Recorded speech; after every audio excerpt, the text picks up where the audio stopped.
सखी। के करा के राम बबुआ के करा के लक्ष्मण, के करा के राम बबुआ के करा के लक्ष्मण, के करा के राम बबुआ के करा के लक्ष्मण, के करा के राम बबुआ के करा के लक्ष्मण। ओ के करा के भरत भुआ गए सखी, के करा के भरत भुआले सखी। हो के करा के भरत भुआ गए सखी, के करा के भरत भुआले सखी। ओ सीताराम जी के आरती उतारो ए सखी, सीताराम जी की आरती उतारो ए सखी। ओ कौशल्या के राम बबुआ सुमित्रा के लक्ष्मण, कौशल्या के राम बबुआ सुमित्रा के लक्ष्मण, कौशल्या के राम बबुआ सुमित्रा के लक्ष्मण, कौशल्या के राम बबुआ सुमित्रा के लक्ष्मण। ओ के कई के भरत भुआ गए सखी, के कई के भरत भुआले सखी। ओ चारों भैयन के आरती उतारो ए सखी, चारों भैयन की आरती उतारो ए सखी। ए चारों भैयन की आरती उतारो ए सखी, चारों भैयन की आरती उतारो ए सखी। ओ उतारो हे सखी तन मन वारो ए सखी, उतारो ए सखी तन मन वारो ए सखी। हे सीताराम जी के आरती उतारो हे सखी, सीताराम जी की आरती उतारो ए सखी।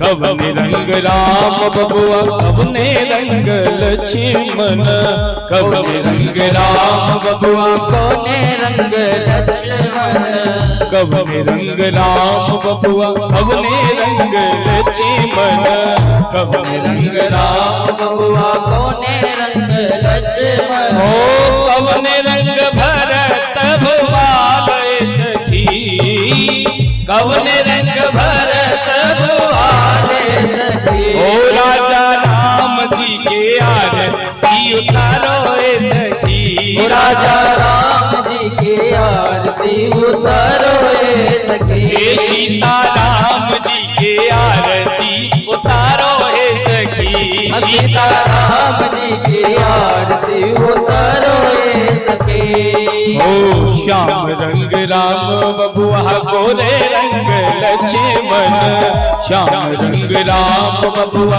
गोरे रंग लक्ष्मण, श्याम रंग राम बबुआ गोरे रंग लक्ष्मण, श्याम रंग राम बबुआ गोरे रंग लक्ष्मण। ओ पित रंग भरत भुआ गए सखी, पित रंग भरत भुआले सखी। हे सीताराम जी के आरती उतारो ए सखी, सीताराम जी की आरती उतारो ए सखी। ओ सीताराम जी के आरती उतारो ए सखी, सीताराम जी की आरती उतारो ए सखी।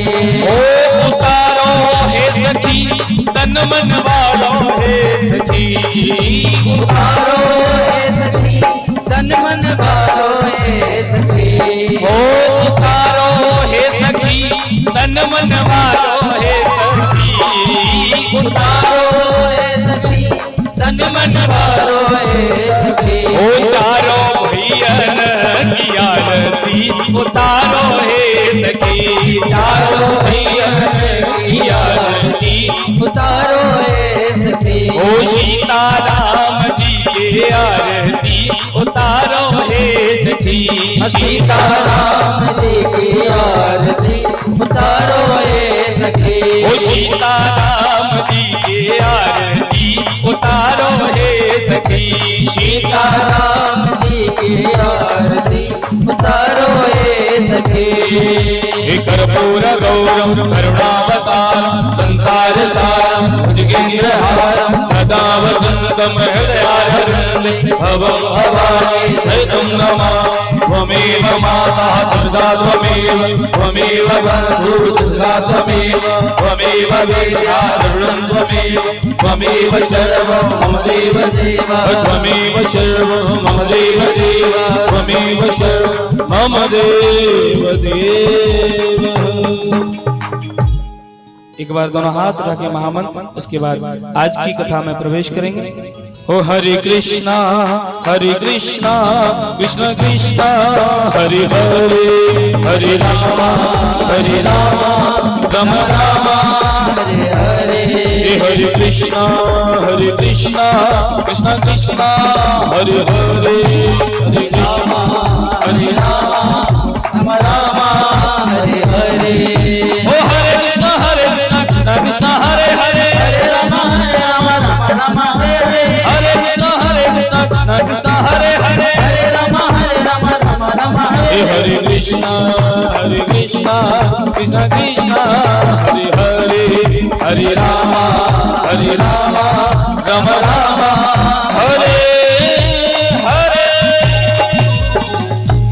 बोले राजा रामचंद्र भगवान की जय, भक्तवत्सल भगवान की जय। सभी यथास्थान बैठ जाएं, सभी बैठ जाएंगे।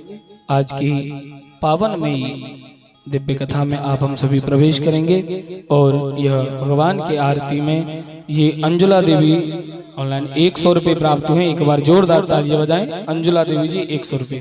सभी यथास्थान बैठ जाएंगे और हमारे आज जिन बहनों का नाम बोला जाए वह एक एक करके सभी मंच पर आएंगे। सभी प्रणाम करते हुए अपने अपने स्थान पर बैठते जाएंगे। सभी से निवेदन है, बोली राम लला सरकार की जय, भक्तवत्सल भगवान की जय। सभी प्रणाम करते हुए अपने अपने स्थान पर पहुंचते जाएं। श्री राधे, जय श्री राधे।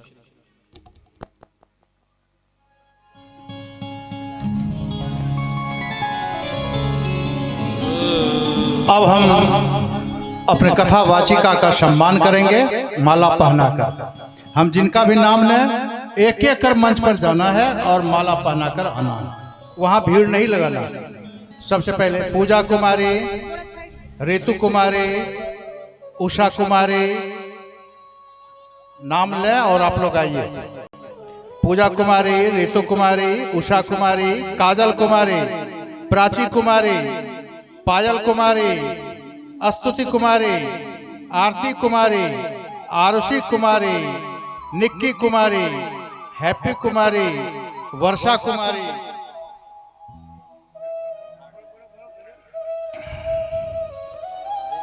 आभा कुमारी, मनीता कुमारी, सरस्वती कुमारी, नंदनी कुमारी, लक्ष्मी कुमारी, आंचल कुमारी, अंजलि शर्मा, राखी कुमारी, डोली मंडल, बबली मंडल।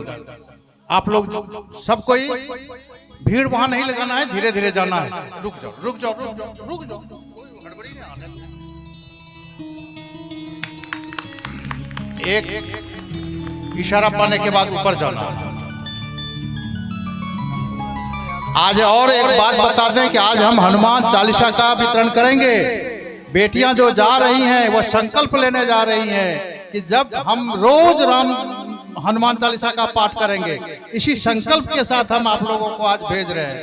राता की बेटियां प्रतिदिन हनुमान चालीसा का पाठ करेगी, ये संकल्प आज लेना है और इसी संकल्प के साथ आज हम हनुमान चालीसा का वितरण करेंगे।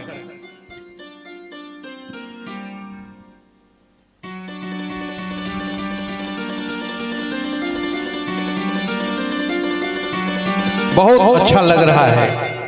हम को लग रहा है कि हमारी बेटियां हमारे बेटों से काफी आगे हैं और हम चाहते हैं कि हमारी बेटियां इसी तरह आगे बढ़ती रहे। बहुत शालीनता के साथ और बहुत ही अनुशासित हमारी बेटियां जा रही हैं, माला अर्पण कर वापस आ रही हैं।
अब रुक जाओ दोस्तों, आने दो, जल्दी जल्दी जल्दी जल्दी देर नहीं बचो।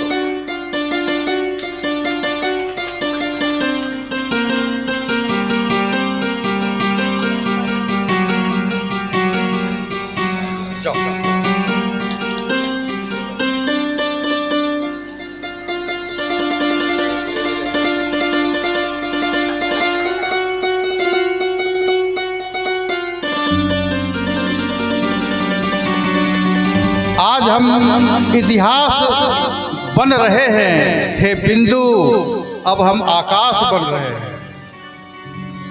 ये परिचय दिया हमारी बेटियों ने।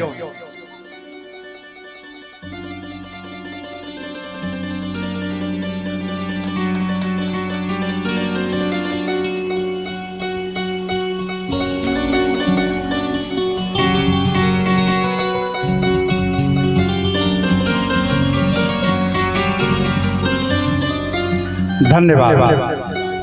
आज हमारे बेटों को भी एक संकेत मिल रहा है कि किस तरह मंच पर जाना और किस तरह मंच से आना है। इस बात को आप लोग भी ध्यान रखेंगे। धन्यवाद, बहुत बहुत धन्यवाद।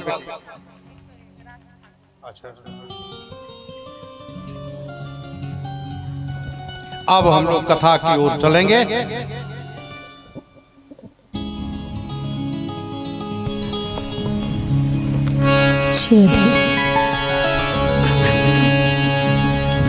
जय राधे, श्री राधे।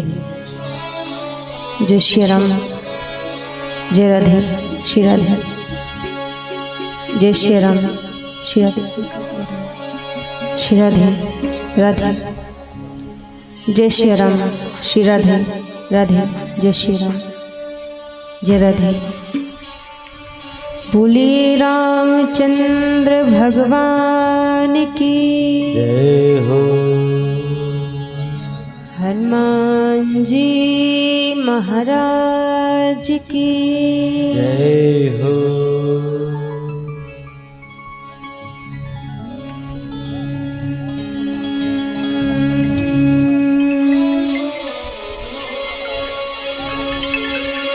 हरि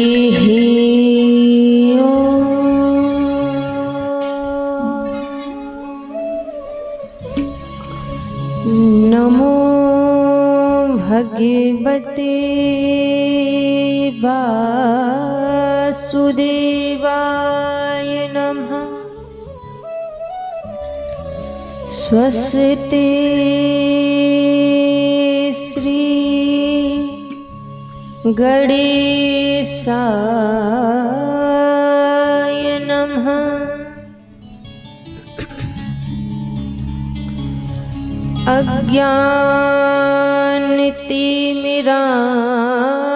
अज्ञानतिमिरान्धस्य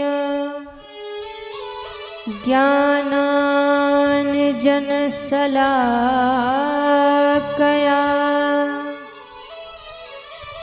चक्षुरोन्मीलितं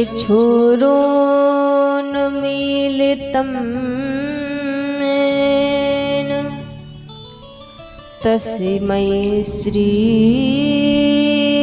गुरुवे नमः। सच्चिदानन्दरूपाय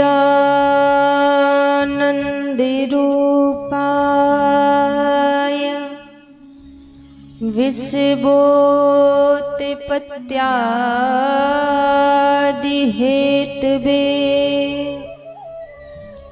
तापत्रये विनाशाय श्रीकृष्णाय वयं नुमः। जय जय श्री राधारमण, जय जय नवल किशोर, जय गोपी चित चोर प्रभु, जय जय माखन चोर। सीता मेरी मात है, पिता मेरे रघुनाथ, इन दोनों के चरणन में कोटि कोटि प्रणाम।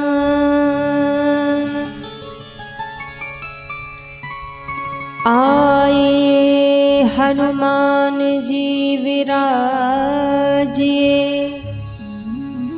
कथा कहूँ मति अनुसार, प्रेम सहित आसन लगो विराजिए पवन कुमार। एक बार सभी महामंत्र बोलेंगे। हरे कृष्ण कृष्ण कृष्ण हरे हरे, हरे कृष्ण कृष्ण कृष्ण हरे हरे, हरे राम राम राम हरे हरे, हरे राम राम राम हरे हरे। बोलिए राम लला सरकार की जय हो, हनुमान जी महाराज की जय हो, श्री राधा रमण लाल की जय हो।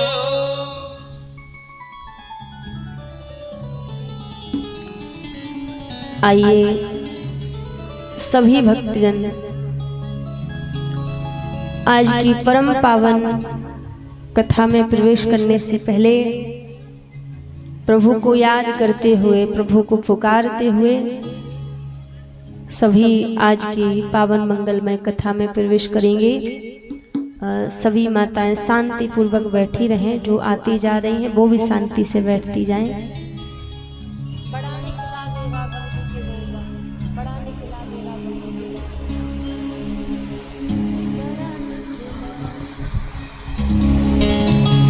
सभी आज की परम पावन कथा में प्रवेश करेंगे।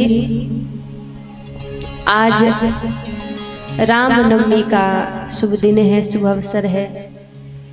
तो सबसे पहले तो सभी भक्तों के लिए रामनवमी की बहुत बहुत मंगल बधाई हो। जैसे आज अवध में रामनवमी के दिन आनंद हो रहा है, वैसे ही राघव जी कृपा करें सबके जीवन में रोज ऐसे आनंद मंगल होते रहें। आज अयोध्या की स्थिति कैसी होगी? अयोध्या में आज लोग कितने आनंद में डूबे होंगे। तो उसी आनंद को हृदय में धारण करते हुए आज की पावन कथा की ओर सभी प्रवेश करेंगे।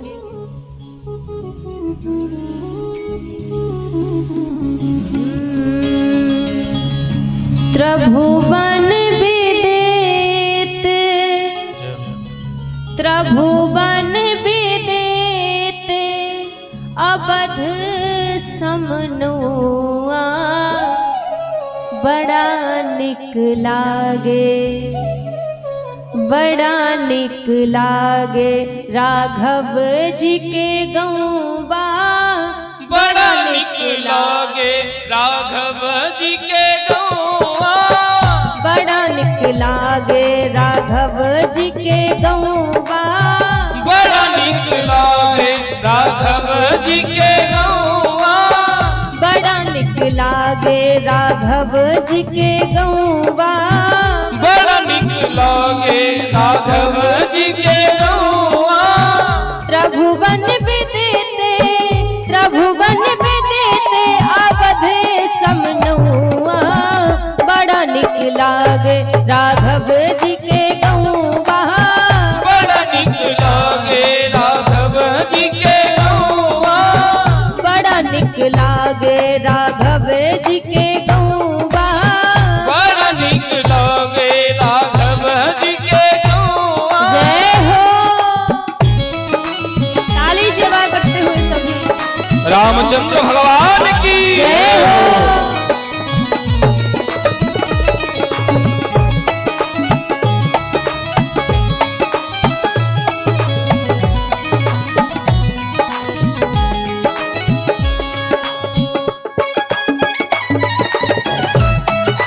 रामलला सरकार की जय हो।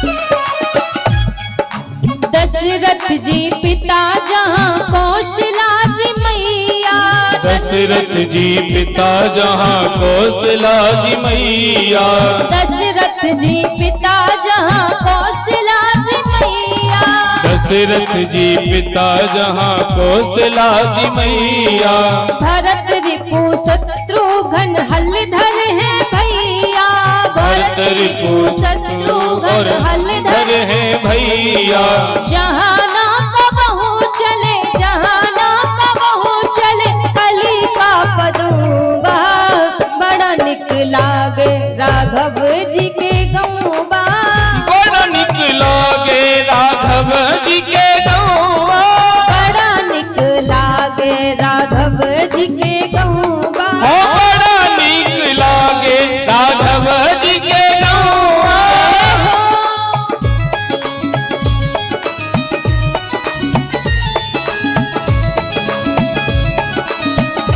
रामचंद्र भगवान की जय हो।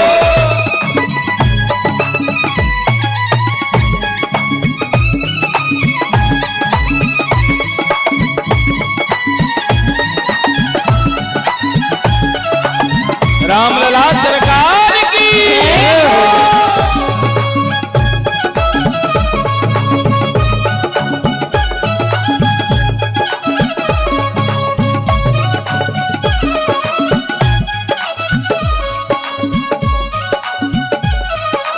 जहाँ ब्रह्म राम शिशु गलियन में खेले, जहाँ ब्रह्म राम सो गलियन में खेले, जहाँ ब्रह्म राम शिशु गलियन में खेले, जहाँ ब्रह्म राम शिशु गलियन में खेले, अंजुरी में भरी भरी धूल सिर मेले, अंजुरी में भरी भरी धूल सिर मेले। संत कह रहे हैं अयोध्या क्यों निक लग रही है, सबसे बढ़िया क्यों अयोध्या लग रही है, क्योंकि अयोध्या की उन पावन गलियों में स्वयं ब्रह्म शिशु बनकर खेल रहे हैं। जो जगत पिता परमात्मा है, जो पर ब्रह्म है, आज वो अयोध्या की गलियों में बालक बनकर खेल रहे हैं। जहाँ ब्रह्म राम शिशु गलियन में खेले, अंजुरी में भरी भरी धूल सिर मेले। धाम में महिमा किसकी होती है? धाम की महिमा इसलिए बड़ी होती है क्योंकि धाम की रज की महिमा होती है। जिस रज में स्वयं राघवेंद्र सरकार के चरणों ने स्पर्श किया है, जिस रज ने स्वयं अयोध्या को पावन किया है, इसलिए पूरे ब्रह्मांड में त्रिभुवन विदित अवध समनुआ, बड़ा निक लागे राघव जी के गौआ। इसलिए राघव जी का गांव बढ़िया है, सुंदर है। जहाँ ब्रह्म राम शिशु गलियन में खेले, जहाँ ब्रह्म राम शिशु गलियन में खेले, जहाँ ब्रह्म राम शिशु गलियन में खेले, शिशु गलियन में खेले, अंजुरी में भरी भरी धूल सर मेले, अंजुरी में भरी भरी धूल सिर मेले, जहाँ ना कबहू चले, जहाँ ना कबहू चले गली का कदौआ, बड़ा निकला राघव जी के गौआ, बड़ा निकला राघव जी के गौआ, बड़ा निकला राघव जी के गौआ। अयोध्या धाम की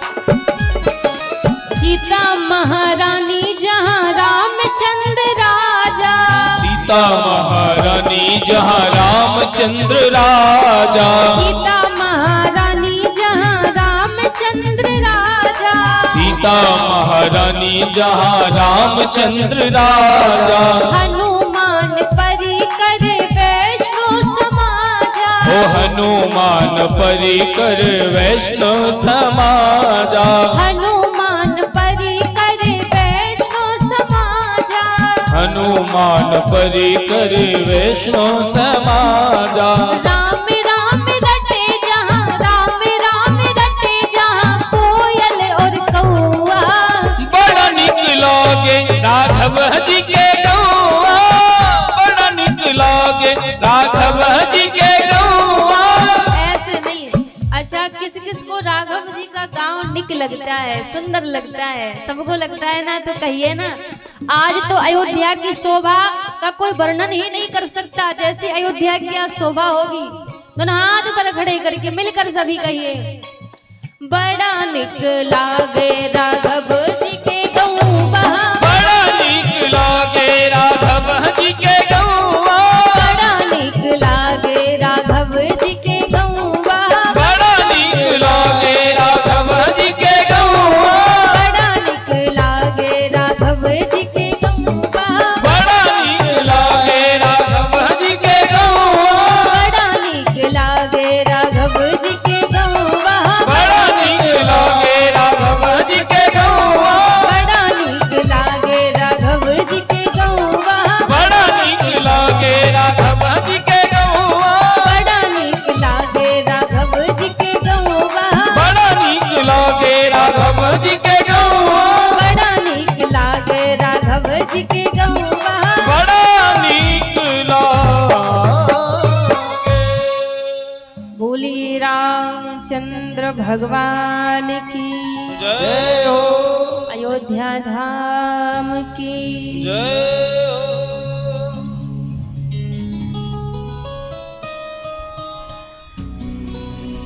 एक बार सभी प्रेम से की जय श्री राम।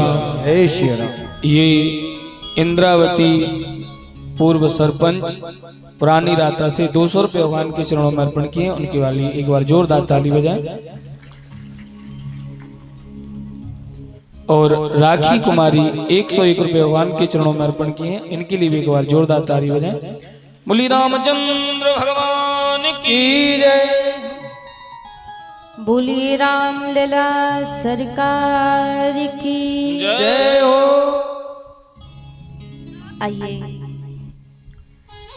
सर्वप्रथम मेरे परम आराध्य अकारण करुणा वरुणालय अनंत कोटि कल्प तरु पीतांबरधारी श्री राधा रमण लाल जी के पावन चरणों में प्रणाम करते हुए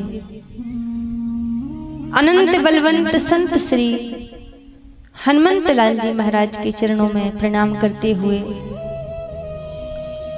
सभी संत समाज, विप्र समाज, विद्युत समाज, कथा में उपस्थित सभी भक्तजनों के हृदय में विराजित मेरे लोक लोचन सावरे सरकार के श्री चरणों में व्यासपीठ की ओर से वंदन प्रणाम करते हुए आज की परम पावन परम मंगलमय कथा में सभी बड़े भाव से प्रवेश करेंगे। आज रामनवमी का शुभ अवसर है। रघुनाथ जी की परम पावन परम मंगलमय कथा को श्रवण करने का इस सुंदर सौभाग्य हम आप सभी को मिला है, सुंदर अवसर हम सभी को प्रदान हुआ है। कहते हैं रघुनाथ जी की कथा जिसके जीवन में आ जाए उसके जीवन में तो फिर ऐसे रोज ही मंगल होते हैं। वर्ष में एक बार रामनवमी उनके लिए आती है जो संसार में फंसे हैं, जो नित्य प्रति रघुनाथ जी के चरणों में नहीं जा सकते, तो उनके लिए एक साल में एक वर्ष में एक बार रामनवमी आती है। पर जो आनंद सिंधु सागर भगवान के चरणों में ही बैठे हैं उनके लिए तो रोज ही रामनवमी है, रोज ही उनके लिए आनंद उत्सव है। तो आज का ये परम सौभाग्य हम सभी के जीवन में है कि हम रामनवमी के दिन रघुनाथ जी की पावन कथा को यहाँ पर श्रवण कर रहे हैं, सुन रहे हैं। कल हम आप सभी ने कई प्रसंगों को श्रवण किया, ज्यादा समय न लेते हुए सीधा प्रसंग की ओर चलते हैं। माता कैकेयी ने महाराज दशरथ से अपने 2 वरदान मांगे। पहले वरदान में मांगा भरत के लिए अयोध्या का राज, और दूसरे वरदान में मांगा राम के लिए 14 वर्ष का वनवास। जब दोनों वरदान मांगे राम जी को पता लगा तो सबको प्रणाम करके आज्ञा लेकर प्रभु अयोध्या से आ गए। राम लक्ष्मण जानकी अयोध्या से आ गए तो सबसे पहले भगवान ने तमसा नदी के किनारे पर विश्राम किया। तमसा नदी के किनारे पर जब रघुनाथ जी ने विश्राम किया तो प्रभु के साथ में सारे अयोध्यावासी भी चल के आए हुए थे। और जब सभी अयोध्यावासी भी प्रभु के संग में चल के आए थे तो आज जब विश्राम किया प्रभु ने और देखा कि अर्धरात्रि है, अर्धरात्रि में सुमंत जी को जगाया। लक्ष्मण जी जानकी जी जगे और सुमंत जी से कहने लगे देखो अर्धरात्रि में ही यहाँ से चल लेते हैं, क्योंकि भोर की बेला में यदि सभी अयोध्यावासी जाग जाएंगे तो फिर ये मुझे अकेला जाने नहीं देंगे, फिर ये भी संग में जाएंगे। और मैं नहीं चाहता कि जिस अयोध्या में नगरवासी ही नहीं रहेंगे तो वो अयोध्या तो वीरान हो जाएगी। और मैं कदापि नहीं चाहता कि एक वीरान अयोध्या का राजा मेरा भरत बने। का समय जब हुआ तो एक घास फूस की कुशा को बिछाकर राघव जी विश्राम करने के लिए सो गए। जब राघव जी विश्राम करने के लिए सो गए तो निषाद राज ने अपनी सारी प्रजा से कहा देखो आज रात्रि भर कोई जागेगा नहीं, कोई रात्रि भर आज सोएगा नहीं, क्योंकि हमें पता है कल जैसे राघव जी अयोध्या वासियों को सोता छोड़कर आ गए, कहीं ऐसा ना हो हम सबको भी सोता छोड़ रात्रि में चले जाएं। इसलिए पूरे श्रृंगपुर पुरवासी आज जाग रहे हैं, रात्रि में सब जाग रहे हैं। और जाग कर जैसे ही आज निषाद राज ने भगवान को देखा तो भगवान उस घास फूस के ऊपर लेटे हुए हैं, बगल में मैया लेटी हुई हैं। निषाद राज रोने लगे, इसलिए रोने लगे कि समय का खेल देखो, सोने के सिंहासनों पर सोने के पलंग पर विश्राम करने वाले आज राघव जी कहाँ घास फूस पर विश्राम कर रहे हैं। तो रुदन करने लगे, जब रुदन करने लगे तो लक्ष्मण जी ने देखा, लक्ष्मण जी ने अपने पास निषाद राज को बुलाया, पास बिठाया, कहा क्यों रो रहे हो? निषाद राज कहने लगे, जो राघव जी कभी महलों में विश्राम करते थे, जिन्होंने कभी कंकड़ पत्थर पे अपने चरणों को भी नहीं रखा, आज वो प्रभु कहाँ इतनी दुखित अवस्था में घास फूस पर सो रहे हैं। लक्ष्मण जी कहने लगे, आप हमारे एक प्रश्न का उत्तर दो। निषाद राज कहने लगे, पूछो। लक्ष्मण जी ने कहा, ये बताओ, दुखी व्यक्ति को क्या नींद आती है? कोई मन से दुखी हो गए और दुखी व्यक्ति को नींद आएगी? निषाद राज बोले, कभी नहीं आएगी। जो व्यक्ति हृदय से दुखी रहेगा वो लाख कोशिश कर ले पर उसको नींद नहीं आएगी, वो सो नहीं सकता है।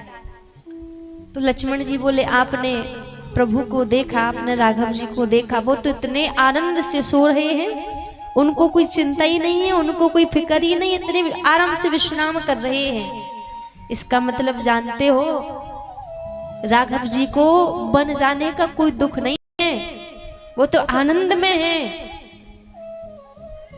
आप समझ रहे हो कि राम जी केवल एक राजा हैं, लेकिन मैं आपको बताऊं, राम जी अकेले राजा नहीं है, राम जी ब्रह्म है, राम जी भगवान है। समझाया, जब समझाया तब भोर की बेला में भगवान को यहाँ से जाना था। जब लक्ष्मण जी और निषाद राज का संवाद चल रहा था, लक्ष्मण जी और निषाद राज आपस में बात कर रहे थे, तब जितनी भी श्रृंगवेरपुर की प्रजा वहां पर बाट देख रही थी ना, वो जागरण करके सब पहरा दे रहे थे। तभी वही पीछे ही केवट भैया खड़े हुए थे, वही पहरा दे रहे थे जहां लक्ष्मण जी और निषाद राज की आपस में बात हो रही थी। तो केवट भैया ने सारी बातें सुनी, बिल्कुल जितनी भी बातें हुई।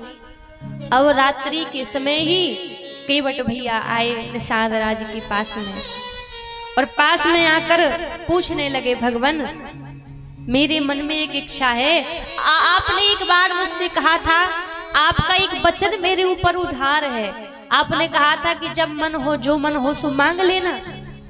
निषाद राज मुस्कुराने लगे, मुझे याद है, तुम क्या मांगना चाहते हो, बताओ क्या इच्छा है तुम्हारी? केवट कहने लगे, भगवान इतना ही चाहते हो? बोले हाँ, लेकिन ये तभी संभव होगा जब कल भोर की बेला में गंगा के किनारे मेरे अलावा किसी और की नाव ना लगे, तभी तो संभव होगा, वरना राम जी तो किसी की भी नाव में बैठकर चले जाएंगे। तो आप बस इतना मुझे दीजिए, इतना कर दीजिए, सब में आप आज डंडोरा पिटवा दीजिए कि कल भोर की बेला में किसी की नाव गंगा के किनारे नहीं लगेगी। निषाद राज बोले, इतनी तुम्हारी इच्छा है, हम यही करते हैं। पूरे श्रृंगवेरपुर में डिंडोरा पिटवा दिया कि कल भोर की बेला में किसी की नाव गंगा के किनारे नहीं लगेगी। अब रात्रि बीत गई, भोर की बेला हुई। भोर में यहाँ जब राघव जी जागे और यहाँ से केवट तुरंत गंगा जी के किनारे पर पहुंचे, और गंगा जी के किनारे पर पहुंच के नाव पहले किनारे पर लगी थी, नाव को खोला और चला चला के सीधे बीच गंगा जी में जाके नाव को खड़ी कर ली, बीच गंगा में। हो सकता है यदि किनारे पर नाव लगी रहे, राम जी पहले आके बैठ जाए, फिर कहें कि चलो, इसलिए वो चांस भी नहीं देना है, बीच गंगा जी में जाके नाव को पहले खड़ा कर लिया। अब यहाँ से राम जी आए, लक्ष्मण जी आए, माँ जानकी आई, अभी सुमंत जी लौटे नहीं थे। राम जी जैसे आए गंगा के किनारे, सुमंत जी से कहने लगे, सुमंत जी अब आप जाइए यहाँ से, यहाँ की यात्रा हम तय करेंगे, आप जाइए। सुमंत जी बोले, प्रभु आपके पिताजी ने कहा था कि 4 दिन बाद वापस लौटा के ले आना, मैं उनको क्या जवाब दूंगा, आप लौट कर चलिए। राम जी बोले, ना, मैं पिता के वचनों का पालन करूंगा, इसलिए आप यहाँ से चले जाओ, मैं लौट कर नहीं जाऊंगा। तो सुमंत जी भी खड़े खड़े देख रहे, अभी गए नहीं है। अब जैसे राम जी आए, लक्ष्मण जी आए, अब यहाँ पर देखो एक बड़ी विचित्र बात है, राम लक्ष्मण में स्वामी कौन है? कौन है स्वामी? लक्ष्मण जी है, राम जी है? राम जी स्वामी है, तो दायित्व किसका बनता है कि नाव वाले को बुलावे? लक्ष्मण जी का सेवक का दायित्व बनता है कि स्वामी खड़े हैं तो स्वामी की सेवा में हर चीज को तत्पर मैं करके रखूं। लेकिन यहाँ पर जैसे लक्ष्मण जी बुलाना चाह रहे थे कि मैं नाव वाले को बुलाऊं, तो तुरंत राम जी ने रोक दिया कि तुम रुको, मैं बुलाता हूं। क्योंकि राम जी जानते हैं केवट के भाव को, केवट के स्वभाव को, और लक्ष्मण जी के स्वभाव को भी जानते हैं। केवट इतनी आसानी से आने वाला नहीं है, और यदि लक्ष्मण जी ने बुलाया, केवट नहीं आया तो सीधा तीर कमान तान देंगे। इसलिए कहा तुम रुको, मैं बुलाता हूं। अब केवट खड़ा है बीच गंगा में, और राम जी केवट को पुकार रहे हैं, केवट को बुला रहे हैं। कैसे बुला रहे हैं?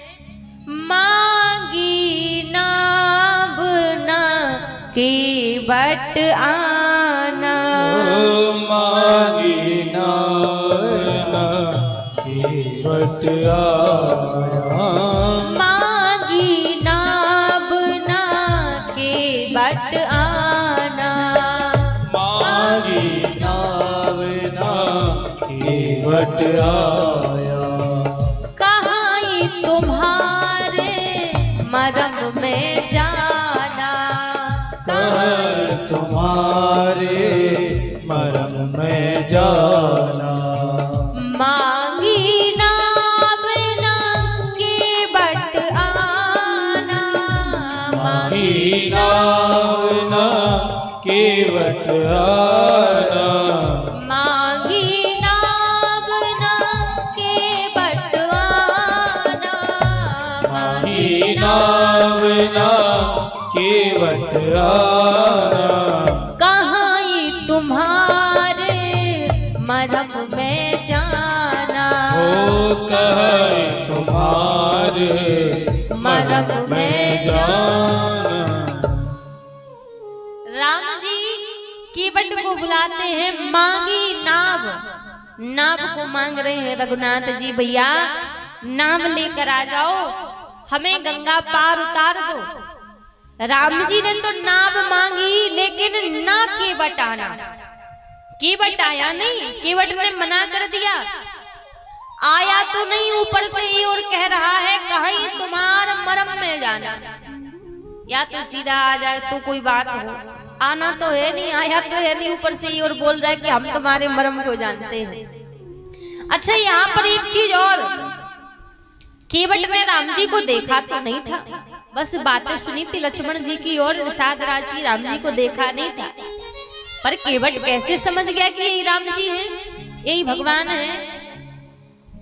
एक तरह से देखा जाए तो केवट इसलिए भी समझ गया कि केवट जानता है आज तक जितने लोग गंगा के किनारे पर आए हैं, सबने आदेश दिया है मुझे कि केवट हमें पार उतार दो, नाव लेकर आओ, हमें पार उतार दो, आदेश दिया है सबने।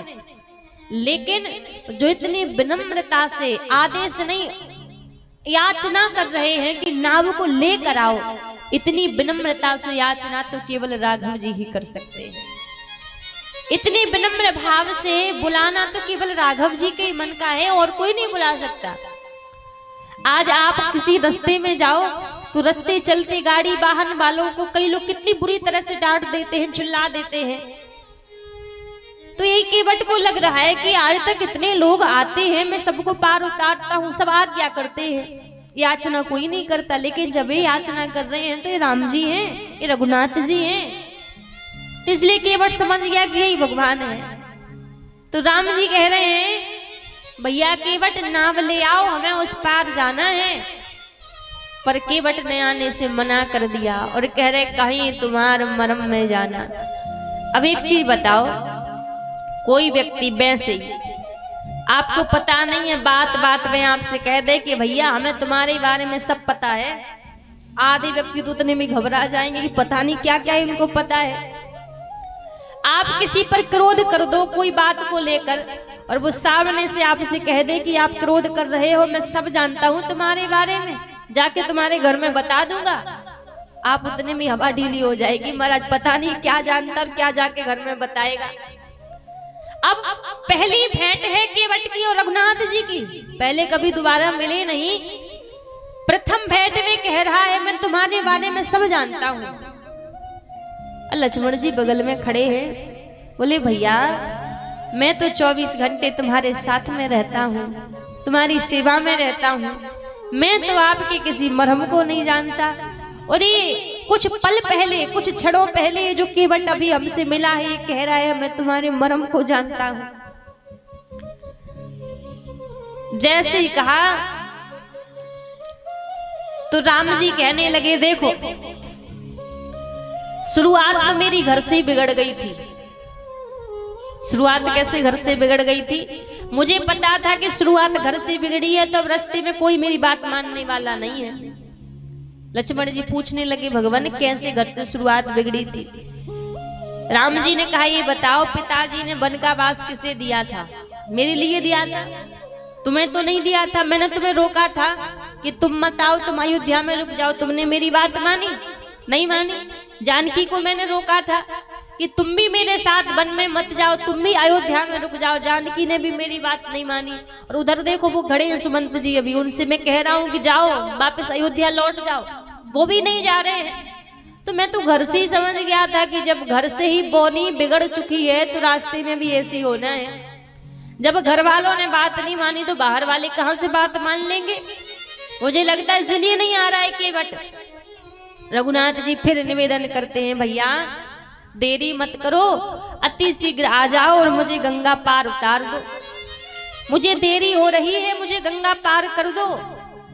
अब केवट बीच में खड़ा खड़ा कह रहा है रघुनाथ जी से प्रभु मुझे वहां आने में कोई परेशानी नहीं है, आपको गंगा पार करने में मुझे कोई परेशानी नहीं है, लेकिन भगवान मैं तुम्हारे मरहम को जानता हूं। आप जानते हैं जिस नाव को मैं चलाता हूं ना, ये मेरी रोजी रोटी है। यही नाव मेरे परदादा चलाते थे, यही नाव मेरे पिताजी चलाते थे, यही नाव मैं चला रहा हूं और आगे चल के यही नाव मेरे बच्चे चलाएंगे। मेरा तो धंधा, मेरी तो रोजी रोटी है, नाव ही है। और मुझे मेरे मन में एक डर है। राम जी ने कहा मेरे नाव को पार, नाव में बिठा के गंगा पार करा देने से कौन सा तुम्हें डर है?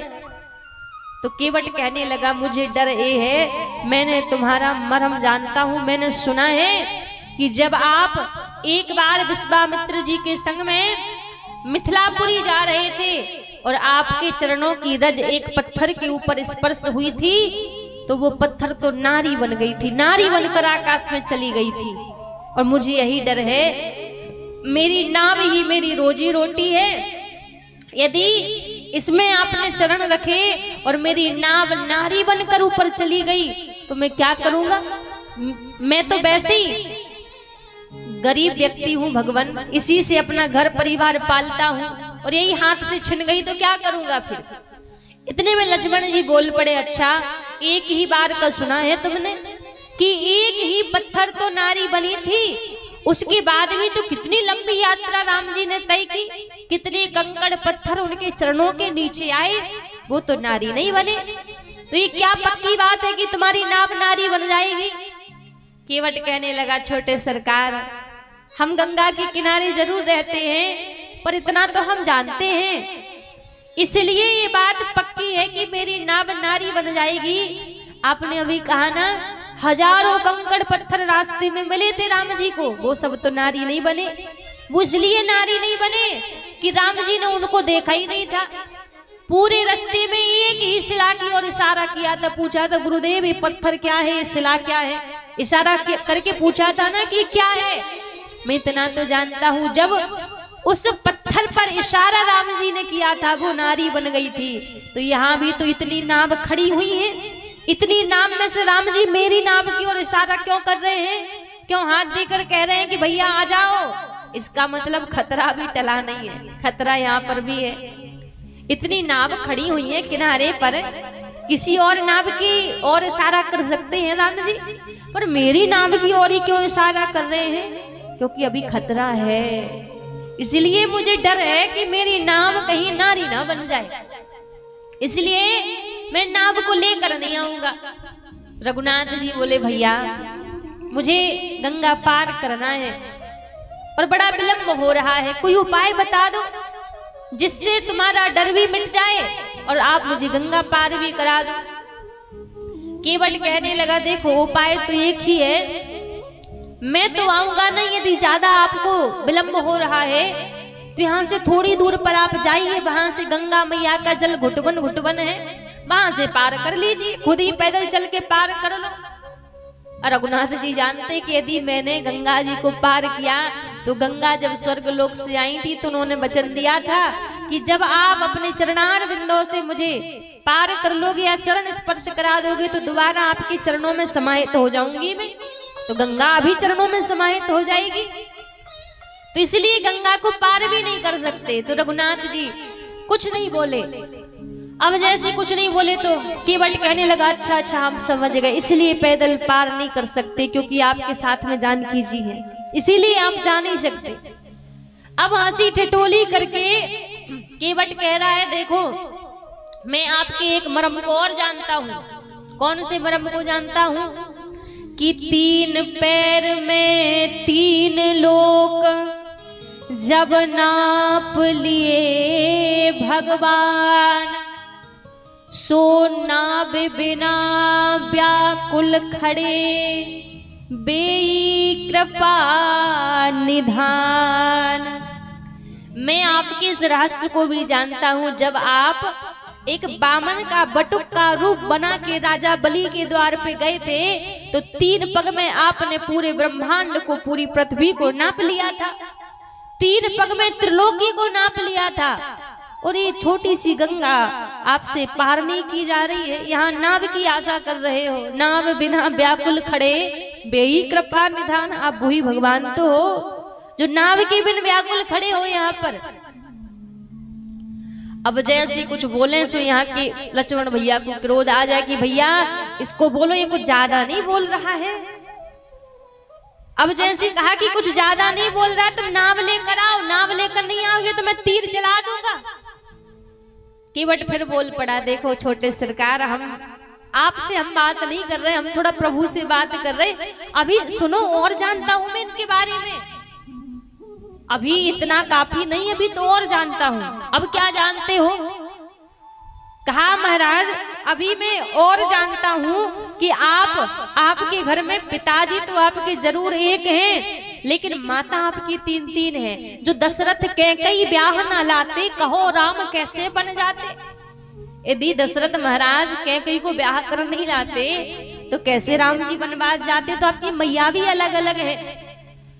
लक्ष्मण भैया बोले प्रभु स्वामी अब तो इनको मैं छोड़ूंगा नहीं, तीर चला दूंगा बिल्कुल। एक तो आ नहीं रहा है, ऊपर से बस बोलते ही जा रहा है, बोलते ही जा रहा है। अब केवट बोल पड़ा देखो आप मुझे मार दोगे, आप मेरे ऊपर तीर चला दोगे, इसमें मेरा कोई घाटा नहीं है। इतना मैं जानता हूं कि मारने वाला साधारण नहीं है, और जो मेरे सामने खड़े हैं वो भी साधारण नहीं है। जो मुझे मारेंगे वो साक्षात शेष के अवतार हैं, और मेरे नेत्र जिनको देखेंगे वो साक्षात रघुनाथ जी सामने खड़े। तो ये बात जान लो, आप यदि सोच रहे हो कि आप मुझे मार दोगे तो पीछा छूट जाएगा, मरने के बाद भी पीछा नहीं छूटेगा, क्योंकि आपको राम जी को मैं देखते देखते प्राण त्यागूंगा तो सीधा मरने के बाद भी रघुनाथ जी के धाम ही जाऊंगा। तो मरने के बाद भी पीछा छूटने वाला नहीं है, इसलिए मैं तो आऊंगा नहीं। अब जैसे कहा कि मैं नहीं आऊंगा तो महाराज अब रघुनाथ जी फिर बोल पड़े, कहा केवट भैया आप हमारी परिस्थिति को जानिए, हमें विलंब हो रहा है, हमें जल्दी से पार उतार दीजिए। अब जैसे कहा कि जल्दी से पार उतार दीजिए तो केवट भैया बोले देखो पार उतरना है तो एक उपाय है, यदि आप उस उपाय को कर लें तो ही हम आपको पार उतार सकते हैं, वरना नहीं उतार सकते। राम जी बोले जल्दी बताओ कौन सा उपाय है। केवट भैया कहने लगे देखो यदि पार जाना है तो आप मुझसे कहो केवट इधर आओ और आकर मेरे चरणों को धो लो। लक्ष्मण जी बोले भैया क्यों कहे कि इधर आ जाओ? बोले ना, जब तक आपके भैया नहीं कहेंगे कि केवट इधर आओ और आकर मेरे चरणों को धो लो तब तक मैं आऊंगा नहीं। अब राम जी कैसे कह दे? राम जी के चरणों की रज को पाने के लिए जन्म कोटि करोड़ों जन्म बड़े बड़े ऋषि जन संत जन तपस्या करते हैं कि राम जी के चरणों की रज मिल जाए, राम जी के चरणार बिंदों के दर्शन मिल जाए। और केवट का प्रेम देखो, केवट का स्वभाव देखो। आज कह रहा है जब राम जी बोलेंगे कि केवट इधर आओ, मेरे चरणों को धो, तब जाकर मैं आऊंगा, तब आपको पार उतारूंगा। अब राम जी खड़े हैं, बड़ी देर होती जा रही, कैसे कहें कि आ जाओ आ जाओ। अब जैसे बार बार केवट यही कह रहा है कि यदि आपको पार उतरना है तो आप पहले मुझसे कहिए कि यहाँ पर आओ और आकर मेरे चरणों को धो लो, तभी मैं आऊंगा। जब ज्यादा विलंब होने लगा तो रघुनाथ जी को लगा कि केवट मानेगा नहीं। जब केवट मानेगा नहीं तो रघुनाथ जी अब केवट से कह दिए कि भैया केवट, बेगियान जल पाए पखारो, होते विलंब उतार ही पारो। बेगियान जल पाए पखारो, होते विलंब उतार ही पारो। होत विलंब ही पार उतारो, होते विलंब उतार ही पारो। होत विलंब उतार ही पारो। जब बार बार एक ही बात को लेकर केवट कह रहा है तो राम जी ने कहा भैया केवट, बेगी आन जल पाए पखारो, होते विलंब उतार ही पारो। केवट भैया अब जल्दी से आ जाओ, देरी ना करो और आके मेरे चरणों को धो लो, मेरे चरणों को पखारो। और चरणों को पखार के मुक्कू गंगा जी पार कर दो। और जैसी कहा महाराज, अब जैसी कहा तो इतने जल्दी जल्दी चल के तुरंत केवट जो बीच में खड़ा था, जैसी राम जी ने कहा कि आ जाओ तो इतने जल्दी जल्दी चल के तुरंत केवट उस पार से इस ओर आ गया। अब जैसी केवट इस ओर आ गया, तुरंत आवाज लगाई अपनी पत्नी को, अपने बच्चों को कि जैसी कहा कि चरण पखार लो भगवान के, तो बोला भैया ऐसे थोड़ी चरण पखारूंगा, क्योंकि शास्त्र कहते हैं कि महाराज कोई भी धर्म का कार्य हो तो बिना पत्नी के नहीं करना चाहिए, पत्नी को साथ लेकर करना चाहिए। और जैसे कहा कि पत्नी को साथ लेकर करना चाहिए, यहाँ पर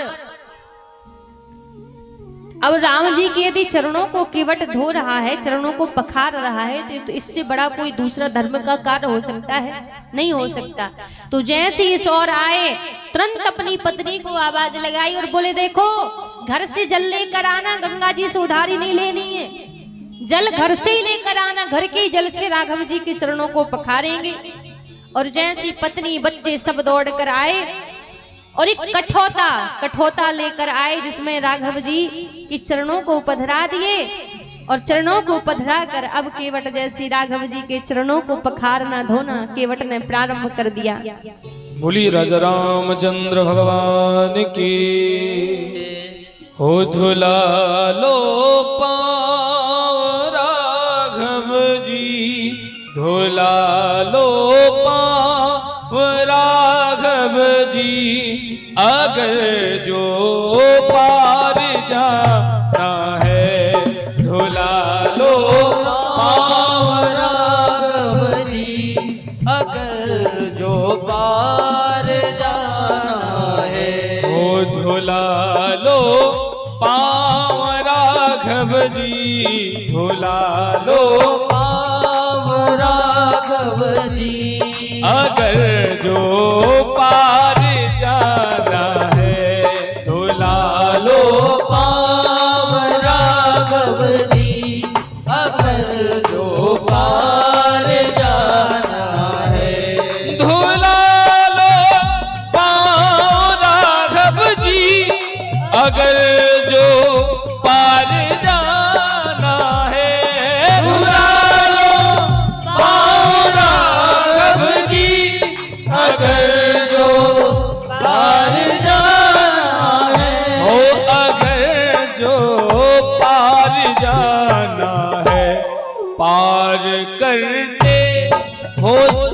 जग को पार करते हो सब जग को पार करते हो सब जग को पार करते हो सब जग को नाव का तो बहाना है पार करते हो सब जग को नाव का तो बहाना है धुला लो पाँव राघव जी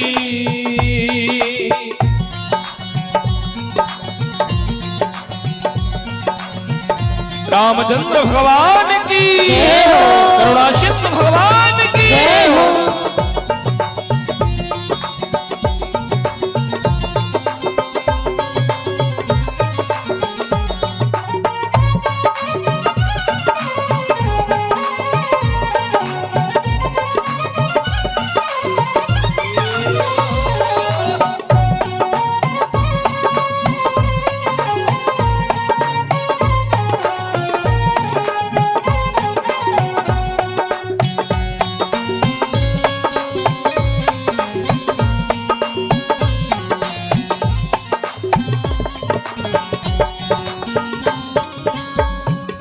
और बड़ा सुंदर भाव कहा तुम्हारे चरणों की धूली सुना है जादू करती है तुम्हारे चरणों की धूली सुना है जादू करती है तुम्हारे चरणों की धूली सुना है जादू करती है तुम्हारे चरणों की धूली सुना है जादू करती है जो छू जाए अगर पत्थर तो सुंदर नारी बनती है जो छू जाए अगर पाथर तो सुंदर नारी बनती है तो सुंदर नारी बनती है जो पत्थर नारी बन जाए जो पत्थर नारी बन जाए जो पत्थर नारी बन जाए जो पत्थर नारी बन जाए काठ का क्या ठिकाना है जो पत्थर नारी बन जाए काठ का क्या ठिकाना है ओ झुला लो पाँव राघव जी झुला लो पाँव राघव जी अगर जो पार जाना है झुला लो पाव राघव जी अगर जो पार जाना है और ये संजू देवी जी 50 रुपए और किरण देवी जी 100 रुपए गौतम मंडल जी 110 रुपए और ये 200 रुपए गुप्त दान। एक बार सभी के लिए जोरदार तालियां बजाएं। सभी पर प्रभु श्री राम अपना कृपा आशीर्वाद बनाए रखें और आप हम सभी भी उनसे प्रार्थना करें कि हे सरकार इस नाव को भी उस पार लगा दीजिए। सभी दोनों हाथ उठाकर कहिए, सभी दोनों हाथ उठाकर कहें हो धुला लो पाँव राघव जी धुला लो पाँव राघव जी अगर जो पार जाना है धुला लो पाँव राघव जी अगर जो पार जाना है। रामलला सरकार की जय हो।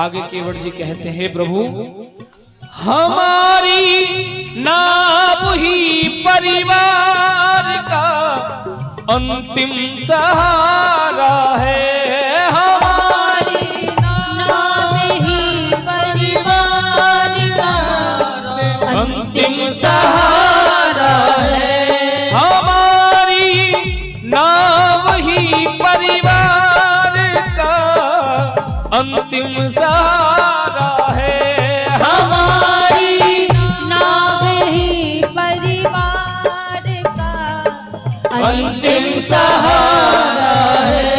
बिना इसके और राघव जी कहाँ मेरा गुजारा है, बिना इसके और राघव जी कहाँ मेरा गुजारा है, ओ कहाँ मेरा गुजारा है। ये नैया जिंदगी मेरी, ये नैया जिंदगी मेरी, ये नैया जिंदगी मेरी, ये नैया जिंदगी मेरी, न कोई भी ठिकाना है, ये नैया जिंदगी मेरी, न कोई भी ठिकाना है, भुला लो पाव राघव जी।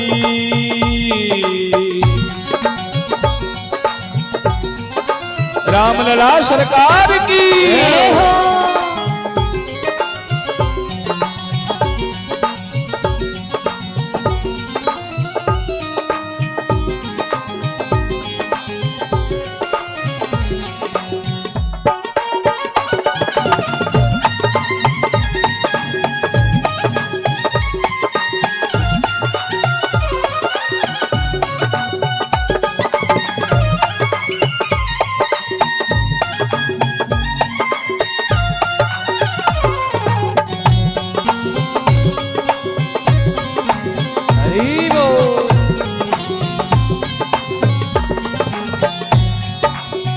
और ये कन्हैया माझी जी 105 रुपए भगवान के चरणों में अर्पण किए हैं, और जीतन शाह जी 51 रुपए, प्रिया कुमारी जी 100 रुपए, और ये धर्मेंद्र शाह जी 50 रुपए, और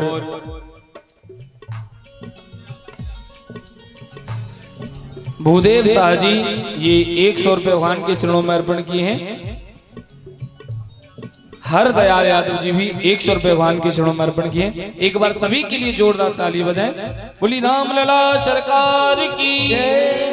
जब प्रभु ने ये पावन प्रेम देखा तो कहा, देख कर प्रेम के वट का कहा रघुवर ने है केवट, देख कर प्रेम के वट का कहा रघुवर ने है केवट, देख कर प्रेम के वट का कहा रघुवर ने है केवट, देख कर प्रेम के वट का कहा रघुवर ने केवट, कहा रघुवर ने केवट, कहा रघुवर ने केवट, ले आओ जो भी मन चाहे,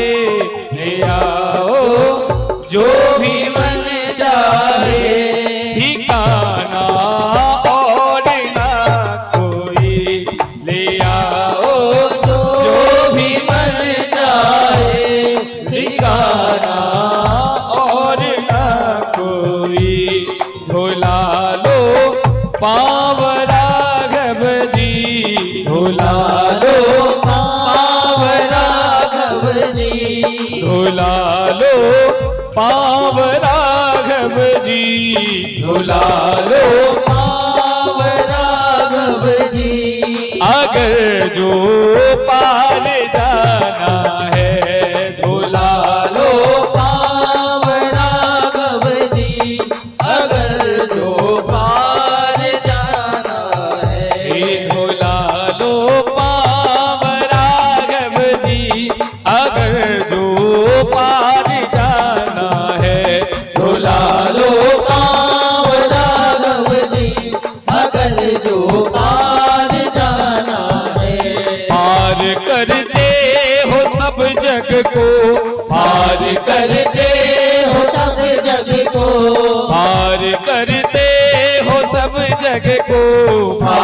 करते हो सब जग को, नाव का तो बहाना है, पार करते हो सब जग को, नाव का तो बहाना है। ओ पार करते हो सब जग को, नाव का तो बहाना है, पार करते हो सब जग को, नाव का तो बहाना है। और एक बार आप हम सभी भी दोनों हाथ उठाकर इस भव सागर से उस पार जाने के लिए कुछ कमाई करें। दोनों हाथ उठा के कही जय श्री राम, जय जय श्री राम।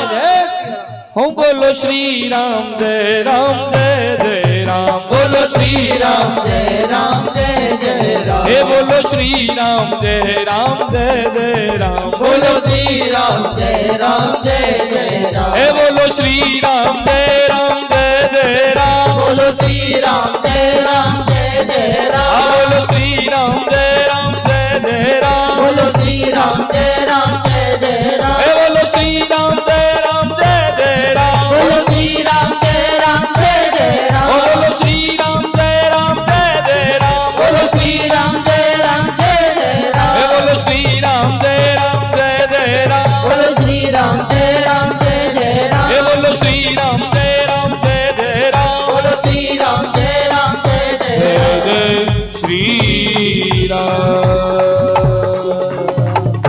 एक बार सभी प्रेम से कहिए जय श्री राम, जय जय श्री राम। ये हरेंद्र पंडित जी 100 रुपए भगवान के चरणों में अर्पण किए हैं, ठाकुर जी कृपा करें। और वैद्यनाथ शाह जी 100 रुपए भगवान के चरणों में कृपा किए हैं, ठाकुर जी आशीर्वाद बनाए रखें। शिवानी कुमारी और फुंदनी यादव जी, शिवानी कुमारी ये 110 रुपए, फुंदनी यादव जी ये 50 रुपए भगवान के चरणों में अर्पण किए हैं। एक बार सभी के लिए जोरदार ताली हो जाए। विवेकानंद सिंह जी, एक बार इनके लिए भी जोरदार ताली बजाएं। और एक बार सभी प्रेम की जय श्री राम, जय जय श्री राम, जय जय श्री राम। बोलिए राम लला सरकार की। महाराज केवट बड़े भाव से राघव जी के चरणों को पखार रहा है, चरणों को धो रहा है। पहले केवट ने राम जी के चरणों को धोया, फिर जानकी जी के चरणों को धोया, फिर लक्ष्मण भैया के चरणों को धोया और अपनी नाव में प्रभु को बिठाया। अपनी नाव में बिठा के जैसे नाव को पार किया, गंगा जी पार कराई। गंगा जी पार कराने के बाद प्रभु जैसी नाव से उतरे तो अभी तक जो केवट हंसी ठिठोली कर रहा था प्रभु से, आज जब नाव से प्रभु उतरे तो वो केवट आज रुदन करने लगा। केवट के नेत्र सजल हो गए और केवट के नेत्र सजल हो गए। भगवान के चरणों में केवट गिर पड़ा। चरणों में जैसे गिर पड़ा तो अब भगवान को मन ही मन संकोच लग रहा है। भगवान को ये लग रहा है कि केवट ने हमें गंगा पार कराई है तो केवट को कुछ ना कुछ उतराई तो देनी पड़ेगी। अब पास में कुछ है नहीं, मैं केवट को उतराई क्या दे दूं। जब भगवान संकोच बस हो गई, जानकी जी ने प्रभु को देखा तो मैया समझ गई।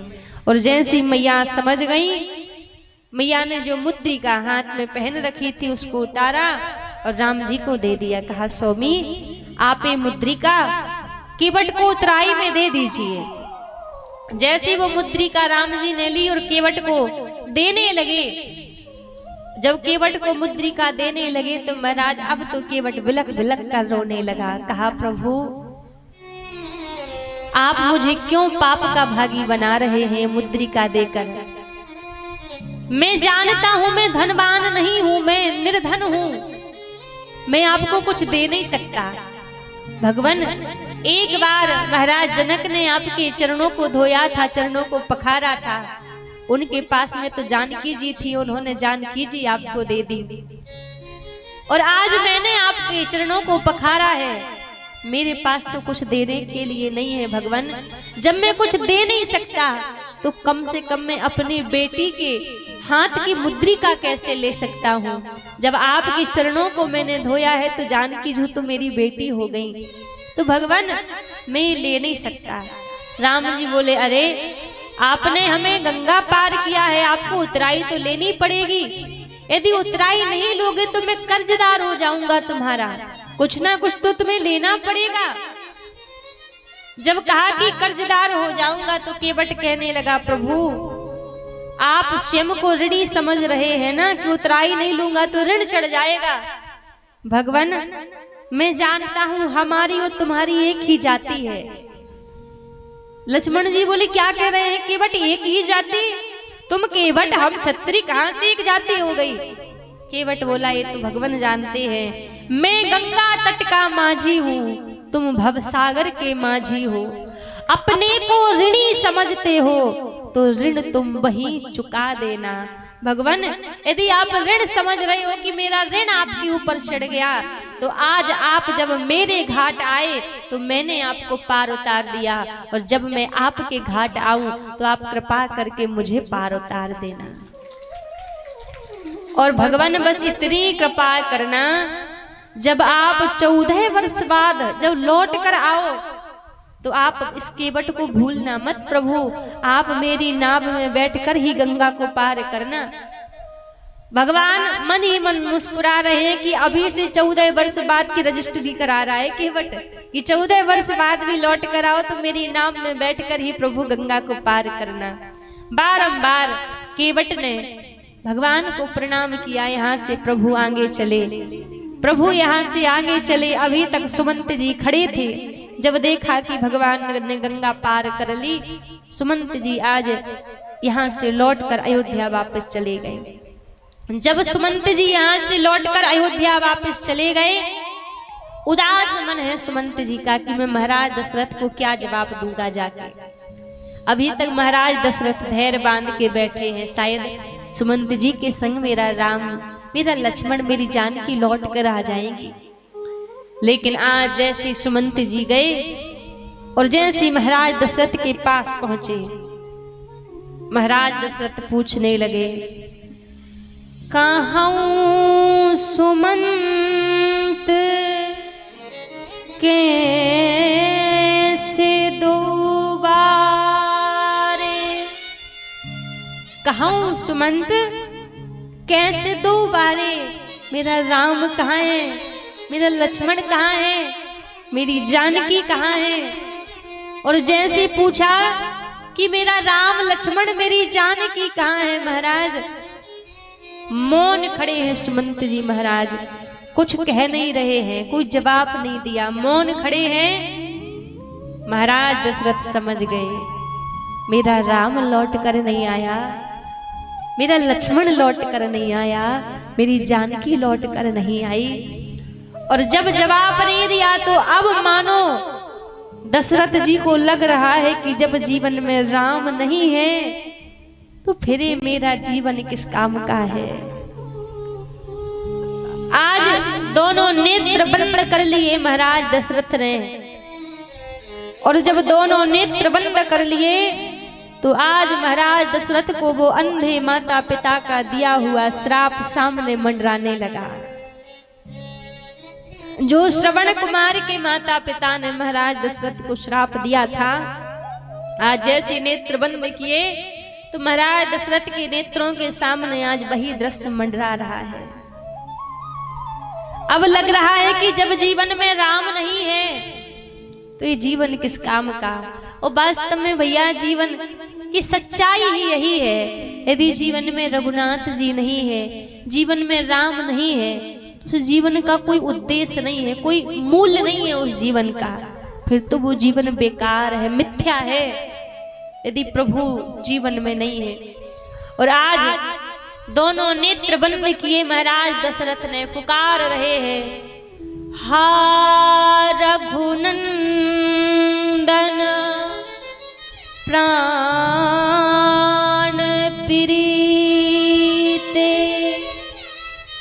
तुम बिन जियात बहुत दिन बीते। रघुनंदन प्राण प्रीते, तुम बिन जियत बहुत दिन बीते। और बस दोनों नेत्र महाराज दशरथ ने बंद कर लिए, दोनों नेत्र बंद कर लिए। आंखों के सामने अंधेरा छा चुका है महाराज दशरथ के, अब कुछ दिखाई नहीं दे रहा है। बस राम की सुध आ रही है कि मेरा राम कहाँ है, मेरा राम कहाँ है। और महाराज दशरथ के मुख से 6 बार रघुनाथ जी का नाम निकला। राम राम कही, राम कही, राम राम कही राम। तन परिहर रघुबर ब्रह, राउ गयूं सुरधाम। नेत्र बंद किए महाराज दशरथ ने 6 बार राम राम राम राम राम राम मुख से निकला। और महाराज दशरथ ने अपने प्राण त्याग दिए, प्राण छोड़ दिए महाराज दशरथ ने। शास्त्रों में 2 लोगों का जीवन का ऐसा वर्णन है कि जीवन में भगवान नहीं रहा तो उन्होंने तत्क्षण प्राण छोड़ दिए। आज जब महाराज दशरथ ने सुना कि मेरे राम लौट कर नहीं आए तो 6 बार राम राम कहकर प्राण छोड़ दिए। ऐसे ही जब हस्तिनापुर को छोड़कर द्वारिकाधीश द्वारिकापुरी गए थे और अर्जुन जब लेने के लिए गए ठाकुर जी को, और ठाकुर जी जब लौट कर नहीं आए, कुंती बुआ को समाचार मिला कि मेरे प्रभु लौट कर नहीं आए। तो कुंती बुआ को लगा कि अब जहाँ भगवान जिस जीवन में नहीं है उस जीवन को जी कर मैं क्या करूंगी। वहां कुंती बुआ ने भी 6 बार कृष्ण कृष्ण कृष्ण कृष्ण कहकर अपने प्राण त्याग दिए थे। आज वैसे जब महाराज दशरथ ने अपने प्राण त्यागे, महाराज एक दुख से, एक विरह से अयोध्या वाले बाहर नहीं निकले थे। राम जी के बन जाने के दुख से अभी तक बाहर नहीं निकले थे। अब दूसरा दुख सामने आ गया कि महाराज दशरथ ने प्राण त्याग दिए। जब महाराज दशरथ ने प्राण त्याग दिए तो गुरु वशिष्ठ जी ने सुमंत जी को बुलाया और कहा कि आप भरत जी के ननहाल जाओ और भरत और शत्रुघ्न को लेकर आओ, क्योंकि जब राम जी बन गए हैं, भरत जी और शत्रुघ्न जी अयोध्या में नहीं थे, अपने ननहाल में थे। जब सुमंत जी से कहा कि लेने के लिए जाओ, भरत को प्रज्ञात रहे, कुछ भी बताना मत भरत को, बस बोलना गुरुदेव की आज्ञा है, अति शीघ्र चलो। सुमंत जी यहाँ से लेने के लिए गए। क्या होता है, यदि हमारा किसी से प्रेम ज्यादा हो, अनुराग ज्यादा हो, वो भले ही हमसे कितने भी दूर रहे, पर उसके ऊपर यदि कोई दुख संकट आने वाला हो तो मन बोल देता है, मन पहले से विचलित होने लगता है। यहाँ पे अयोध्या में जब ये सारी घटनाएं हो रही थी, यहाँ रोज भरत भैया के स्वप्न में रोज गलत गलत इनको स्वप्न आ रहे थे, उल्टे सीधे स्वप्न आ रहे थे। महल की छत पर भरत भैया घूम रहे हैं और बस स्वप्न के विचार में सोच रहे हैं, मेरी अयोध्या में सब कुशल मंगल तो होगा, मेरे बड़े भैया मेरे राम जी कुशल मंगल तो होंगे, मेरे पिताजी कुशल मंगल तो होंगे, बस यही विचार ही कर रहे थे।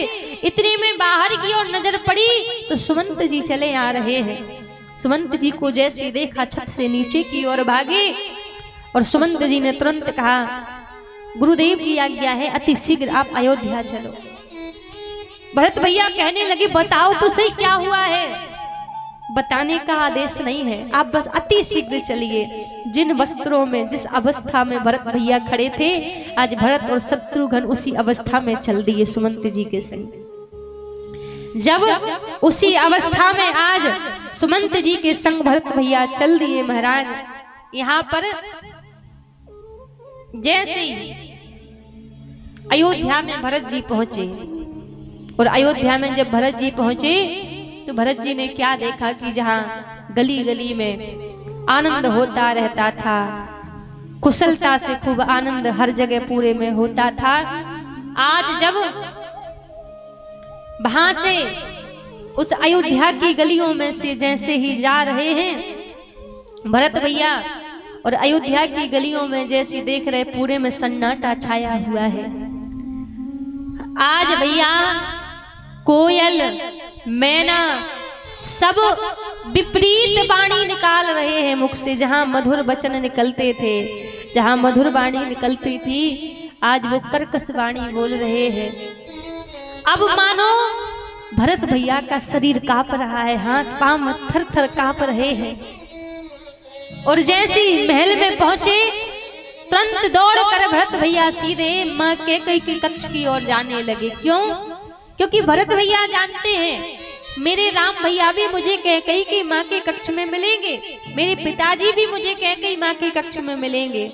क्योंकि जितना भी समय रहता था भरत भैया, राम लक्ष्मण शत्रुघ्न सब माता कैकेयी के आंगन में ही समय निकाला करते थे। तो सीधे दौड़कर जा रहे हैं कि मेरे राम जी मेरे पिताजी सब मुझे मैया के कक्ष में ही मिलेंगे। अब जैसे ही माँ कैकेयी के द्वार पर पहुंचे, माँ आरती की थाली सजाकर तैयार द्वार पर खड़ी हुई थी, मेरा भरत आ रहा है। अब जैसी आरती की थाली को देखा, भरत भैया की आरती उतारी मैया ने और पूछने लगी, भरत तेरे मामा के घर में, तेरे ननहाल में सब कुशल मंगल तो है, सब ठीक तो है?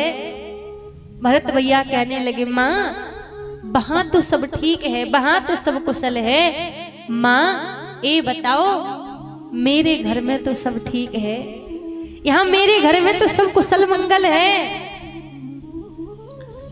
कैकेयी मैया कहने लगी, भरत सब एकदम कुशल मंगल हो गया था, सब एकदम पूरा आनंद हो गया था, बस ब्रह्मा जी ने बीच में थोड़ी सी बात बिगाड़ दी।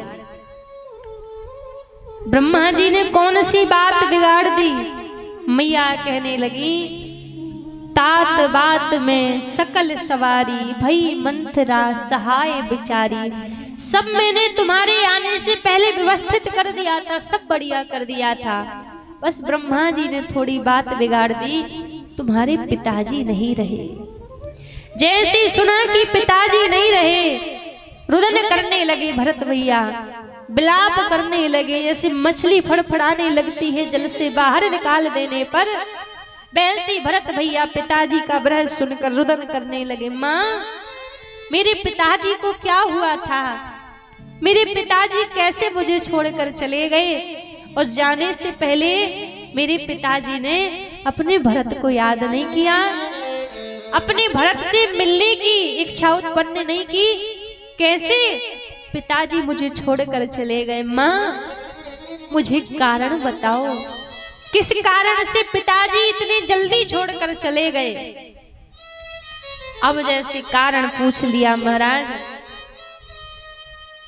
माँ कैकेयी अब जानती हैं कि अब ये जो मेरे भरत ने मुझे माँ कहा है ना कि माँ कारण बताओ, लेकिन जब मेरा भरत कारण जान जाएगा ना, तब कभी मेरा भरत मुझे माँ नहीं कहेगा। लेकिन कैकेयी सोच रही है, जब एक कैकेयी बिल्कुल मिट जाएगी तभी तो मेरा राम महान बनेगा। तो मेरे राम को महान बनाने के लिए मुझे खुद को मिटाना तो पड़ेगा। जब मैं मिट जाऊंगी तभी तो मेरा राम महान बनेगा। माँ ने एक बात भी झूठ नहीं बोली, सब सच सच बता दिया कि तुम्हारे बड़े भैया राम का राज तिलक होना था। मैंने तुम्हारे पिताजी से 2 वरदान मांगे, तुम्हारे लिए अयोध्या का राज, और तुम्हारे बड़े भैया राम के लिए मैंने 14 वर्ष का वनवास मांग लिया। तो बस वनवास की कथा, वनवास का जैसे स्मरण नाम सुना भरत जी ने, अभी तो खड़े हुए थे जब पिताजी का विरह सुना था, और वन की बात सुनकर धड़ाम से गिर पड़े भरत भैया, गिर पड़े, तुरंत ही रुदन करने लगे। और जैसे रुदन करने लगे, गिर गए। महाराज जो अभी विवेकी पुरुष होते हैं ना, कोई भी काम बिगड़ जाए, बना हुआ काम बिगड़ जाए, तो वो दूसरे के अंदर अवगुण नहीं देखते, वो खुद के अंदर खोजते हैं कि कहीं मेरे कारण तो ये नहीं हुआ। रुदन करने लगे भरत भैया, गिर पड़े, पिताजी के मरण का दुख भूल गए। जब जीवन में छोटे छोटे दुख तो सबके ही आते हैं, पर होता है ना बड़ा दुख आने पर व्यक्ति छोटा दुख भूल जाता है। तो जब राम जी के वन की बात सुनी तो अपने पिताजी के मरने का दुख भरत भैया भूल गए और बस गिर के रुदन करने लगे और खुद को कोसने लगे। अरे पापी भरत, तेरा जन्म ही दुख का है, तूने जन्म ही क्यों लिया? यदि तू जन्म नहीं लेता, एक कैकई तुझे राजा बनाने का स्वप्न नहीं देखती और ना ही मेरे राम जी को वनवास जाना पड़ता। तेरा जन्म ही दुख का है, तुझे जन्म ही नहीं लेना था। तूने जन्म लेकर ही संसार में बड़ी गलती कर दी। खुद को कोसने लगे, दुख में आकर, क्रोध में आकर कई कटु वचन भरत भैया ने माँ से कहे। गारी ना गयऊ तोहे परे ना कीरा, बर मांगत तोहे भयऊ ना पीरा। जब तूने 14 वर्ष के लिए वन का बास मेरे राम भैया के लिए मांगा था, तू तो कहती थी मुझे तो मेरे भरत से भी प्यारा राम है, तो बर मांगते हुए तुझे पीड़ा नहीं हुई, तुझे कष्ट नहीं हुआ कि तू राम के लिए वनवास भेज दिया। मुझे लज्जा आ रही है कि मैंने तेरे गर्भ से जन्म लिया है। अरे तू तो माँ कहलाने के भी योग्य नहीं है। आज के बाद मैं तुझे माँ नहीं कहूंगा। जैसे ये वचन कहे, कई कटु कटु वचन भरत भैया ने कहे हैं। यदि वास्तव में आप भगत हैं, तो आप यदि मानस का पाठ कर रहे हैं तब तो पाठ करने में कोई बात नहीं, लेकिन कभी अलग से इन वचनों को पढ़ना नहीं। यदि आप भक्त हैं तो भक्त होने के नाते ये वचन पढ़ने का हमें अधिकार नहीं है। जो वचन भरत भैया ने माँ कैकई से कहे। अब किसी ने कहा कि भरत भैया ने ऐसे उल्टे सीधे वचन क्यों कहे माँ से? अब जैसे कहा महाराज, तो आज जब उल्टे सीधे वचन भरत भैया ने माता कैकई से कहे तो माँ कैकई रुदन करने लगी और कहने लगी, भरत तू मेरा पुत्र नहीं है, मेरा पुत्र, मेरा बेटा तो मेरा राम था। मैंने तेरे लिए इतना सब कुछ किया, मैंने तेरे लिए सारी इतनी व्यवस्था करके रखी सब कि तू राजा बन जाए, और आज तू मेरे लिए उल्टा सीधा बोल रहा है। तू मेरा पुत्र नहीं है, मेरा पुत्र तो मेरा राम था, जो मैंने एक बार कह दिया कि तुझे बन जाना है, कभी पलट के पूछा भी नहीं। माँ मेरा दोष क्या है, मेरा अपराध क्या है, किस अपराध के कारण मुझे बन जाना है? मेरे राम ने पलट के पूछा भी नहीं, तुझसे अच्छा तो मेरा राम था। और आज भरत भैया ने जितने भी वचन कहे वो इसीलिए कहे हैं क्योंकि संत हमेशा ये कोशिश करते हैं कि दुनिया वालों को मैं प्रिय ना लगूं, दुनिया वालों को राम प्रिय लगे। और भरत भैया को समझ आ रहा है कि कैकई माँ को मैं प्रिय लग रहा हूँ, मैं अच्छा लग रहा हूँ, इसलिए राम को वन भेज दिया। तो खुद बुरे बन गए। खुद ने भले ही कटु वचन कह दिए कि मैं कटु वचन कहूंगा तो माँ को मैं प्रिय नहीं लगूंगा, मेरे राम भैया प्रिय लगेंगे, मेरा राम प्रिय लगेगा। संत वही है, तात भरत तुम सब विधि साधो।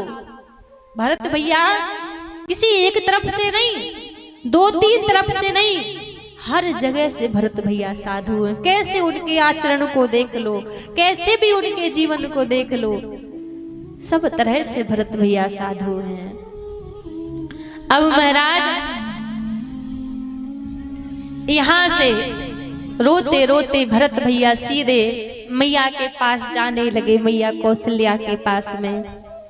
जब मैया कौशल्या के पास में भरत भैया जाने लगे, अपने कक्ष में बैठकर माता कौशल्या रुदन कर रही थी, रो रही थी। और जब मैया कौशल्या अपने कक्ष में बैठकर रो रही थी, आंखों में अश्रु भरे हुए थे, और जब भरत भैया के आने की ध्वनि सुनाई दी तो जैसे नेत्र खोल के सन्मुख देखा तो नेत्रों में आंसू थे। आंसुओं के कारण राम और भरत एक जैसे दिखते थे, तो बीच में आंसू थे। इनको लगा कि शायद मेरा राम आ गया है, तो बैठी थी उठकर द्वार की ओर जैसे भागी, मेरा राम आ गया। और जैसे आंसू झलके देखा सामने भरत जी है, गिर पड़ी मैया, द्वार तक पहुंच नहीं पाई, वहीं गिर पड़ी। भरत भैया आए,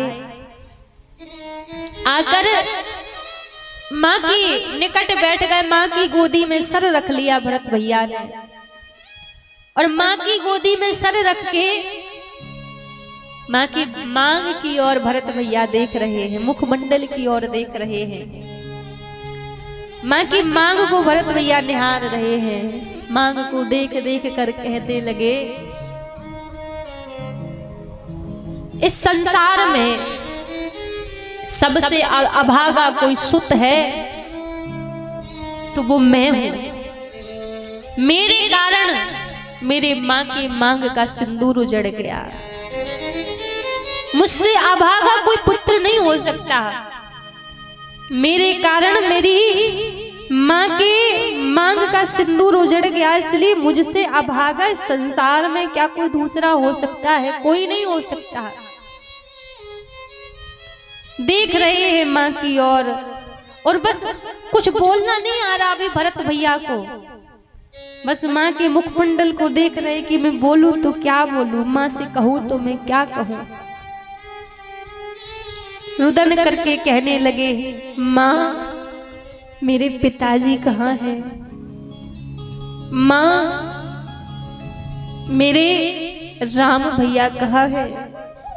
मेरी भाभी माँ जानकी कहाँ है? लाला लक्ष्मण कहाँ है? माँ ये नेत्र उनको देखने के लिए तरस रहे हैं। मुझे रघुनाथ जी की याद आ रही है। माँ बताओ मेरे राम भैया कहाँ है? मैंने कब से इन नेत्रों से अपने राम भैया को निहारा नहीं है।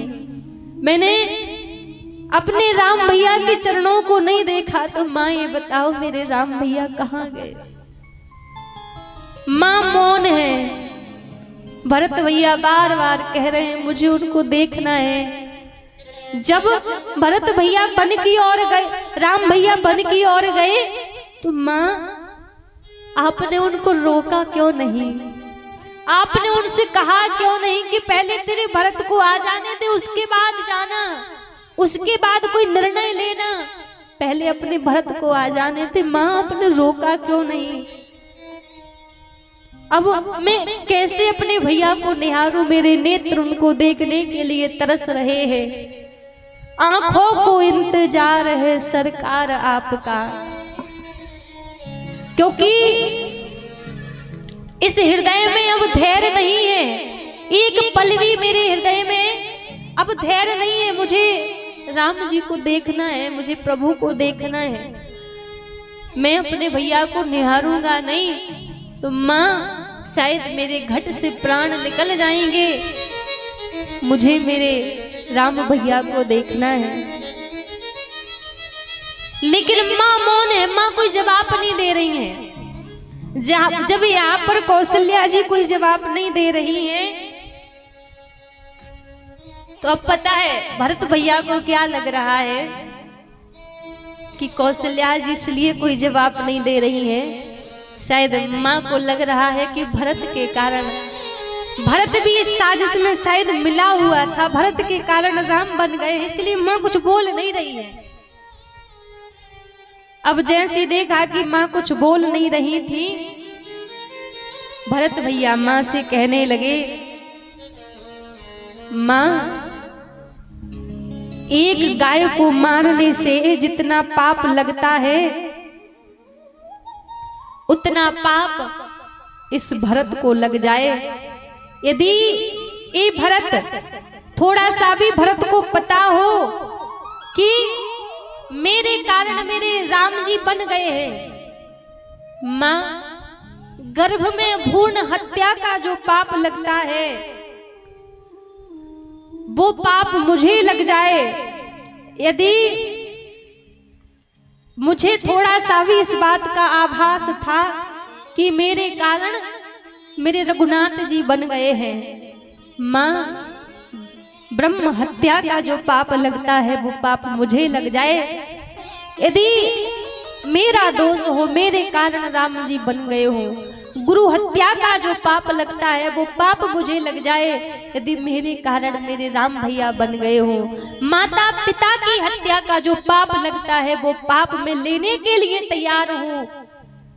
यदि इसमें मेरा थोड़ा सा भी दोष हो कि मेरे कारण मेरे राम जी बन गए हो। एक एक करके 28 प्रकार के पाप गिना दिए भरत भैया ने माता कौशल्या के सामने। माँ वो सारे पापों को मैं लेने के लिए तैयार हूं। यदि मुझे थोड़ा सा भी आभास होता कि राम भैया मेरे कारण बन जा रहे हैं तो मैं उन सारे पापों को लेने के लिए तैयार हूं। अब जब इतने पाप गिना दिए तो महाराज कौशल्या मैया कहने लगी, बोल लिया तूने, जितना बोलना था बोल लिया। अब जैसी कहा कि जितना बोलना था बोल लिया, अपने पास और नजदीक किया कौशल्या मैया ने भरत भैया को। थोड़ा और नजदीक करके कहने लगी, भरत ये जो सूर्य के आने पर अंधकार खत्म हो जाता है ना, सूर्य की किरणें पड़ने पर, कोई कहे कौशल्या आज सूर्य साक्षात प्रकट हो गए लेकिन अंधकार खत्म नहीं हुआ, तो शायद वो मैं मान लूंगी। ये पृथ्वी उलट पुलट हो जाए वो भी मैं मान लूंगी। पर कोई मुझसे कहे कि भरत का थोड़ा सा भी दोष है राम को वन भेजने में, तो मैं कभी नहीं मानूंगी। मैं क्या अपने भरत को जानती नहीं हूं? मैं क्या अपने भरत को पहचानती नहीं हूं? मेरा भरत ऐसा कभी नहीं सोच सकता, मेरा भरत ऐसा कभी विचार नहीं कर सकता कि भरत राम को वन भेजने के बारे में सोचे। ऐसा कभी हो ही नहीं सकता। रोते रोते बड़ी देर तक भरत भैया माँ के कक्ष में ही बैठे रहे। अब जैसे माँ के कक्ष में बैठे रहे, यहाँ से शत्रुघ्न भैया मंत्रा को मारते हुए आ रहे थे, ताड़ना दे रहे थे, मारते हुए आ रहे थे। भरत भैया ने देखा, बाहर आ गए, बोले शत्रुघ्न इसको क्यों मार रहे हो? शत्रुघ्न भैया बोले इसी के कारण हमारे राम भैया बन गए हैं, इसलिए मैं इसको मार रहा हूं। जैसे कहा कि इसीलिए इसको मार रहा हूं, तो महाराज शत्रुघ्न भैया से भरत भैया कहने लगे, लाला यदि तुम्हें ये पता चल जाए कि किसके कारण राम जी बन गए हैं तो तुम क्या करोगे? शत्रुघ्न भैया बोले, मुझे पता चल जाए ना तो तलवार सीधे उसके मैं सर को धड़ से अलग कर दूंगा। यदि मुझे पता चल जाए कि किसके कारण मेरे राम भैया बन गए हैं। भरत भैया ने अपना सर झुका दिया और कहा, शत्रुघ्न अपराधी तुम्हारे सामने है, मेरे कारण राम भैया बन गए हैं, मारो मेरे ऊपर तलवार चलाओ। तलवार हाथ से छूट गई, शत्रुघ्न भैया के चरणों में गिर पड़े भरत भैया के। भैया आप कैसी बात कर रहे हैं? मेरे भरत भैया कभी ऐसा विचार नहीं कर सकते। भरत शत्रुघ्न दोनों बैठे, आज पूरी रात्रि हो गई, पूरी रात्रि भर आज भरत भैया की आंखों से अश्रुपात नहीं रुके। केवल एक डर भरत भैया के हृदय में सता रहा है, एक डर इनको लग रहा है, इनको डर ये लग रहा है कहीं मेरे राम भैया ये सोच तो नहीं रहे, ऐसा विचार तो नहीं कर रहे कि भरत के कारण मुझे वनवास मिला है, भरत के कारण मुझे बन जाना पड़ा, कहीं ऐसा सोच तो नहीं रहे। मन ही मन विचार करके कहते हैं, हे नाथ मेरे मन की कोई बात आपसे छुपी नहीं है, आप सब जानते हो। मेरे गम से बेखबर अगर श्री राम आप होंगे, बर्बाद मैं हुआ तो बदनाम आप होंगे। मेरे मन की बात आप जानते हैं कि मेरा इसमें कोई दोष नहीं है। बस अपने कक्ष में भरत भैया भ्रमण कर रहे हो, यही डर इनके मन में लग रहा है कि कहीं मेरे प्रभु ऐसा तो नहीं सोच रहे कि मैं भरत के कारण मुझे वन का वास मिला है। बस आंखों से आंसू बह रहे हैं, राघव जी को भरत भैया याद कर रहे हैं, प्रार्थना कर रहे हैं, सरकार मेरे गम से बेखबर गर श्री राम आप होंगे। मेरे गम से बेखबर गर श्री राम आप होंगे। मेरे गम से बेखबर गर श्री राम आप होंगे। मेरे गम से बेखबर गर श्री राम आप होंगे। मेरे गम से बेखबर गर श्री राम आप होंगे। मेरे गम से बेखबर गर श्री राम आप होंगे। बर्बाद मैं हुआ तो बदनाम आप होंगे। बर्बाद मैं हुआ तो बदनाम आप होंगे। बर्बाद मैं हुआ तो बदनाम आप होंगे। बर्बाद मैं हुआ तो बदनाम आप होंगे। मेरे गम से बेखबर गर श्री राम आप होंगे। मेरे गम से बेखबर गर श्री राम आप होंगे।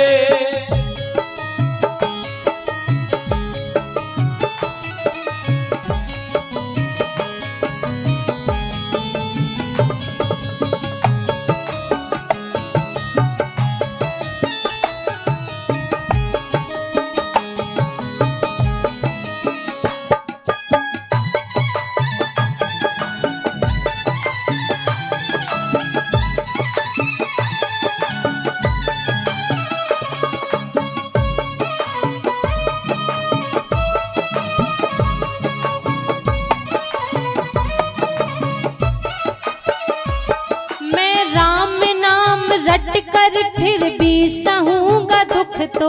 मैं राम नाम रट कर फिर भी सहूंगा दुख तो। मैं राम नाम रट कर फिर भी सहूंगा दुख तो। मैं राम नाम रट कर फिर भी सहूंगा दुख तो। बड़ा सुंदर साधक का भाव है सरकार। मैं 24 घंटे राम राम जपता रहूं, राम नाम जपने के बाद भी संसार के दुख यदि मुझे सताएं तो मैं तो भली दुनिया वालों से छिप जाऊंगा, क्योंकि दुनिया में मेरी पहचान नहीं है, लोग मुझे नहीं जानते, लेकिन आपको सब जानते हैं। मेरे बारे में कोई कुछ नहीं कहेगा, दुनिया वाले यही कहेंगे खूब तो राम राम जपते थे, खूब तो उनके चरणों में बैठे रहते थे। आज जब दुख आया तो आज क्यों नहीं आए तुम्हारे राम जी? आज क्यों दुनिया वालों ने कलंकित कर दिया? आज क्यों राघव जी बचाने के लिए नहीं आए? सहूंगा दुख तो। मैं राम नाम रट कर फिर भी सहूंगा दुख तो। मैं राम नाम रट कर फिर भी सहूंगा दुख तो।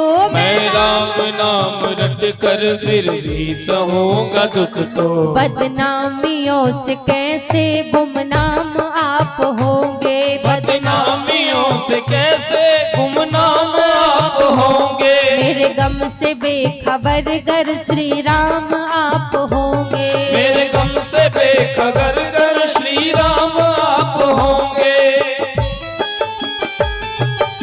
रामचंद्र भगवान की जय हो, भक्तवत्सल भगवान की जय हो।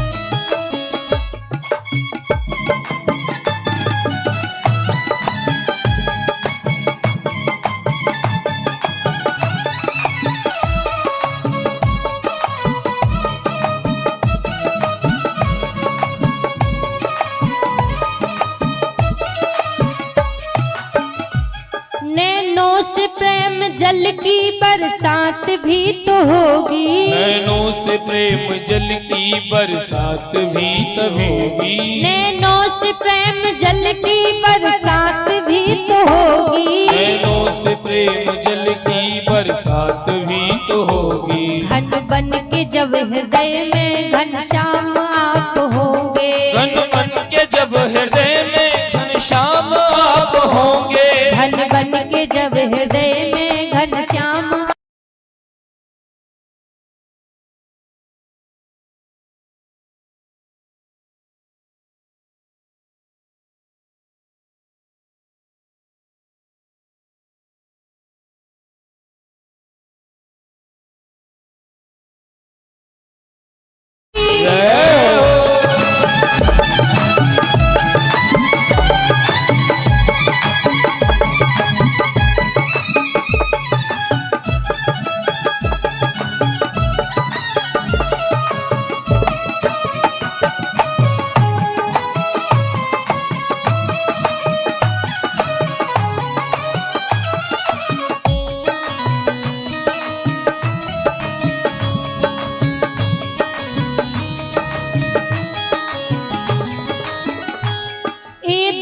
है तुम्हारा तुम उनके दोष बुन के, ये दास है तुम्हारा तुम उसके दोष बुन के, ये दास है तुम्हारा तुम उसके दोष बुन के, ये दास है तुम्हारा तुम उसके दोष बुन के। बड़ा सुंदर भाव कहा, भक्त कह रहा है सरकार ये दास है तुम्हारा तुम उसके दोष बुन के, ये दास तुम्हारा ही है।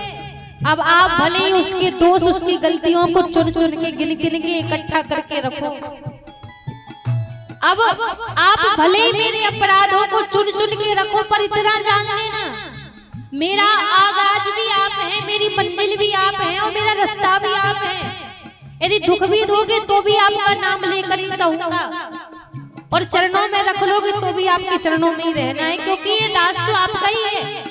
अब आप उसके दोषों की गिनती करके रखो या आप उसके दोषों को क्षमा कर दो।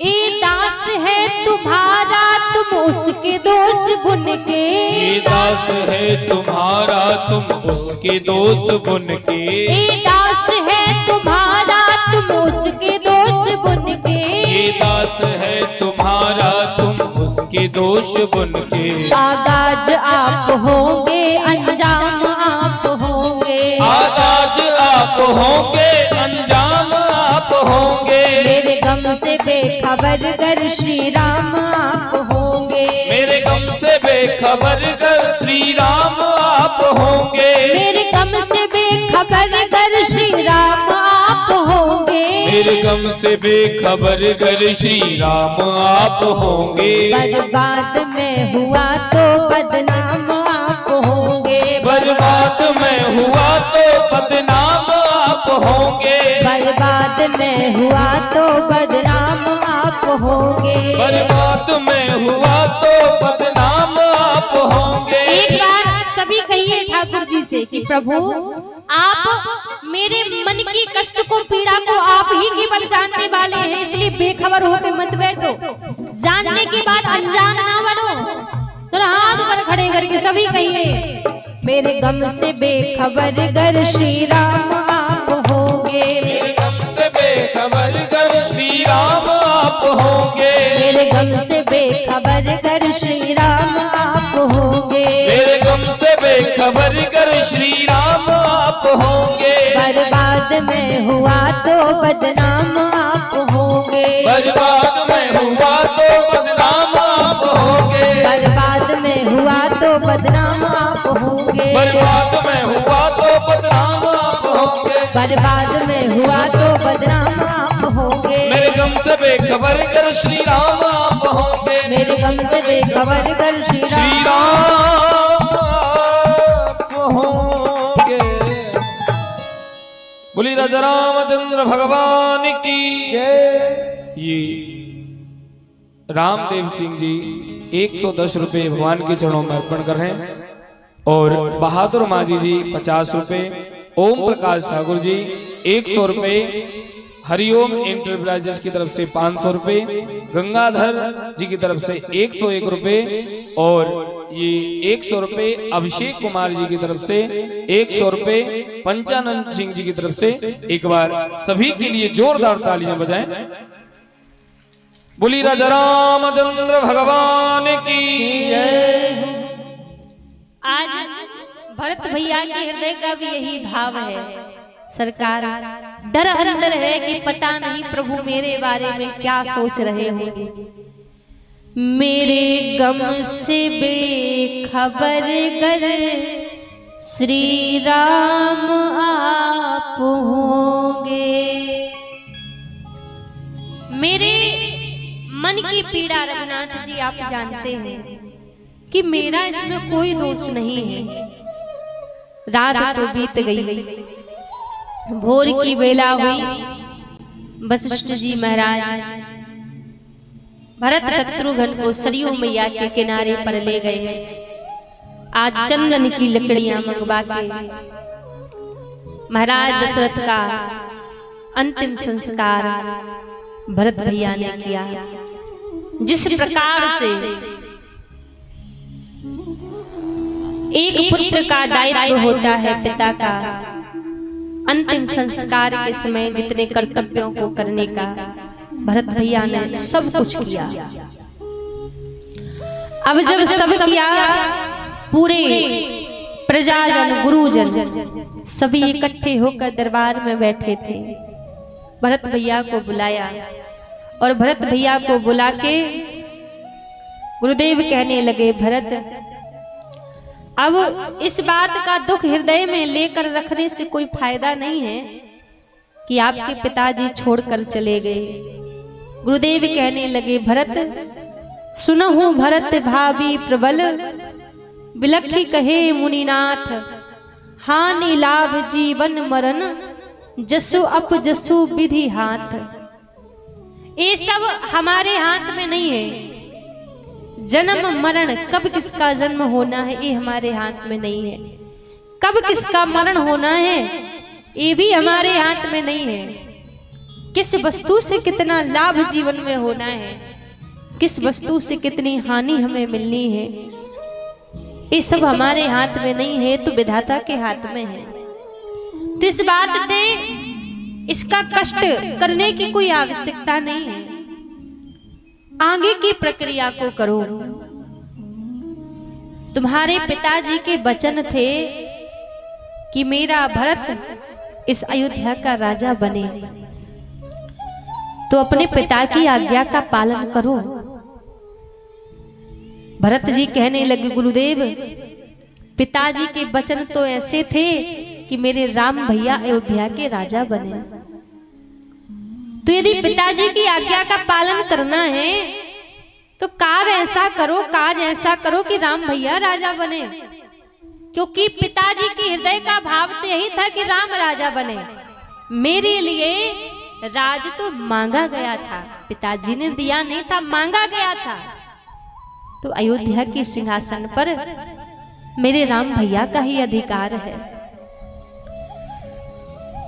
वशिष्ठ जी कहने लगे, भरत राम भैया तो पिताजी की आज्ञा का पालन करने के लिए 14 वर्ष के लिए वनवास चले गए, वन की ओर चले गए। अब तो कर्तव्य तुम्हारा है कि तुम अयोध्या को संभालो, अयोध्या के सिंहासन को संभालो। भरत भैया कहने लगे, गुरुदेव आपको हो क्या गया है? मुझे लग रहा था कि सभी अयोध्या वाले मुझसे भले ही कह दे कि भरत तुम सिंहासन पर बैठो, पर मुझे लग रहा था मेरे गुरुदेव कभी नहीं कहेंगे कि भरत तुम सिंहासन पर बैठो। पर गुरुदेव इसमें आपका अपराध नहीं है। मुझे लग रहा है मेरे अवगुण इतने बढ़ गए हैं कि मेरे अवगुण आपकी बुद्धि पर भी हावी हो रहे हैं। और भरत भैया कहते हैं, गुरुदेव तुम तो सब जानने वाले हो, तुम त्रिकाल दर्शी मुनि नाथा, विश्व बदरी जिमी तुम्हारे पासा।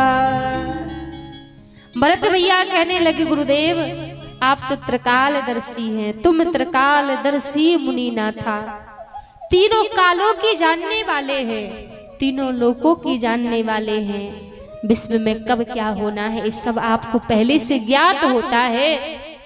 और आप मुझसे कह रहे हैं कि मैं अयोध्या के सिंहासन पर बैठूं। मुझे लग रहा था कि सब जरूर बोल देंगे, पर मेरे गुरुदेव कभी नहीं कहेंगे। गुरुदेव, मैं सिंहासन पर नहीं बैठ सकता। यदि मैं अयोध्या के सिंहासन पर बैठ जाऊंगा ना, तो ये धरती रसातल में चली जाएगी। ये धरती रसातल की ओर चली जाएगी।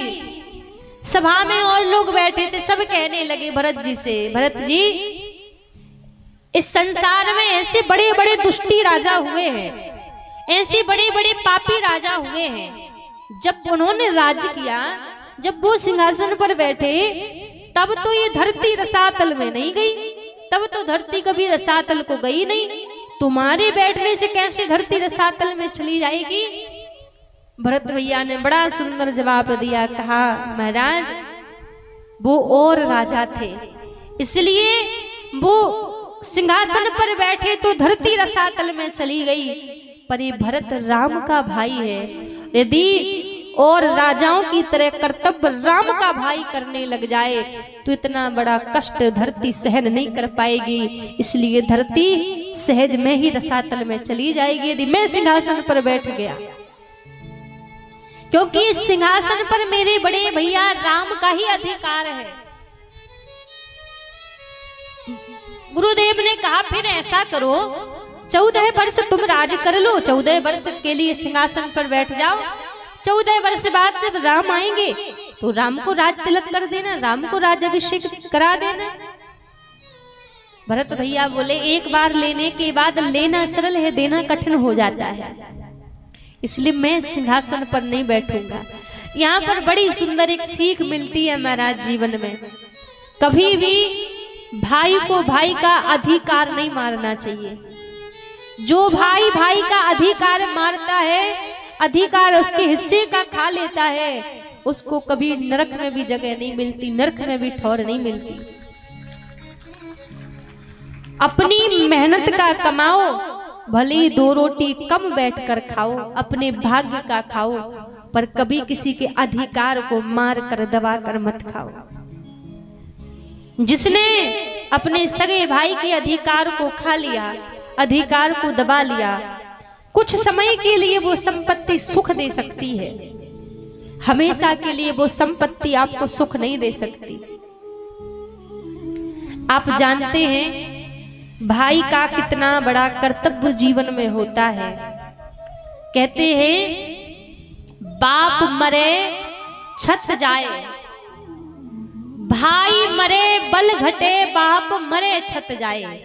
जिस दिन एक भाई भाई को छोड़कर जाता है, उस दिन मानो एक दूसरे भाई का बल घट जाता है, क्योंकि एक भुजा भाई को कहा गया है। तो भाई मरे बल घटे, पिता मरे छत जाए। जब तक भाई साथ में रहेगा तो दुनिया से कितना भी आप ताकतवर व्यक्ति सामने आकर खड़ा हो जाए, पर आपको लगेगा मेरा भाई मेरे सामने खड़ा है, मेरा कुछ बिगाड़ नहीं सकता है, क्योंकि मेरा भाई मेरे साथ खड़ा है, तो उसको भय नहीं लगता। और जब तक पिता जीवन में होता है ना, तब तक छत सर पर रहती है।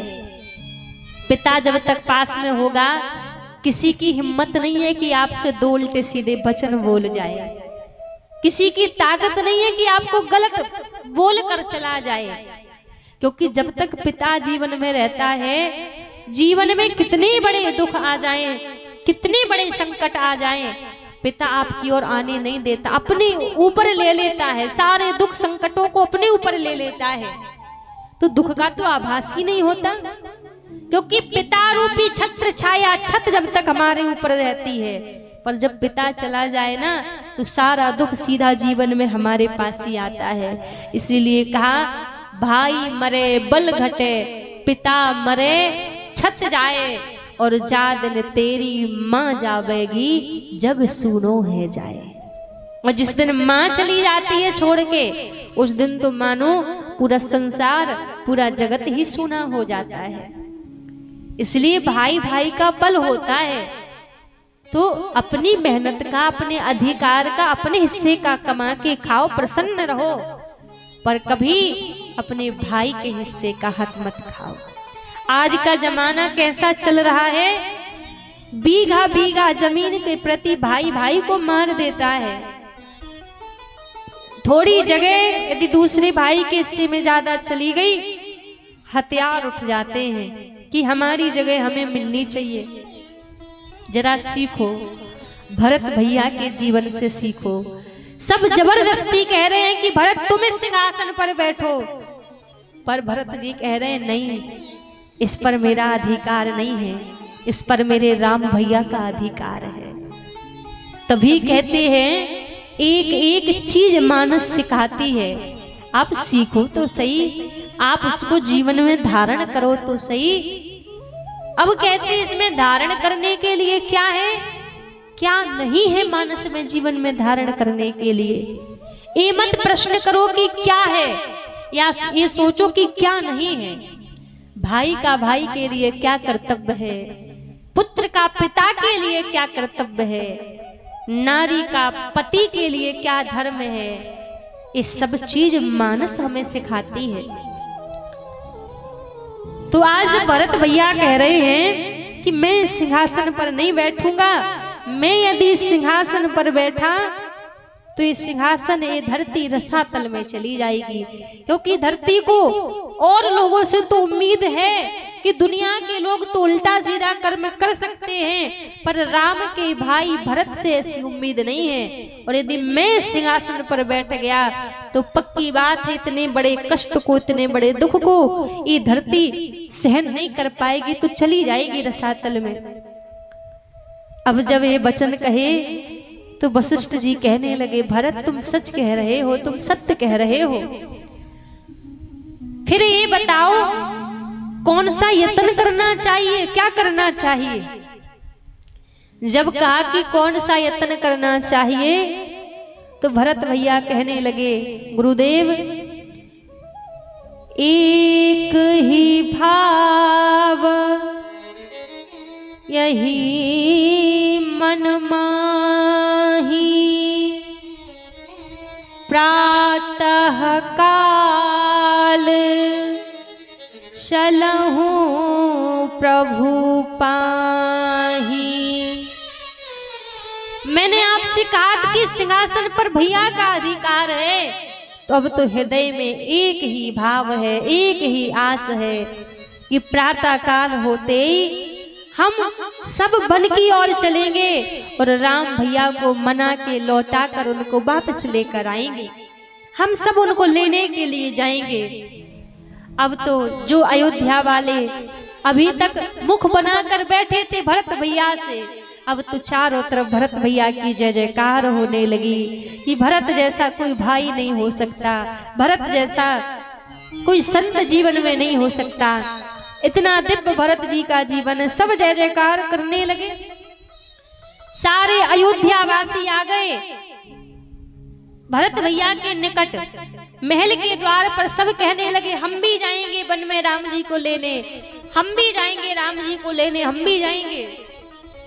गुरु वशिष्ठ जी ने कहा प्रजा से कि देखो, यदि तुम सब जंगल में राम जी को लेने के लिए जाओगे और पीछे से अयोध्या नगरी में आकर किसी ने कोई नुकसान कर दिया, आग लगा दी, तो तुम्हारे घर सब जलकर भस्म हो जाएंगे। कुछ लोग तो अयोध्या में रुको। प्रजा क्या जवाब देती है, गुरुदेव हम यदि राम जी को लेने के लिए नहीं गए तो अभी हमारे जीवन में आग लगी हुई है, ब्रह की आग लगी हुई है। और हम यदि राम जी को लेने के लिए चले गए और हमारे राम जी हमें मिल गए, अयोध्या जले जल के भस्म हो जाए, हमें उससे मतलब नहीं, क्योंकि जहां हमारे राम जी रहते अयोध्या तो वहां दोबारा प्रकट हो जाएगी। पर हम जाएंगे अपने राम जी को मनाने के लिए, लेने के लिए जाएंगे। पूरे नर नारी सब तैयार हैं कि हम भी वन में जाएंगे, हम भी राम जी को मनाकर वापस लेकर आएंगे। तीनों पालकी बुलाई। आज तीनों माताएं पालकी में बैठी हैं, गुरुजन रथों में बैठे हैं। भरत भैया आगे आगे चल रहे हैं। जैसे भरत भैया आगे आगे चल रहे थे, वशिष्ठ जी ने भरत भैया से कहा, भरत जहां तक आपके भैया राम रथ में बैठ कर गए थे, कम से कम वहां तक तो तुम भी रथ में बैठ जाओ, कम से कम वहां तक तो तुम रथ की यात्रा तय करो। भरत भैया ने हाथ जोड़ लिए, गुरुदेव क्या बोल रहे हैं आप? मैं राम जी का सेवक हूँ, मैं राम जी का दास हूँ। सिर बल जाऊं उचित यस मोरा, सब ते सेवक धर्म कठोरा। यदि मेरे रघुनाथ जी पैदल चल के गए हैं तो मुझे सर के बल चल कर जाना चाहिए। सर बल जाऊं उचित यस मोरा, सवते सेवक धर्म कठोरा। मैं रघुनाथ जी का सेवक हूँ तो मुझे तो सर के बल चल कर जाना चाहिए, पर मैं उनकी सेवा ठीक से कर नहीं पा रहा हूँ क्योंकि मैं सर के बल चल कर नहीं जा सकता, मैं पैरों के बल चल कर जा रहा हूँ, मैं सेवक धर्म में पक्का नहीं हुआ अभी। अब तो जैसी भरत भैया यहाँ से चले हैं, श्रृंगबेरपुर भरत भैया पहुंचे। सुमंत जी ने दूर से देखा कि लग रहा है भरत आ रहा है अपनी सेना लेकर। पूरे श्रृंगपुर वासियों को आदेश कर दिया कि सब अपनी अपनी सेना लेकर अस्त्र शस्त्र लेकर तैयार हो जाओ। कहीं ऐसा तो नहीं है कि भरत राम के ऊपर आक्रमण करने के लिए तो नहीं आ रहा। पूरे श्रृंगबेरपुर वासी तैयार खड़े हैं अपने अस्त्र शस्त्रों को लेकर। लेकिन जैसे थोड़ी नजदीक से भरत भैया आए, तीर कमान तैयार करके निषाद राज यहाँ पर खड़े हुए थे, और जैसे देखा कि नेत्रों में भरत भैया के अश्रुपात भरे हुए हैं, चरणों में पादुकाएं नहीं है, चले आ रहे हैं, वो अस्त्र शस्त्र वहीं छूट गए। और जब वो अस्त्र शस्त्र वहीं पर छूट गए, भरत जी से भेंट हुई निषाद राज की, तो आज भरत जी के चरणों में गिर पड़े निषाद राज और उनकी भक्ति को देखकर बार बार प्रणाम करते हैं। और अभी निषाद राज भरत भैया से कह रहे हैं कि मुझे लग रहा है रघुनाथ जी ने भरत भैया के साथ में ठीक नहीं किया, अच्छा नहीं किया जो उनको छोड़कर चले गए, और यदि लौट कर नहीं आए तो भरत भैया का जीवन कैसे बीतेगा। इतना दिव्य प्रेम है भरत जी का। अभी यहाँ से निषाद राज बोले हम भी आपके साथ में चलेंगे राम जी को मनाने के लिए, आप भी प्रार्थना करेंगे, हम भी प्रार्थना करेंगे, हम भी उनसे कहेंगे प्रभु आप लौट कर चलिए, अब वापस अयोध्या चलिए, हम सब मनाएंगे राम जी को। यहाँ से सब श्रृंगबेरपुर वासी जा रहे हैं। भरत चले चित्रकूट हो रामा, राम को मनाने जा रहे हैं भरत भैया। यहाँ से जैसे गए प्रयाग की भूमि में पहुंचे, और प्रयागराज की भूमि में जैसे भरत भैया पहुंचे, पहुंचने के बाद अभी तक जो बड़े बड़े संतों ने अभी तक दर्शन किया था, जो राम जी के दर्शन किए थे, तो बड़े बड़े सभी संत कह रहे थे कि हमने जीवन पर्यंत जितना भजन किया है उन सभी भजनों का फल आज हमें मिल गया कि आज हमें राम जी के दर्शन हो गए। लेकिन प्रयाग के जब संतों ने भरत भैया के दर्शन किए तो आज वो संत क्या कह रहे हैं कि हम तो जानते थे कि भजन का केवल एक फल होता है भगवान के दर्शन मिल जाना, लेकिन आज हमें इस बात का पता चला कि भगवान के दर्शनों का भी कुछ फल मिलता है। और भगवान के दर्शनों का फल हमें क्या मिल रहा है? भगवान के दर्शनों का फल मिल रहा है कि भरत जैसे संत के दर्शन मिलना, ये भगवान के दर्शन का फल है। आज प्रयागवासी सभी संत अपने भाग्य को सराहना दे रहे हैं कि आज हमारे भाग्य कितने पुनीत हैं, पावन हमारे भाग्य हैं कि हमें भरत जी के दर्शन मिल रहे हैं। तेहि कर फल पुनि दरस तुम्हारा, तेहि कर फल पुनि दरस तुम्हारा, तेहि कर फल पुनि दरस तुम्हारा, ते कर फल पुनि दरस तुम्हारा, सहित प्रयाग सौभाग्य हमारा, सहित प्रयाग सौभाग्य हमारा। तेहि कर फल पुनि दरस तुम्हारा। ते कर फल पुनि करत दया। तेहि कर फल पुनि दरस तुम्हारा। ते कर फल पुनि दरस तुम्हारा। सहित प्रयाग सौभाग्य हमारा। सहित समाज सौभाग्य हमारा। सहित समाज सौभाग्य हमारा। आज जितने भी संत भरत जी को देख रहे हैं तो भरत जी को देखकर सभी संत कह रहे हैं तेहि कर फल पुनि दर्श तुम्हारा। हमने जो रघुनाथ जी के दर्शन किए थे, रघुनाथ जी के दर्शनों का फल हमें आज यहाँ पर मिला हुआ है कि हमें भरत जैसे संत के दर्शन यहाँ पर हुए हैं। प्रयाग से चित्रकूट की ओर भरत भैया बढ़े हैं आगे। यहाँ पंचवटी में रघुनाथ जी निवास करते हैं। प्रभु यहाँ पर निवास कर रहे थे, भगवान बैठे हुए थे। कुटिया के बाहर जब रघुनाथ जी बैठे हुए थे तो दूर से समस्त प्रजाजन के आने का आभास हुआ। तो लक्ष्मण भैया जाकर देखने लगे और प्रभु से कहने लगे, प्रभु लगता है भरत भैया आ रहे हैं और मुझे लग नहीं रहा है कि भरत भैया इतनी सारी सेना को लेकर क्यों आ रहे हैं। यदि आपसे अकेले मिलने के लिए आते तो शायद अकेले आते, पर इतने सब लोगों को लेकर आ रहे हैं, मुझे कुछ ठीक नहीं लग रहा है। राम जी बोले, अभी आपको कुछ पता नहीं है, आने दो पहले, ज्यादा विचार ना करो, अभी ज्यादा सोचो ना। अब जैसी कहा कि ज्यादा विचार ना करो, इतने में भरत भैया आए, गुरुजन आए। गुरुजनों को रघुनाथ जी ने प्रणाम किया। भरत भैया ने जैसे प्रभु को देखा तो प्रभु को देखकर आज चरणों में गिर पड़े, चरणों में गिर पड़े भरत जी। जब भरत जी चरणों में गिर पड़े, महाराज रघुनाथ जी ऊपर की ओर उठाना चाह रहे हैं कि मैं अंकों में भर लूं, पर भरत जी उठ नहीं रहे हैं। भरत जी चरणों में पड़े हैं, रघुनाथ जी उठाने का प्रयास कर रहे हैं, पर रघुनाथ जी से भरत भैया उठ नहीं रहे हैं। यहाँ पर संत बड़ी प्यारी बात कहते हैं कि देखो रघुनाथ जी तो उठाने का प्रयास कर रहे हैं और भरत भैया भी उठने का प्रयास कर रहे हैं, पर भरत भैया उठ क्यों नहीं पा रहे हैं। भरत भैया इसलिए नहीं उठ पा रहे हैं कि धरती मैया ने जकड़ कर रखा है कि आज मैं धन्य हो गई भरत जैसा पुत्र पाके, इसलिए धरती मैया ने अपने अंकों में भरत जी को भर रखा है।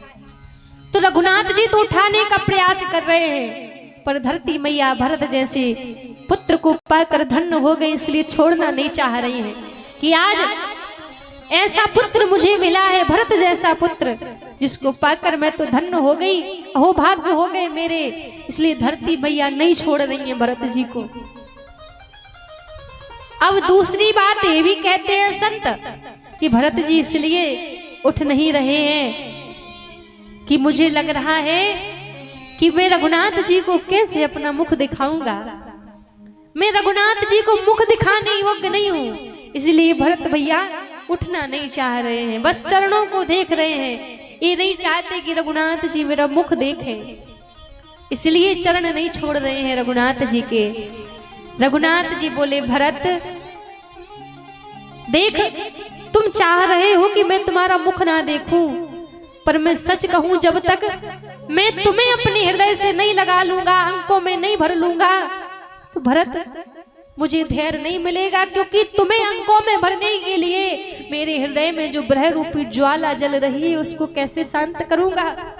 वो तभी शांत होगी जब तुम मेरे हृदय से लग जाओगे। भरत अपने भैया के हृदय से लग जाओ। देखो तुम चाहते हो मैं तुम्हारा मुख ना देखूं, मैं कहता हूं मैं तुम्हारा मुख नहीं देखूंगा, पर तुम मेरे हृदय से लग जाओ। जब भगवान ने कहा कि मुख नहीं देखूंगा, तुम पर मेरे हृदय से लग जाओ। भरत जी जब उठे, भरत जी ने टेढ़ा मुख कर लिया। टेढ़ा मुख करके रघुनाथ जी ने भरत जी को अंकों में भर लिया, हृदय से लगा लिया भरत जी को। और जब हृदय से लगाया तो आज जो भी जितने लोग यहाँ पर देख रहे हैं सब कहते हैं कि सच में भरत जी साधु है, सच में भरत जी संत है। ऐसा संत कोई जीवन में दूसरा नहीं हो सकता।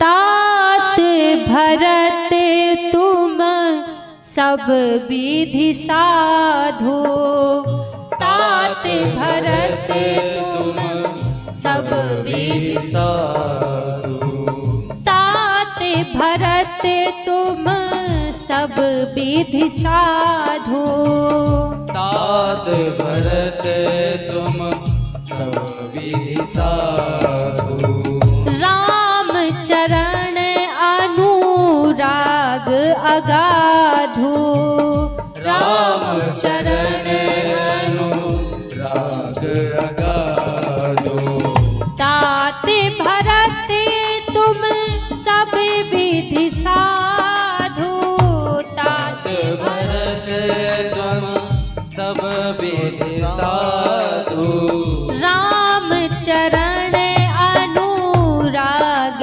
अगाधो, राम चरण अनुराग अगाधो। जब भरत जी को हृदय से लगाया तो सब जितने संत जन वहां पे खड़े थे, जितनी प्रजा जन वहां पे खड़ी थी, सब कहने लगी तात भरत तुम सब विधि साधो, राम शरण अनुराग अगाधो। तुम्हारा रघुनाथ जी के चरणों में अगाध प्रेम है, जिस प्रेम का कोई वर्णन नहीं कर सकता।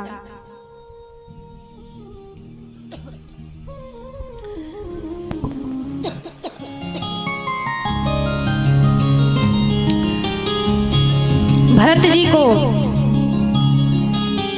देखकर आज जितनी प्रजाजन वहां पर खड़े हुए थे, सब देखकर महाराज सबका हृदय भर आया। ऐसा दिव्य प्रेम भरत भैया का रघुनाथ जी के चरणों में है।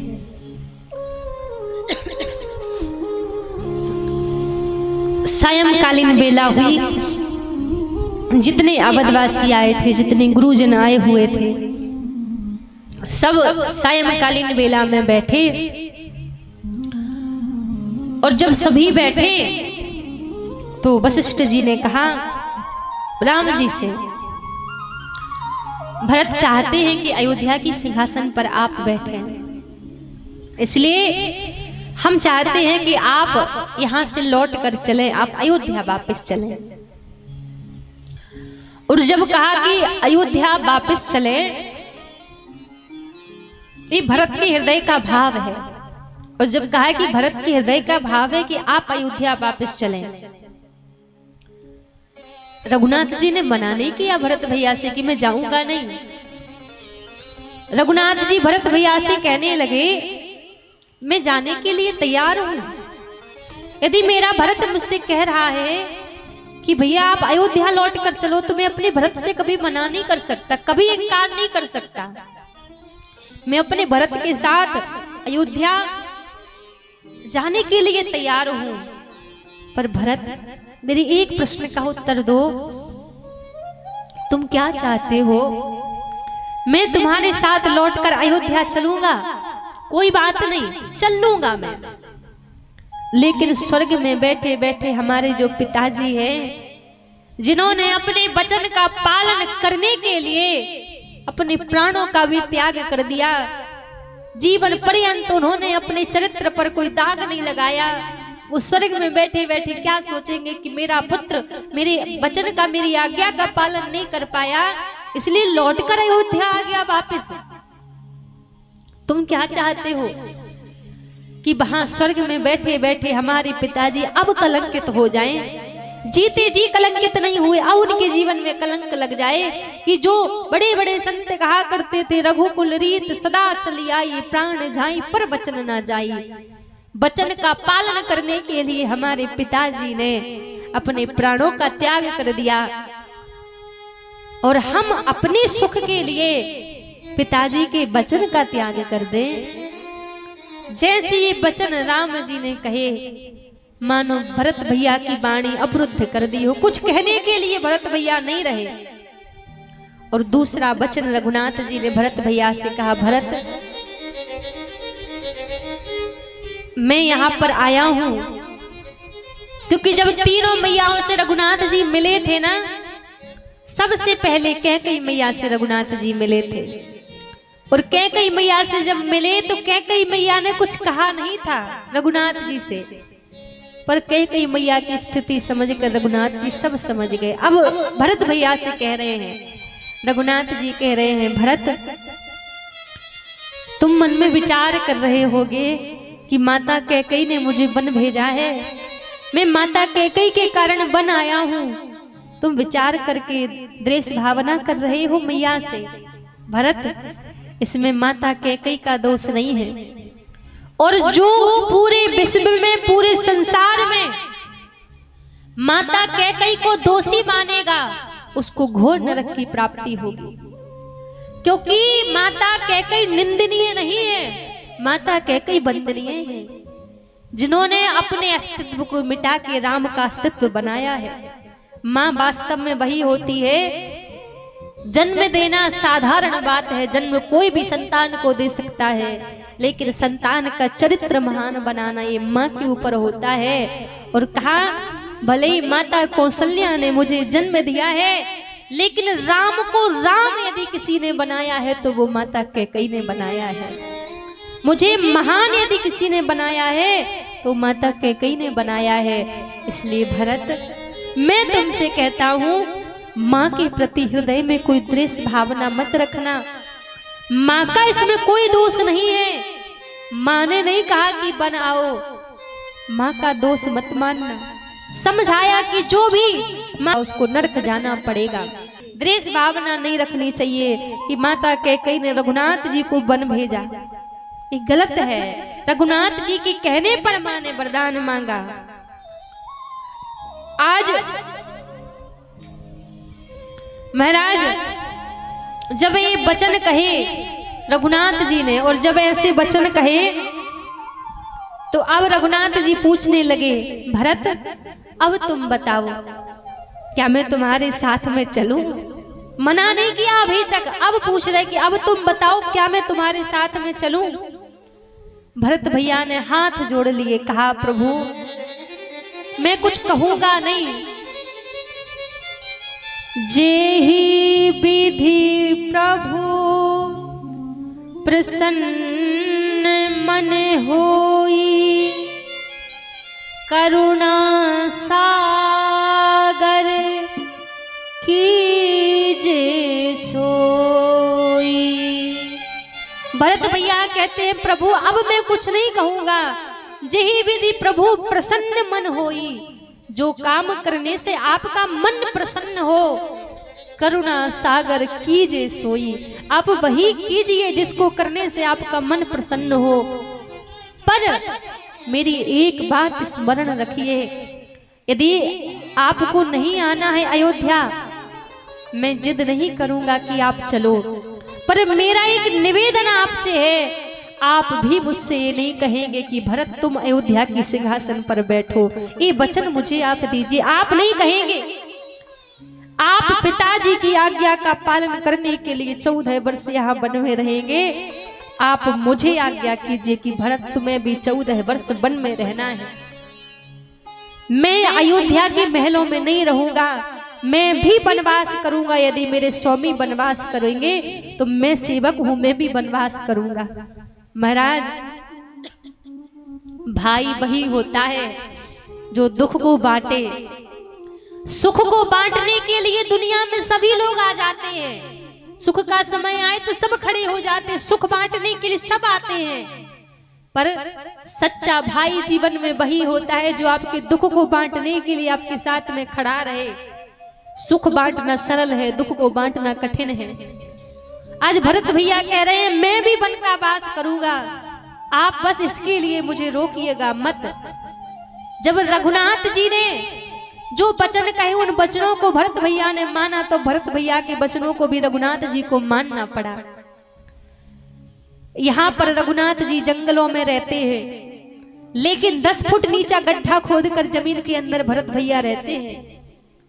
रघुनाथ जी तो झोपड़ी में रहते हैं, वो तो जमीन के अंदर रहते हैं। भरत भैया ऐसा तपस्वी जीवन बिताया। आज जब रघुनाथ जी से कहा कि प्रभु एक वचन और मेरा स्मरण रखना, एक बात और याद रखना, यदि 14 वर्ष से एक दिन भी आपको ज्यादा हो गया वापस लौटने में, तो आपका ये भरत प्राण त्याग देगा। आपके भरत के देह में प्राण जीवित नहीं रहेंगे। यदि एक दिन और ज्यादा हो गया। और जब जाने लगे तो कहा प्रभु अपनी कोई निशानी दीजिए, मानो भगवान ने स्वयं को ही खड़ाऊ के रूप में प्रकट कर दिया हो। प्रभु ने स्वयं को ही खड़ाऊ के रूप में प्रकट कर दिया और भरत भैया को वो खड़ाऊ प्रदान की।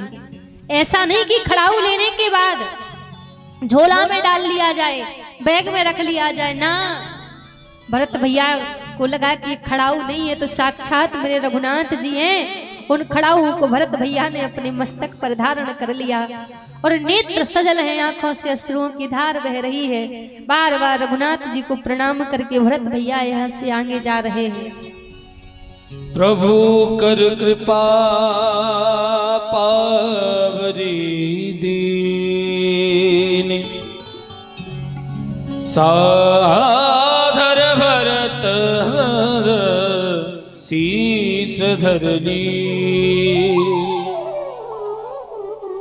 बड़ा सुंदर भाव है। कहा हो शीस पे खड़ा हूं और अखियों में पानी,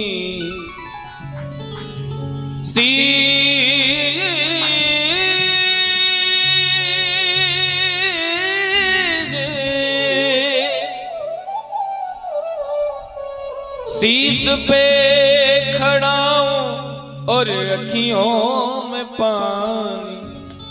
हो राम भक्त ले चला रे राम की निशानी, राम भक्त ले चला रे राम के निशानी। हो राम भक्त ले चला रे राम की निशानी, राम भक्त ले चला रे राम के निशानी। ओ शीस पे खड़ा हूं और अखियों में पानी, शीस पे खड़ा हूं और अखियों में पानी। ओ शीस पे खड़ा हूं और अखियों में पानी, शीस पे खड़ा हूं और अखियों में पानी। राम भक्त ले चला रे राम की निशानी, राम भक्त ले चला रे राम के निशानी। ओ राम भक्त ले चला रे राम की निशानी, राम भक्त ले चला रे राम की निशानी।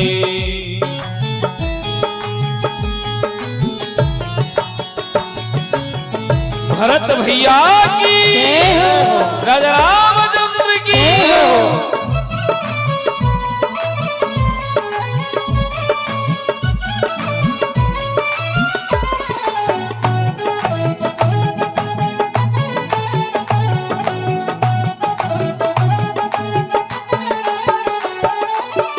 और कहा शीस खड़ाऊं ले चला ऐसे, शीस खड़ाऊं ले चला ऐसे, शीस खड़ाऊं ले चला ऐसे, शीस खड़ाऊं ले चला ऐसे। राम सिया जी संग हो जैसे, राम सिया जी संग हो जैसे। राम सिया जी संग हो जैसे, राम सिया जी संग हो जैसे। बड़ा सुंदर भाव कहा। शीश पर खड़ा हूं इस प्रकार रखिए जैसे ये हृदय का भाव है कि राम और सिया दोनों साथ में चल रहे हैं। ये भरत भैया जी को बड़ा सुंदर भाव है। कहा इस प्रकार से शीश पर वो खड़ाऊ सजा रखे हैं जैसे प्रभु श्री राम और मां जानकी दोनों साथ चल रहे हो शीश खड़ाऊ ले चला ऐसे, शीश खड़ा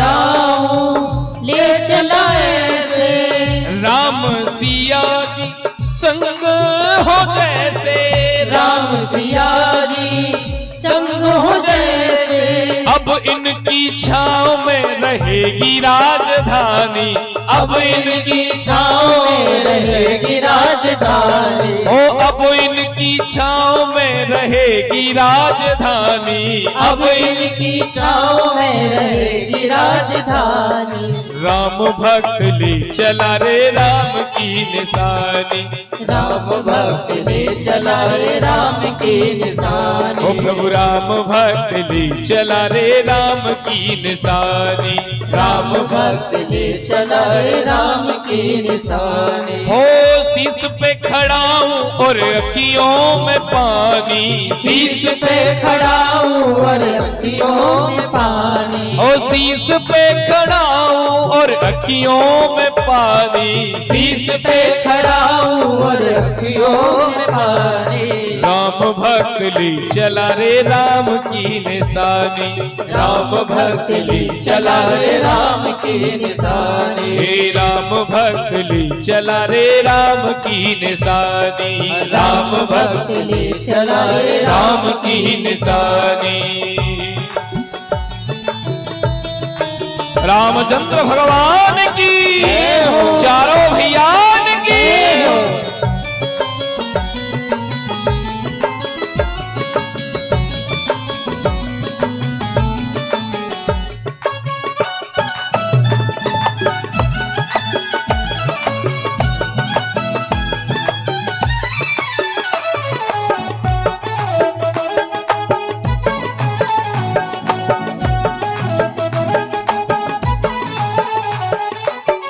और कहा पल छिन लागे सदियों जैसे, पल छिन लागे सदियों जैसे। 14 बरस कटेंगे कैसे, 14 बरस कटेंगे कैसे। जाने समय क्या खेल रचेगा, जाने समय क्या खेल रचेगा। कौन मरेगा कौन जिएगा, कौन मरेगा कौन जिएगा। कब्रे मिलन के फूल खिलेंगे, कब्रे मिलन के फूल खिलेंगे। नदियों के दो पुल यूं मिलेंगे, सदियों के दो पुल यूं मिलेंगे। जी करता है यहीं बस जाए, जी करता है यही बस जाए। ओ जी करता है यहीं बस जाए, जी करता है यही बस जाए। हिल मिल कर 14 बरस बिताए, हिल मिल कर 14 बरस बिताए। ओ हिल मिल कर 14 बरस बिताए, हिल मिल कर 14 बरस बिताए। राम बिन कठिन है एक गिर बितानी, राम बिन कठिन है एक घड़ी बितानी।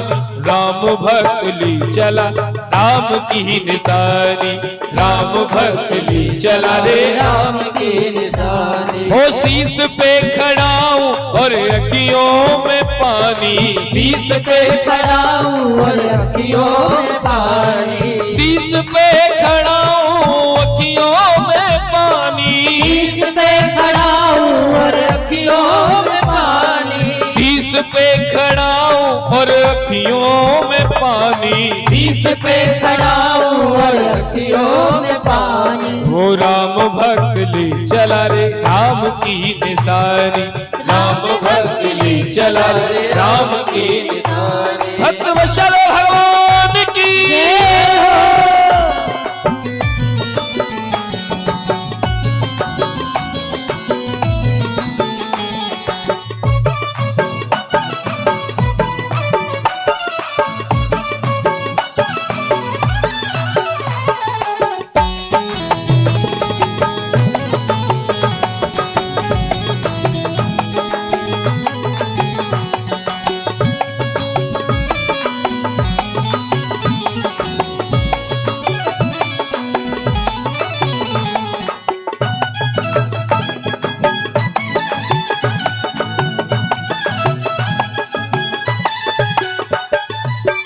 तन मन वचन उमंग अनुरागा, तन मन वचन उमंग अनुरागा, धीर धुरंधर धीरज त्यागा, धीर धुरंधर धीरज त्यागा, तन मन वचन उमंग अनुरागा, तन मन वचन उमंग अनुरागा, धीर धुरंधर धीरज त्यागा, धीर धुरंधर धीरज त्यागा, भावना में बह चले धीर वीर ज्ञानी, भावना में बह चले धीर वीर ज्ञानी, भावना में बह चले धीर वीर ज्ञानी, भावना में बह चले धीर वीर ज्ञानी, राम भक्त ली चला रे राम की निशानी, राम भक्त ली चला रे राम की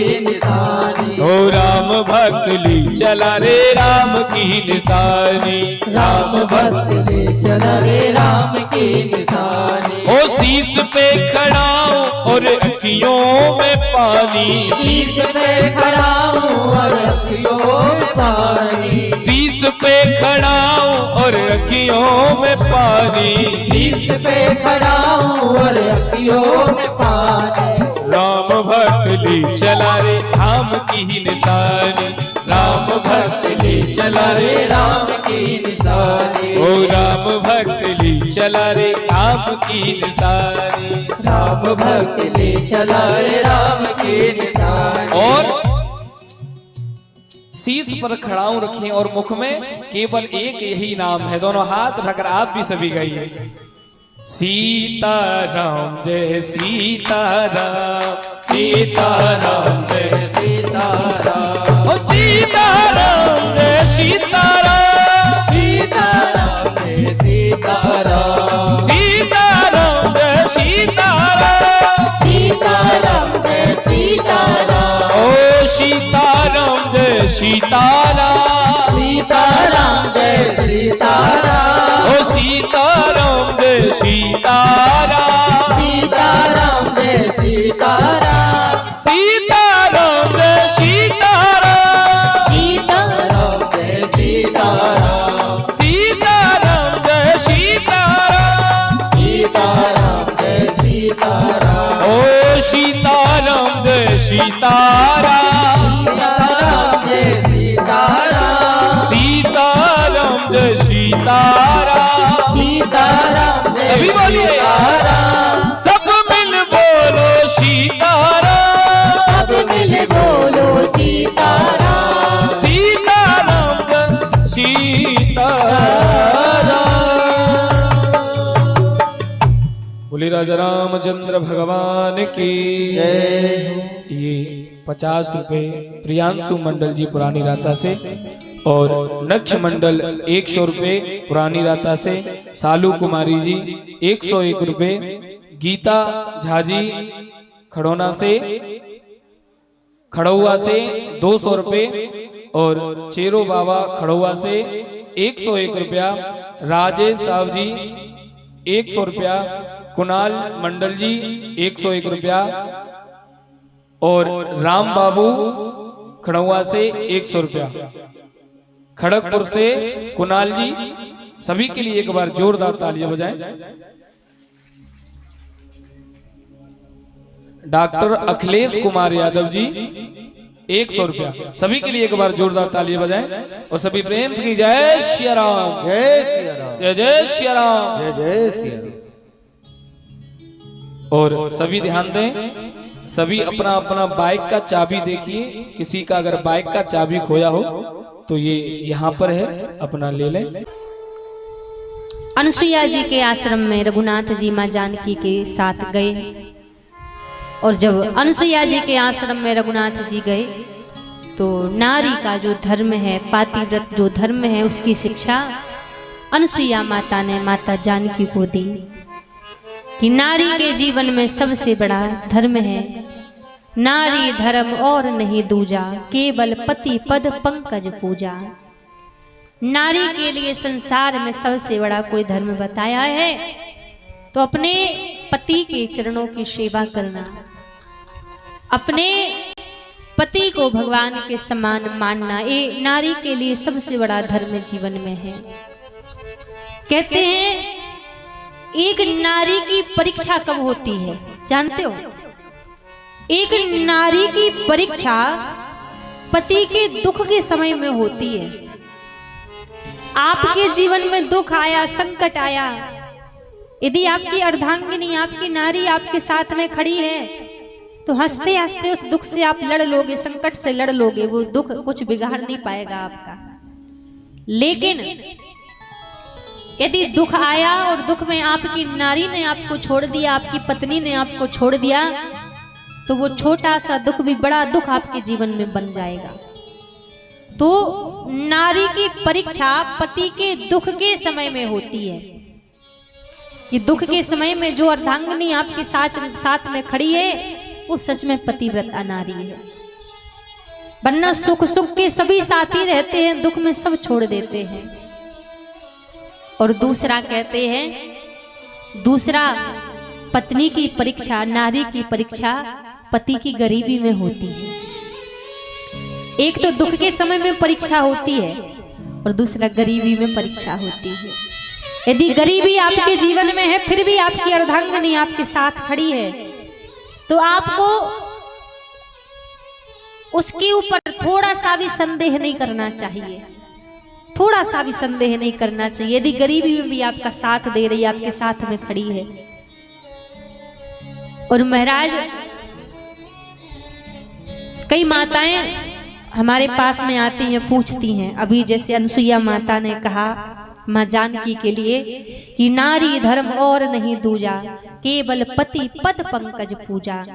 पति को देवता समान मान कर पूजना चाहिए। तो कई नारियां कहती हैं भैया पति को देवता मानना चाहिए। अब इसमें भी कई संतों ने गुण बताए हैं कि कैसे पति को देवता मानना चाहिए। अब हम आपसे कह दें अब कि भाई पति को देवता मानना चाहिए, पति को अपना होश नहीं है, दारू पी के पड़े हैं नाली में, और आपसे हम कहें देवता का भाव रखो तो भाव आएगा? नहीं आएगा। ये समझने की बात है, हंसने की बात नहीं है।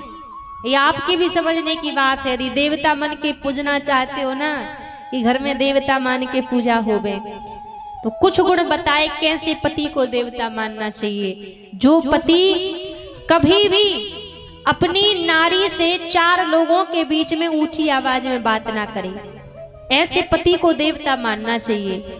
भले ही आपसे कोई गलती हुई है, अकेले में जाके आपको चिल्ला ले, डांट ले, समझा ले, पर चार लोगों के सामने आपसे ऊंची आवाज में बात ना करे, तो ऐसे पति को देवता मानना चाहिए।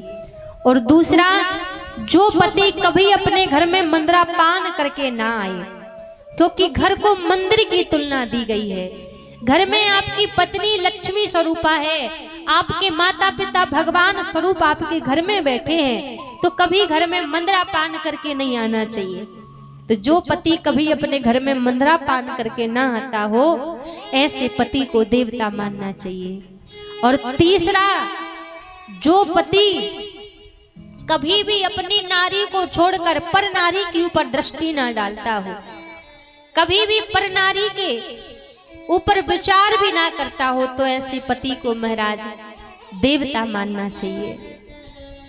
तो कुछ गुण होते हैं जो गुणों से देवता मानना चाहिए। अब एक बात ये आई कि यदि ये सारे गुण हमारे पति के अंदर नहीं है तो क्या उसका त्याग कर देना चाहिए? नहीं। शास्त्र कहते हैं कितना भी अवगुणी क्यों ना हो आपका पति, कितना भी पूरे अवगुण क्यों ना भरे हो, पर उसका त्याग नहीं करना चाहिए। ऐसे पति को भी सद्मार्ग पर लाने का धीरे धीरे प्रयास करना चाहिए। क्योंकि एक दिन और हमने आपसे कहा था कि पत्नी वही जो पति के पतन को रोक दे, पतन के मार्ग से हटाकर सद्मार्ग पर ले आए, वही पत्नी है। तो यहाँ पर माता अनसुईया ने नारी के धर्मों को सिखाया, माता जानकी को, कि नारी के जीवन में पातिव्रत धर्म सबसे श्रेष्ठ माना जाता है। इसके पातिव्रत धर्म की शक्ति भी महाराज अपार है। इसका साक्षात उदाहरण कोई और नहीं, माता अनसुईया ही है। जिनके पातिव्रत धर्म के कारण स्वयं तीनों देवों को इनके सामने बालक बनना पड़ा, बालक बन गए इनके पातिव्रत धर्म की शक्ति के कारण। तो पतिव्रत धर्म का पालन हर एक नारी के लिए करना चाहिए। यहाँ पर समझाया। और आज कुछ एक दो चीज और हम विचार कर रहे थे आपको बताने के लिए। कई माताएं गायत्री मंत्र का जप करती हैं। हमने सुना, यहाँ भी हमें पता लगा कि कई माताएं गायत्री मंत्र का जप करती हैं। माताओं को गायत्री मंत्र बोलना निषेध है। माताओं के लिए गायत्री मंत्र जप करना या स्मरण करने की शास्त्रों ने आज्ञा नहीं दी है, क्योंकि गायत्री मंत्र की महिमा अपनी जगह पर श्रेष्ठ है। गायत्री मंत्र वही बोल सकता है जिसका यज्ञोपवीत संस्कार हुआ हो, जो नियम संयम से रहता हो, पवित्रता के साथ रहता हो, उसी को अधिकार है गायत्री मंत्र बोलने का। माताओं को लेकिन गायत्री मंत्र बोलने का अधिकार बिल्कुल नहीं है। शास्त्रों ने बिल्कुल निषेध माना है कि माताओं के लिए गायत्री मंत्र नहीं बोलना चाहिए। आपके लिए और मंत्र हैं, और मंत्रों से आप आराधना करो, पर गायत्री मंत्र नहीं बोलना चाहिए। दूसरी बात, कहीं कहीं देखने को मिलता है कि माइक में, इन डीजे बॉक्सों में लोग गायत्री मंत्र बजाते हैं। गायत्री मंत्र कभी डीजे बॉक्सों में भी या साउंड पर नहीं बजाना चाहिए, ये गुप्त रहता है। इसको ऐसे नहीं बजाना चाहिए गायत्री मंत्र, इसकी महिमा होती है। अपराध लगता है कि हम कहीं भी कैसे बजा रहे हैं। अब मान लो यहाँ पर गायत्री मंत्र चल रहा है, रास्ते चलता कोई व्यक्ति अशुद्ध अवस्था में भी जा रहा है, अब सुन 2 बार 3 बार 4 बार उसके कानों में पड़ेगा तो 5वीं बार मुख से निकल ही आएगा उसके। तो इसलिए गायत्री मंत्र कभी ऐसे डीजे बॉक्सों में नहीं बजाना चाहिए, इसकी मर्यादा है। एक चीज और हम आपके लिए फायदा की बात बताएं। वैसे तो आज ही नवमी मानी गई है, कल दशहरा है, 10वीं तिथि है। कोई बात नहीं, कल भी आप कर लीजिए, कोई दिक्कत नहीं है। बड़े बड़े संत ब्राह्मण नवरात्रि में दुर्गा सप्तशती का पाठ करते हैं। अब कई लोगों के मन में भाव होता है कि हमें तो दुर्गा सप्तशती पढ़ना आता ही नहीं है, हम कैसे दुर्गा सप्तशती का पाठ करें। मानस में बड़ी सुंदर बात बाबा गोस्वामी तुलसीदास जी ने कही है। आप यदि दुर्गा सप्तशती का पाठ नहीं कर सकते, उसका पूरा पाठ नहीं कर सकते, तो मानस में कुछ चौपाई बताई हैं। यदि आप उन चौपाइयों का पाठ कर लें तो आपको पूरी दुर्गा सप्तशती का पाठ करने का फल उसी समय प्राप्त हो जाएगा। जब माँ जानकी ने पुष्प वाटिका में जाकर माँ गौरी की आराधना की थी और जो चौपाइयों का वहां गायन किया था, जय जय गिरिवर राज किशोरी, जय महेश मुखचंद्र चकोरी, जय गज बदन सडानन माता, इन चौपाइयों का, माँ गौरी की स्तुति का जो नित्य प्रति पाठ करता है या कभी कभी भी पाठ करता है, तो इन सारी चौपाइयों को पढ़ने से ही उस व्यक्ति को पूरी दुर्गा सप्तशती का पाठ करने का फल वही प्राप्त हो जाता है। इतनी पूरी दुर्गा सप्तशती का सार इन 3-4 चौपाइयों में गोस्वामी बाबा ने प्रकट करके रख दिया। इतना सरल साधन आपके लिए कर दिया है। तो ये सबको महाराज इतना तो धीरे धीरे सबको करना चाहिए। यहाँ पर माता अनुसुईया के आश्रम से रघुनाथ जी गए और जब रघुनाथ जी जाने लगे तो आज यहाँ पर अग्नि को प्रकट करके माता जानकी को जैसी रघुनाथ जी ले जाने लगे तो आज माता जानकी को आधी यात्रा में प्रभु लेकर नहीं गए, यहाँ से माता जानकी का प्रतिबिंब लेकर गए। जो माता जानकी थी वो तो यही अग्नि के द्वारा ही समाहित हो गई थी। अब यहाँ से जो आधी यात्रा की है वो माता जानकी के प्रतिबिंब के साथ आधी यात्रा की है। माता जानकी के प्रतिबिंब को ले जाकर रघुनाथ जी पंचवटी में यहाँ पर निवास करने लगे। आज प्रभु यहाँ पंचवटी में निवास करते हैं तो भोर की बेला थी। भोर की बेला में कुटिया के बाहर रघुनाथ जी बैठे थे। तभी वहां पर क्या हुआ, एक विशाल राक्षसी सूर्पनखा वहां से गुजर के जा रही थी। अब सूर्पनखा का बड़ा भयंकर रूप था, लेकिन जब उस सूर्पनखा ने वहां पर देखा रघुनाथ जी को तो रघुनाथ जी को देखकर सोचने लगी, अरे यदि इनसे मैं विवाह कर लूं तो ये तो बड़े सुंदर हैं देखने में। तुरंत अपना रूप बदल लिया शूर्पणखा ने और पंचवटी में रघुनाथ जी के पास पहुंची, प्रस्ताव रखने लगी, क्या आप मुझसे विवाह करोगे?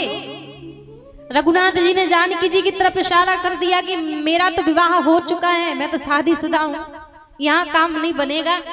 जब रघुनाथ जी ने मना कर दिया तो लक्ष्मण जी से कहने लगी कि आप मुझसे विवाह कर लो। लक्ष्मण जी का स्वभाव तो जानते ही है, जैसे लक्ष्मण जी से कहा कि आप मुझसे विवाह कर लो तो लक्ष्मण जी ने आज शूर्पणखा के नाक कान को काट दिया।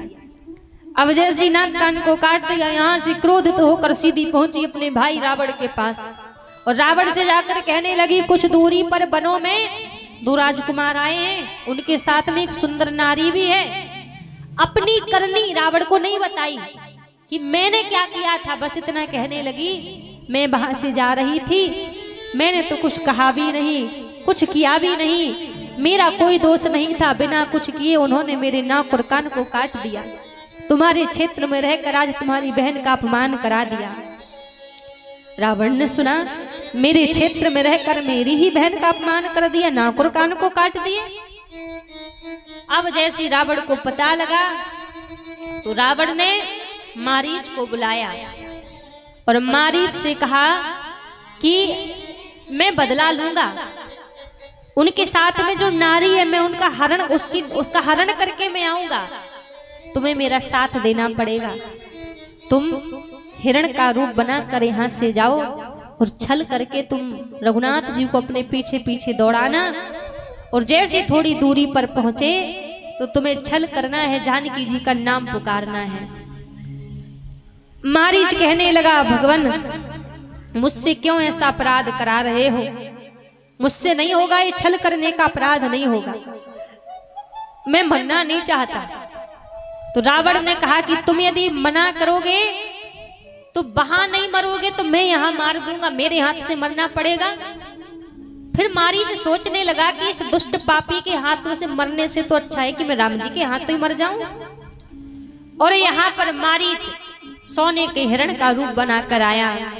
पंचवटी में मैया बैठी है, रघुनाथ जी बैठे हैं, पंचवटी के सामने सोने का मृग दिखाई दिया तो माँ प्रसन्न होकर कहने लगी राघव जी से कि प्रभु मुझे सोने का हिरण चाहिए। राम जी ने एक बार तो कहा, जानकी सोने का भी क्या कोई हिरण होता है, सोने का हिरण नहीं होता है, भ्रम है।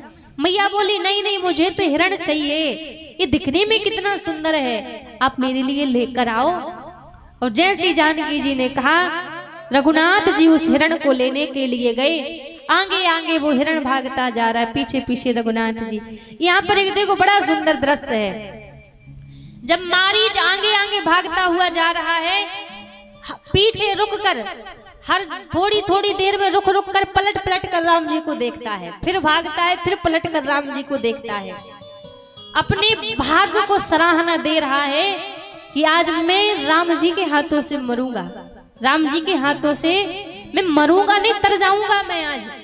तो बार बार पलट पलट कर राम जी को देख रहा है। और जैसे ही थोड़ा निकट पहुंचे रघुनाथ जी, और रघुनाथ जी ने जैसे तीर चलाया, तीर जाकर मारीच को लगा और छल करके मारीच हा सीते करतात पुकारा। यहाँ चिल्लाने लगा मारीच, हा सीते करके जैसे चिल्लाया, माँ जानकी के कानों में वो आवाज पड़ी। लक्ष्मण जी से कहने लगी, लाला तुम्हारे भैया किसी संकट में हैं, किसी दुख में हैं, उन्होंने अभी मेरा नाम लेकर मुझे पुकारा है, आप जाओ अपने भैया को देखो, वो किसी दुख में है, किसी संकट में है। लक्ष्मण जी कहने लगे, मैया जो खुद दुख हरने वाले हैं, जो कुछ खुद संकट हरने वाले हैं, उनके ऊपर कहां से संकट आ जाएगा। जानकी जी बोली, नहीं मेरा हृदय कह रहा है वो कहीं ना कहीं संकट में है, आप जाओ, आप अपने भैया को लेकर आओ। अब जैसे कहा, लक्ष्मण जी ने लक्ष्मण रेखा खींच दी और कहा, भाभी जब तक मैं लौट कर ना आऊं तब तक आप इस लक्ष्मण रेखा को पार नहीं करना। और जैसे लक्ष्मण रेखा खींची, लक्ष्मण जी वहां से गए रघुनाथ जी को लेने के लिए। कुटिया से बाहर जैसे रघुनाथ जी लक्ष्मण जी निकले, यहाँ रावण ने साधु का, ब्राह्मण का भेष बनाया और कुटिया में प्रवेश कर गया। जैसे प्रवेश कर गया आवाज लगाने लगा, भिक्षाम देहि भिक्षाम देहि। जैसे ही आवाज लगाने लगा, मैया ने सोचा शायद कोई साधु आया है, तो भिक्षा देने लगी।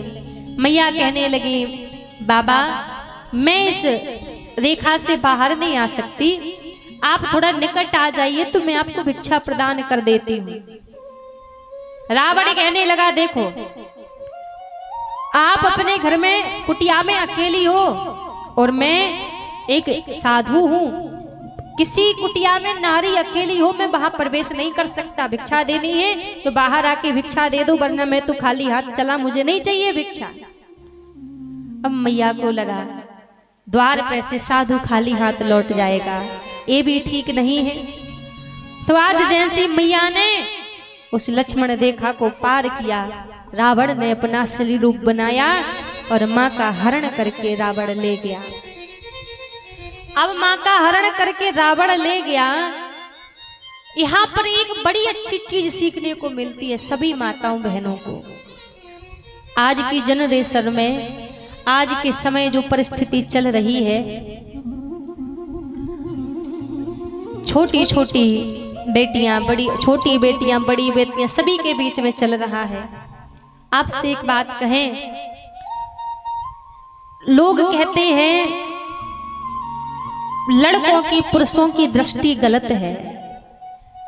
चलो मान लिया उनकी दृष्टि भी गलत है, लेकिन जब तक कोई बेटी अपनी मर्यादा की सीमा को पार ना करे, तब तक संसार में किसी की औकात नहीं है कि उसके ऊपर गलत दृष्टि डाल दे। हम यदि अपनी मर्यादा में रहे।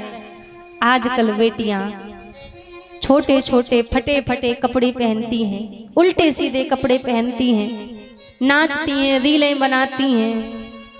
उनसे कह और दिया जाए कि कपड़े थोड़ा ठीक ठाक पहना करो, बढ़िया पहना करो, तो जवाब क्या देती हैं? कपड़े तो हमारे ठीक हैं, नजरों को सुधारो। भैया नजरें भी सुधार ली जाएंगी, तुम यदि अच्छे ठीक ठाक कपड़े पहन लोगी तो कुछ बिगड़ जाएगा। मर्यादा में रहकर भी सुंदर दिखा जा सकता है। ये जरूरी नहीं है कि छोटे कपड़े, फटे कपड़े पहनकर ही आप सुंदर दिखो।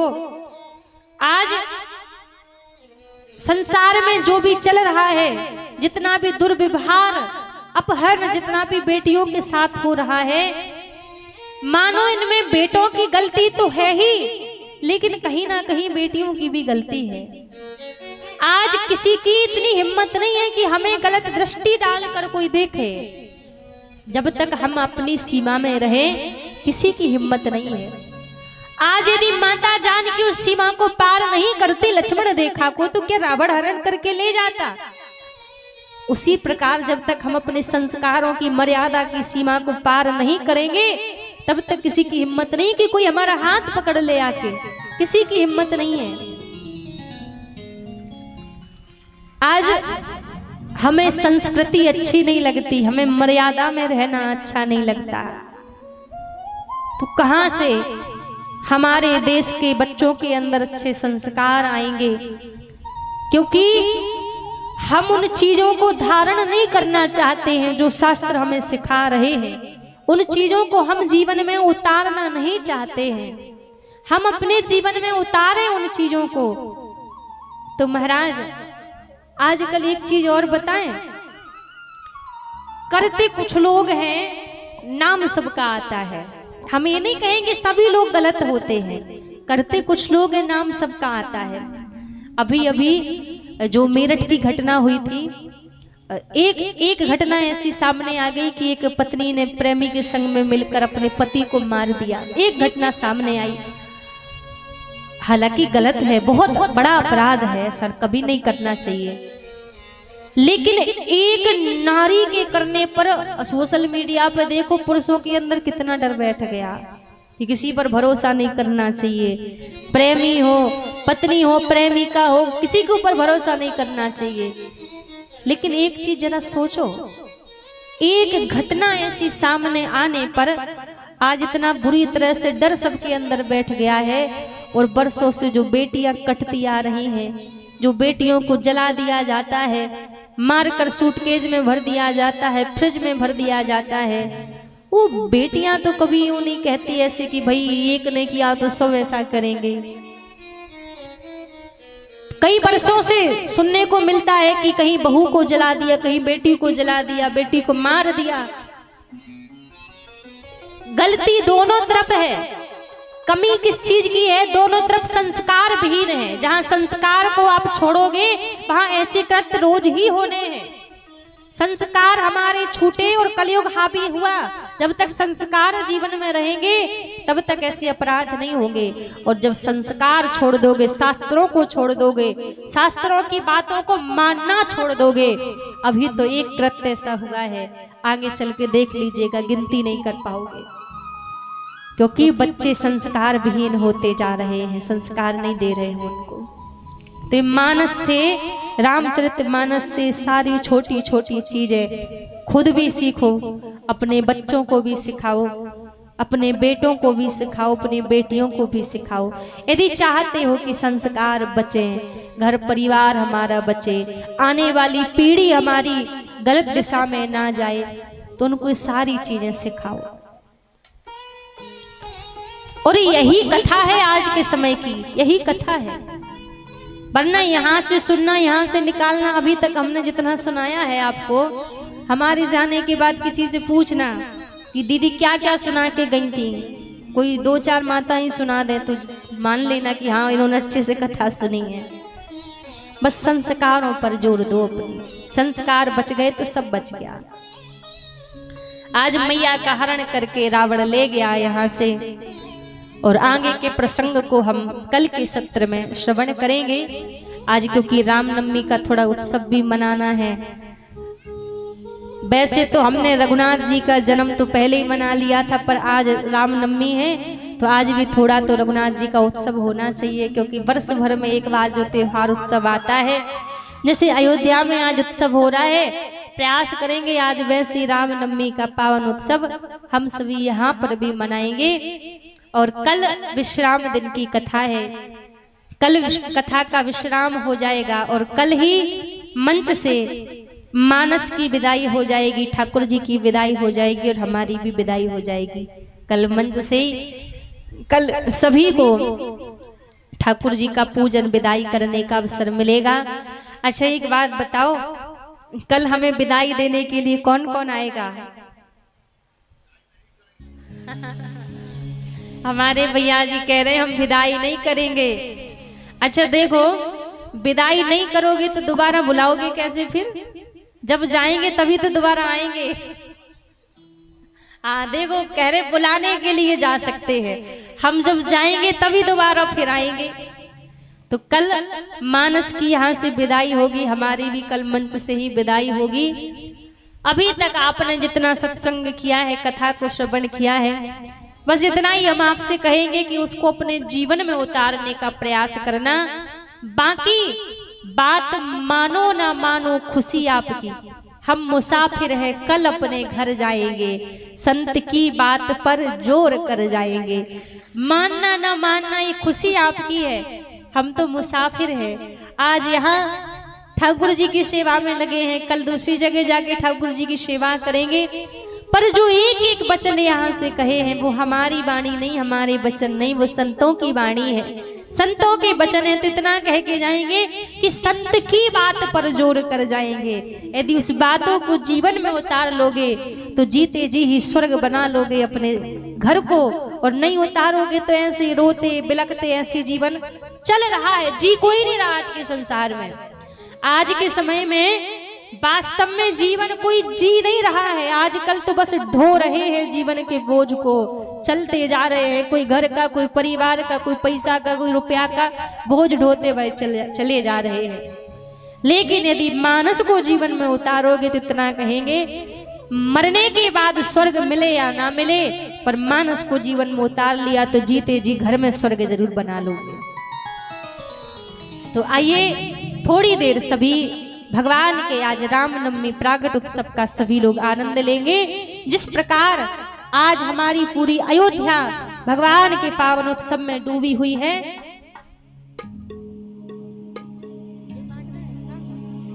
मंच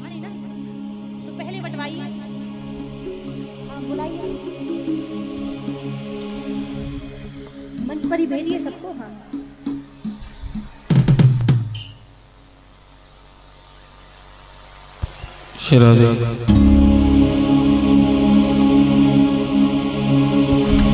श्री राधे।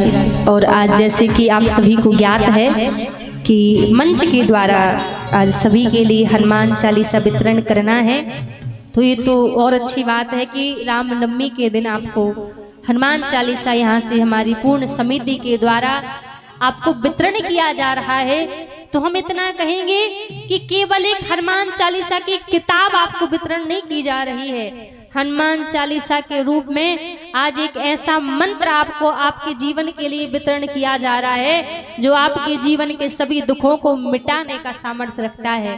तो एक बार सभी मिलकर हमारी पूर्ण समिति के लिए जोरदार तालियां बजाइए सभी। बोलिए रामचंद्र भगवान की। तो एक एक करके सभी मंच पर आएंगे और मंच के द्वारा उनको यहाँ से हनुमान चालीसा वितरण होता जाएगा। और देखिए ध्यान रखें, मंच पर आकर ज्यादा रुकेंगे नहीं, हनुमान चालीसा को लेकर प्रणाम करते हुए जाकर अपने स्थान पर सभी लोग बैठते रहेंगे। तो एक एक दो दो करके सभी लोग मंच पर आते रहेंगे। बोली राजा रामचंद्र भगवान की जय। हो धन धन चेत महीनवा के सुघर समयान हो, राम प्रगट भय रघुरैया परम सुख दयान हो। हाँ जय हो।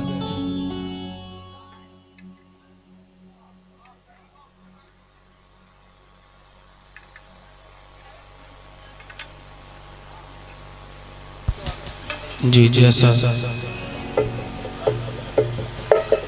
हमारी जो 11 बहनें आ जाएं उसके बाद सभी को वहीं वितरण कर दी जाएंगी।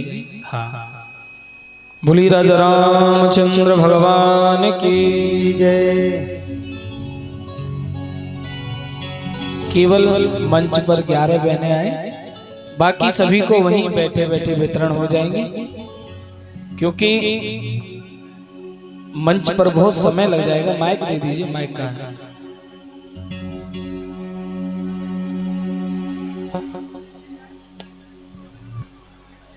हेलो हेलो हेलो, तुम लोग बैठो बैठो। तुम लोग माल्यार्पण में गए थे ना? पीछे से 11 बच्ची कोई आ जाए, पीछे से 11 बच्ची आ जाए, 11 ही आएंगे। ये तय आप लोग को करना है कौन आएंगे। पीछे से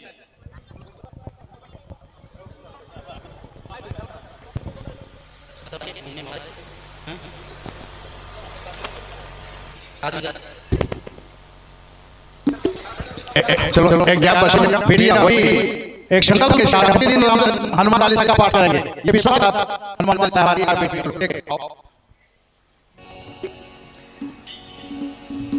बोले हनुमान जी महाराज की जय।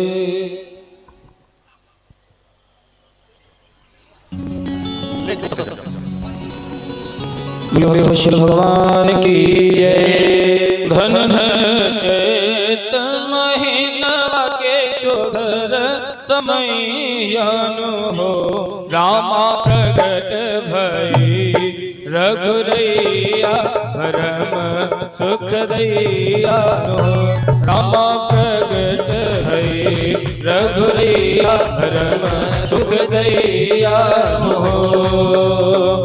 धन धन चैत महीना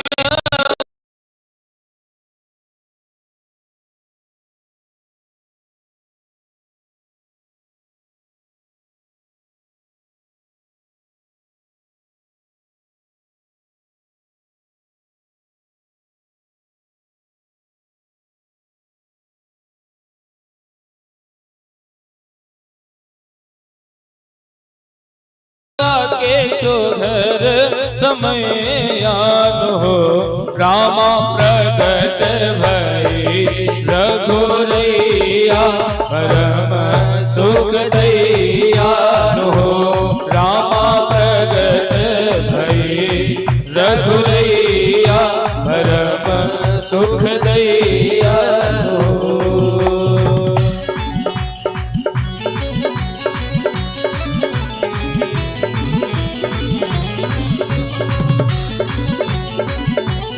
रामलला सरकार की हो।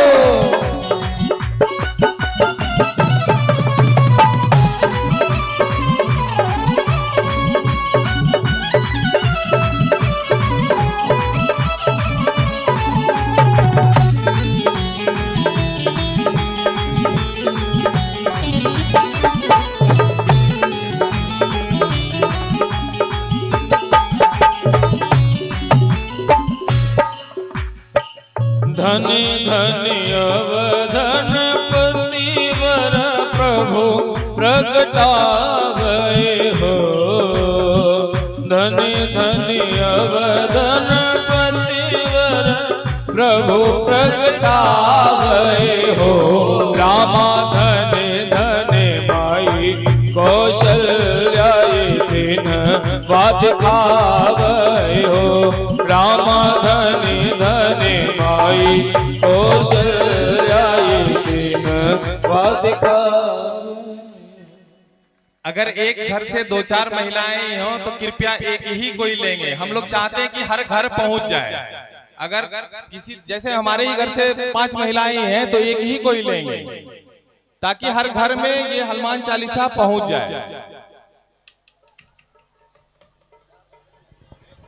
बच्चा नहीं कोई बच्चे को ना दे, सिर्फ पढ़ने वाली महिलाएं जो हैं उनको दें और हर घर में कोशिश करें कि पहुंच जाइए। हमारे कार्यकर्ता इसका ध्यान रखेंगे और आप लोगों की भी ईमानदारी इसमें होनी चाहिए क्योंकि हमारे लोग आपको पहचान नहीं रहे कि किस घर से कौन कौन है। हो राम धन धन माई कौशल्या दिन बात खावयो। रामा धन धन माई कौशल्या दिन बात खावयो।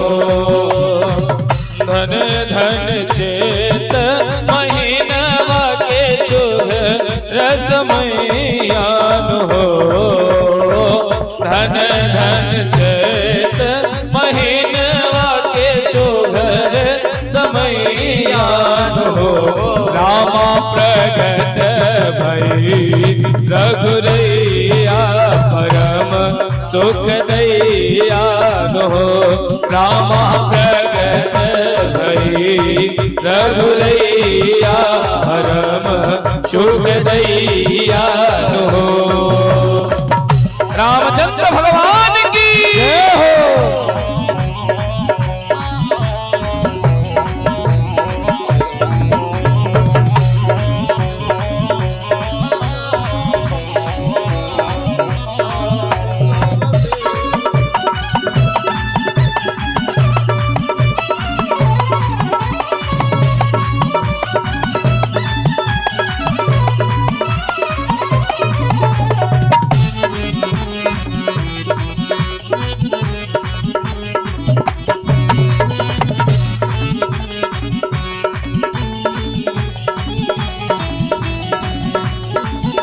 रामचंद्र भगवान की यशोदा हो।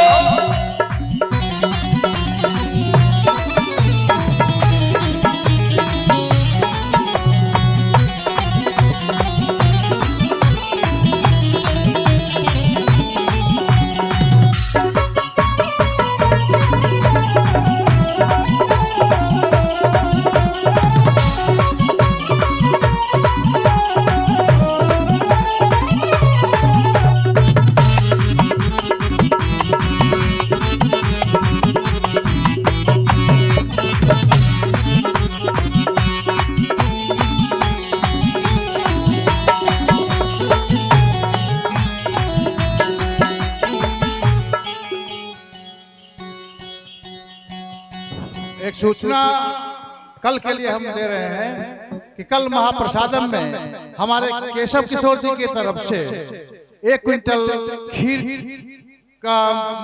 की व्यवस्था की गई है। महाप्रसादम में केशव किशोर जी की तरफ से 1 क्विंटल खीर और इसके बाद कल नहीं परसों हवन के बाद भंडारा की व्यवस्था की गई है, जिस भंडारा के लिए श्री सच्चिदानंद सिंह जी की तरफ से 1100 रुपए प्रदान किए गए।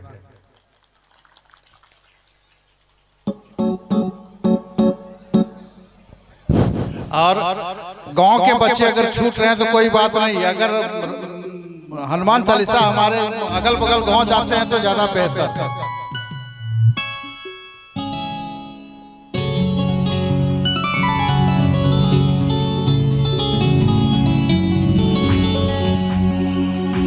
एक बार सभी प्रेम से बधाई हो। आज अब हम सभी बड़ा ही सुंदर उत्सव मना रहे हैं। एक बार राम लला सरकार को सभी बधाई दें। बधाई हो, बधाई हो। और ये बड़ा ही सुंदर पावन महीना चैत्र मास, इसमें प्रभु श्री राम का प्राकट्य हुआ। धन धन चैत महीनवा के सुधर समयान हो। धन धन चैत महीनवा के सुधर समयान हो। रामा प्रगट भई रघुरैया परम सुख दैयान हो।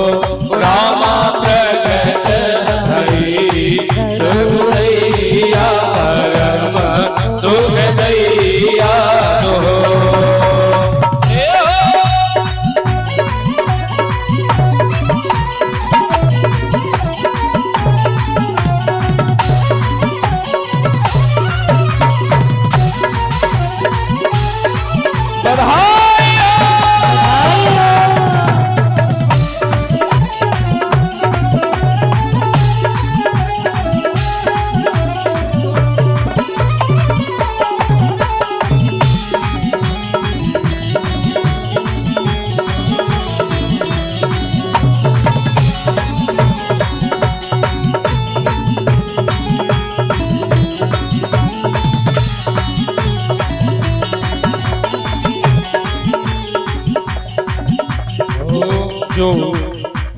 जो सुख दुर्लभ ब्रह्मा आदि सब देव हो। जो सुख दुर्लभ ब्रह्मा आदि सब देव हो। रामा अवध नगर के बसैया सहज में पावै हो। रामा अवध नगर के बसैया सहज में पावै हो। धन धन चैत महीनवा के सुधर समयानो हो। रामा प्रगट भई रघुरैया परम सुख दैयानो हो। रामा प्रगट भई रघुरैया परम सुख दैयानो हो। राम लला सरकार की जय हो।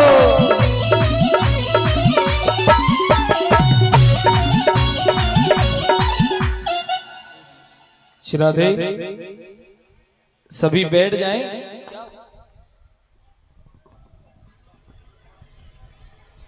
सभी अपने अपने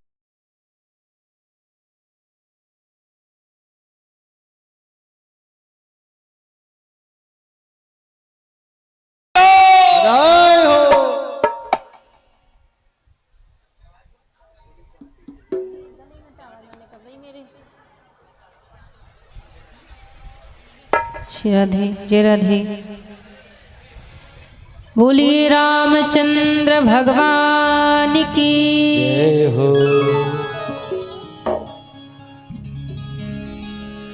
आज पूरे अयोध्या में आनंद उत्सव हो रहा है। जैसे अयोध्या में पूरे सब राम नाम में आज डूबे हुए हैं अयोध्यावासी।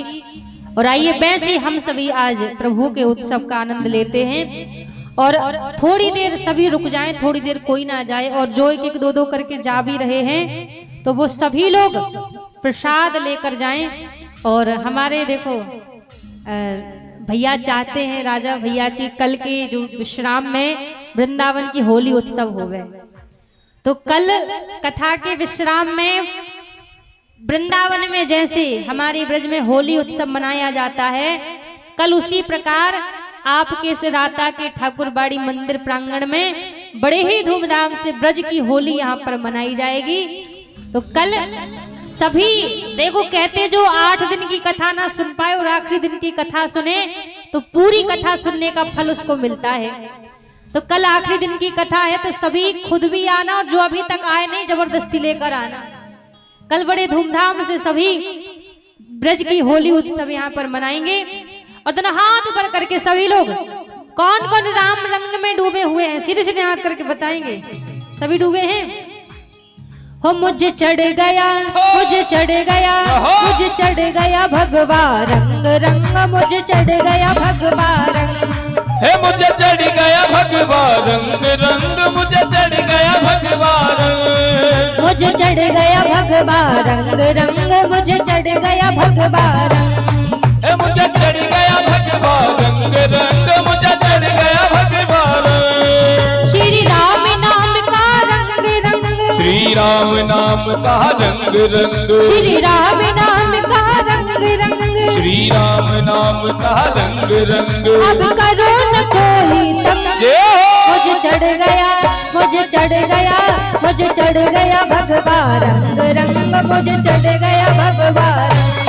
हे मुझे चढ़ गया भगवा रंग रंग मुझे चढ़ गया भगवा रंग। जय हो राम लला सरकार की।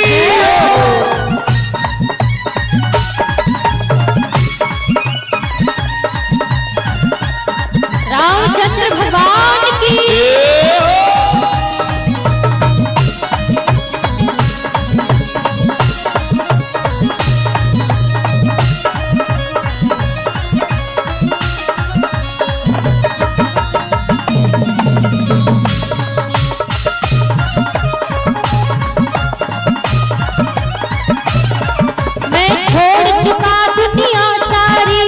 छोड़ चुका दुनिया सारी मैं छोड़ चुका दुनिया सारी मैं छोड़ चुका दुनिया सारी। अब नहीं किसी से है यारी अब नहीं किसी से है यारी। अब नहीं किसी से है यारी अब नहीं किसी से है यारी। अब नहीं किसी से है यारी अब नहीं किसी से है यारी। अब नहीं किसी से है यारी अब नहीं किसी से है यारी। अब करो न कोई तंग तंग अब करो न कोई तंग तंग अब करो न कोई तंग तंग। अब करो न कोई तंग तंग। मुझे चढ़ गया ऐसे नहीं जिन जिनको राम नाम का रंग चढ़ा है दोनों हाथ ऊपर खड़े करके कहिए नाचते घूमते हुए हो मुझे चढ़ गया मुझे चढ़ गया मुझे चढ़ गया भगवा रंग रंग मुझे चढ़ गया भगवा रंग। ए मुझे चढ़ गया भगवा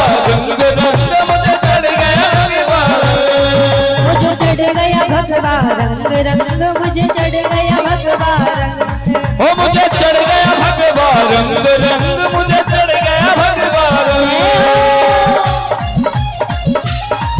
रामचंद्र भगवान की।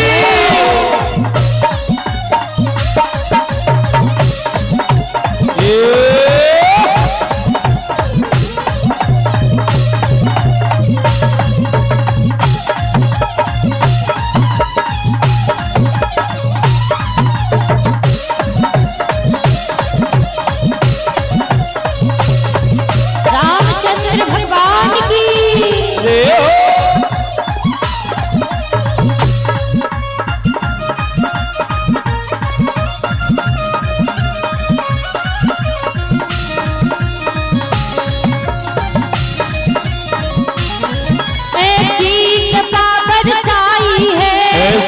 कृपा बरसाई है ऐसी कृपा बरसाई है ओ ऐसी कृपा बरसाई है। तेरे नाम की मस्ती छाई है तेरे नाम की मस्ती छाई है ओ तेरे नाम की मस्ती छाई है तेरे नाम की मस्ती छाई है तेरे नाम की मस्ती छाई है तेरे नाम की मस्ती छाई है ओ तेरे नाम की मस्ती छाई है तेरे नाम की मस्ती छाई है।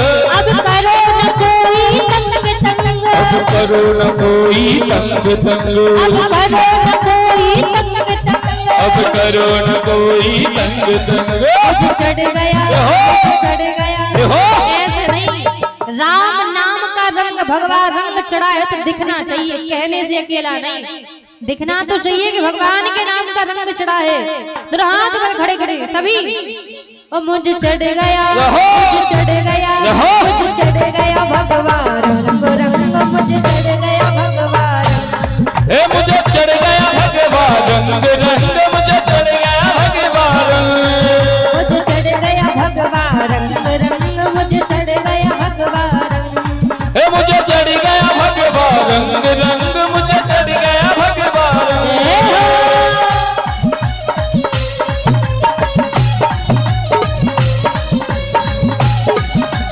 हरियो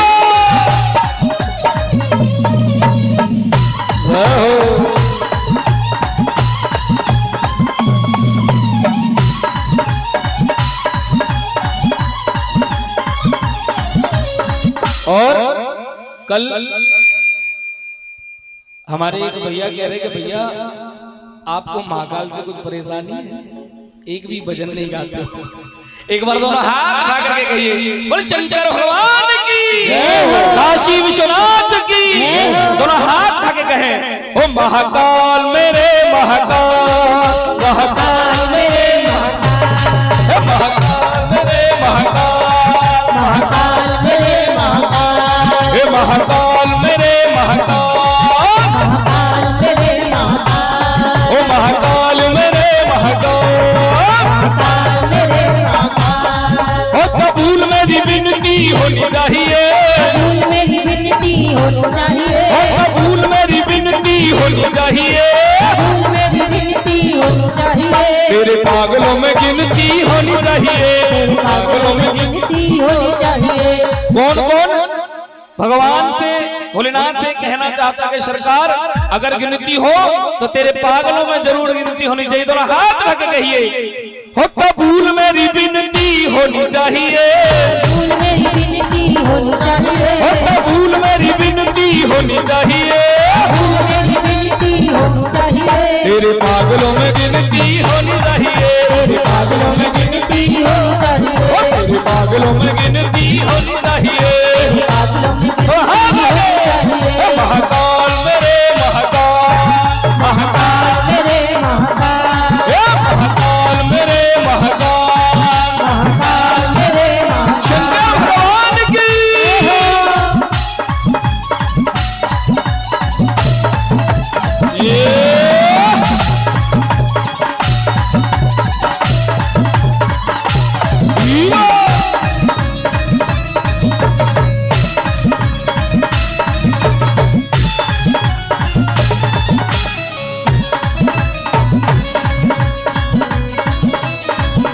और तेरे नाम का लेके सहारा, तेरे नाम का लेके सहारा, तेरे नाम का लेके सहारा, तेरे नाम का लेके सहारा। चलता है परिवार हमारा, चलता है परिवार हमारा, चलता है परिवार हमारा। चलता है परिवार हमारा। किस किस का परिवार प्रभु की कृपा पे चल रहा है? जरा हाथ उठा के कहिए तेरे नाम का लेके सहारा, तेरे नाम का लेके सहारा, तेरे नाम का लेके सहारा, तेरे नाम का लेके सहारा। ये चलता है परिवार हमारा, चलता है परिवार हमारा, चलता है परिवार हमारा। चलता है परिवार हमारा। ओ कमी नहीं कोई होनी चाहिए, कमी नहीं कोई होनी चाहिए, ओ कमी नहीं कोई होनी चाहिए, कमी नहीं कोई होनी चाहिए। तेरे पागलों में गिनती होनी चाहिए, तेरे पागलों में, गिनती होनी चाहिए, ओ तेरे पागलों में गिनती होनी चाहिए, तेरे पागलों में गिनती होनी चाहिए। ओ कबूल मेरी विनती होनी चाहिए, कबूल मेरी विनती होनी चाहिए, ओ कबूल मेरी विनती होनी चाहिए, कबूल मेरी विनती होनी चाहिए।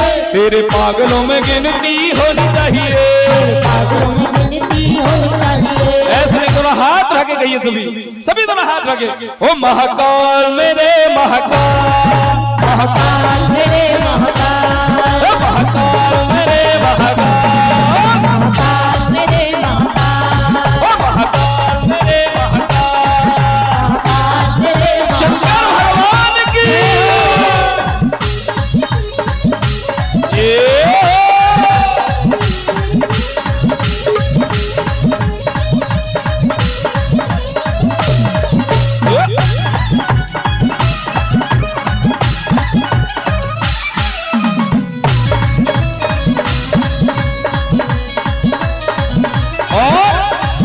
और क्या कहना है?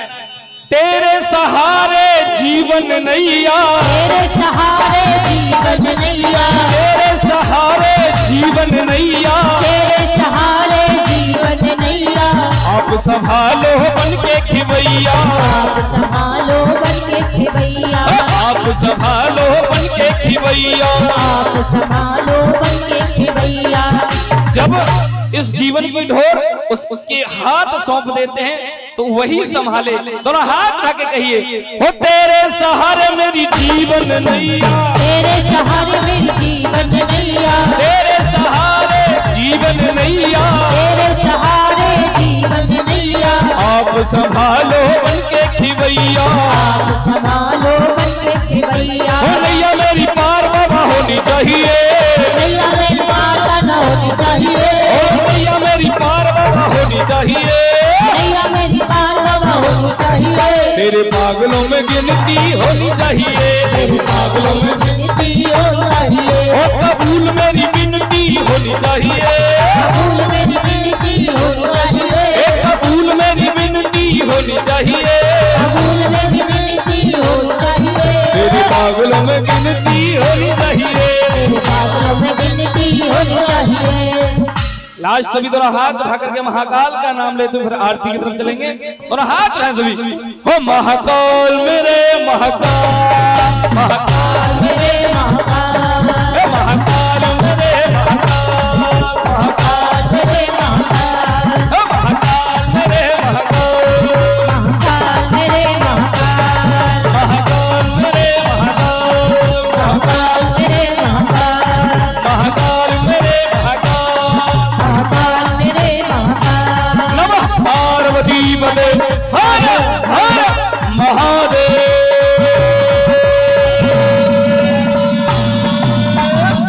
शंभो श्री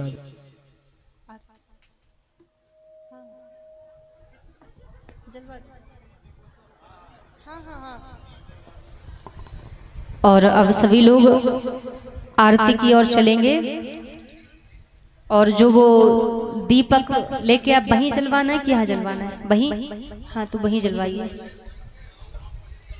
पहले जलवा दीजिए जब तक जो आज आरती में आए हुए थे। दीप प्रज्वलन होगा, वहाँ दीपावली मनाई जाएगी। आप लोग अपनी अपनी जगह पर रहें। जो दीपक लाए हैं, जो दीपक लाए हैं वहाँ दीपक जलाए जाएंगे। आप लोग जगह पर ले लेते हैं तो अभी काम है। अभी आप लोग बैठिए, देखिए, अभी दीपावली मनाई जाएगी। दीपावली मनाई जाएगी। आप लोग बैठ जाइएगा तो देखने में आनंद आएगा। बैठ जाइए, बैठ जाइए, बैठ कर देखिए, आनंद लीजिए। बहुत सुंदर आयोजन है ये आयोजन कम जगह हो रहा है, इसलिए हम आपसे आग्रह करेंगे कि जो आयोजन हो रहा है आप लोग भरपूर आनंद लीजिए, बैठ कर लीजिए, देखिए नया चीज क्या है। वही बैठा, सभी कोई बैठ जाए। सभी माताओं से आग्रह है कि आप लोग बैठ जाए। जो भी वहां खड़ी हैं वो लोग भी बैठ जाए, बैठ आनंद लीजिए, बैठ जाइए, बैठ जाइए। दीपक जलाने में कोई ऐसा नहीं है। जो बच्चियां गई हैं वो जलाएंगी, आप लोग वहां पर भीड़ मत लगाएं।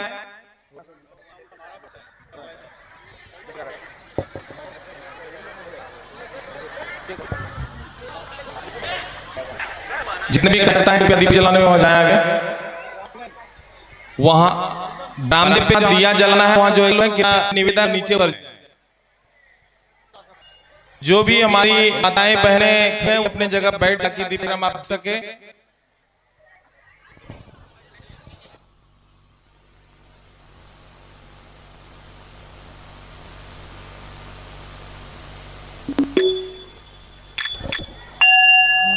जो हमारे भाई आरती के समय ऊपर गए थे, जिन्होंने आरती किया है शुरुआत में, वो सभी मंच पर चले आवे। जिन्होंने भी आरती में भाग लिया था वो सभी हमारे चले आवे मंच पर। अंतिम आरती है, 2 बार आरती लगाई जाती है।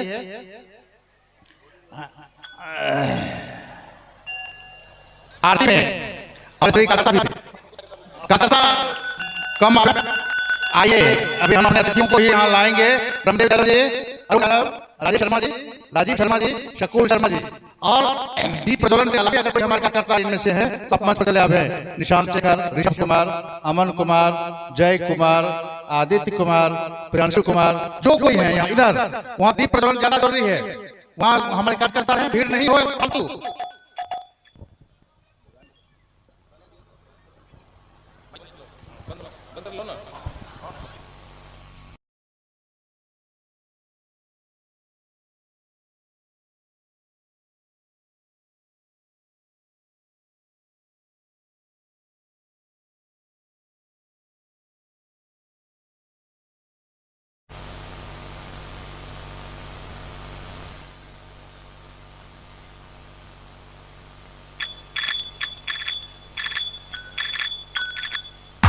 हेलो, बरामदे पर जो भी एक्स्ट्रा लोग हैं वो कृपया नीचे उतर जाएं। जो दीपक जलाने का काम कर रहे हैं या कर रही हैं उन्हीं को रहने दें।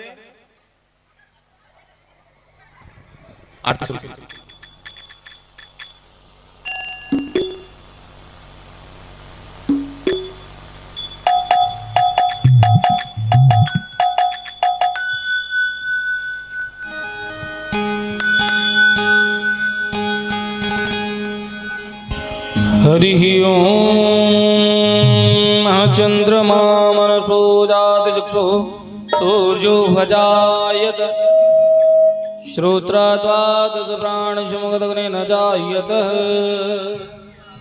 हे राज राम तेरी आरती उतारूं, हे राजा राम तेरी आरती उतारो। हे राजा राम तेरी आरती उतारूं, हे राजा राम तेरी आरती उतारो। ओ आरती उतारूं प्यारे तुमको मनाऊं, आरती उतारो प्यारे तुमको मनाओ। अवध बिहारी तेरी आरती उतारूं, अवध बिहारी तेरी आरती उतारो। कनक सिंहासन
राजत जोड़ी करक सिंहासन राजत जोड़ी।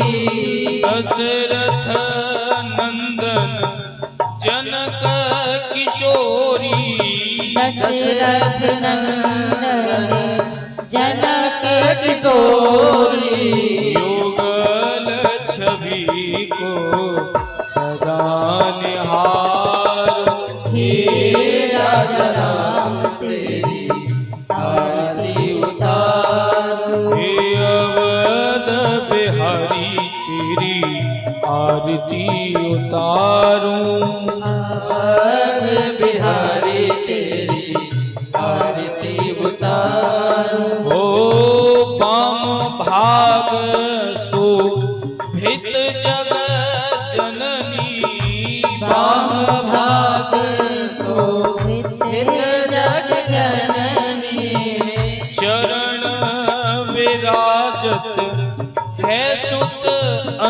अंजनी चरण विराजत है सुत अंजनी। उन चरणों को रोज फखारूं। राजा राम तेरी आरती उतारो। आरती हनुमत के मन भाए। आरती हनुमत के मन भाए। आरती हनुमत के मन भाए। आरती हनुमत के मन भाए। राम कथा नित शिव जी गाए। राम कथा नित शिव जी गाए। ओ राम कथा हृदय में उतारूं। हे राजा राम तेरी आरती उतारो। हे अवध बिहारी तेरी आरती उतारूं। अवध बिहारी तेरी आरती उतारो। ओ चरणों से निकली गंगा प्यारी। चरणों से निकली गंगा प्यारी। जिसने सारी दुनिया तारी। जिसने सारी दुनिया तारी। मैं उन चरणों को शीस नवाऊं। हे राजा राम तेरी आरती उतारो। हे राजा राम तेरी आरती उतारूं। हे राजा राम तेरी आरती उतारो। हे अवध बिहारी तेरी आरती उतारूं। अवध बिहारी तेरी आरती उतारो। हे कर्पूर गौरम करुणावतार संसार सार भुजगेन्द्रहार सदा वसंतम हृदयारविंदे भवं भवानी सहितं नमामि। त्वमेव माता सविता त्वमेव त्वमेव बन्धु च सखा त्वमेव त्वमेव विद्या गुरुणं त्वमेव त्वमेव सर्वं मम देवदेव त्वमेव सर्वं मम देवदेव त्वमेव सर्वं मम देवदेव। बोली राजा रामचंद्र भगवान की। सभी दोनों हाथ उठा के महामंत्र बोलेंगे। सभी दोनों हाथ उठा के महामंत्र के साथ आज की कथा विश्राम करेंगे। सभी दोनों हाथ उठाएं। ओ हरे कृष्णा कृष्णा कृष्णा हरे हरे हरे रामा राम राम हरे हरे। हरे कृष्णा कृष्णा कृष्णा हरे हरे हरे राम राम राम हरे हरे। ओ हरे कृष्णा कृष्णा कृष्णा हरे हरे। हरे राम राम राम हरे हरे।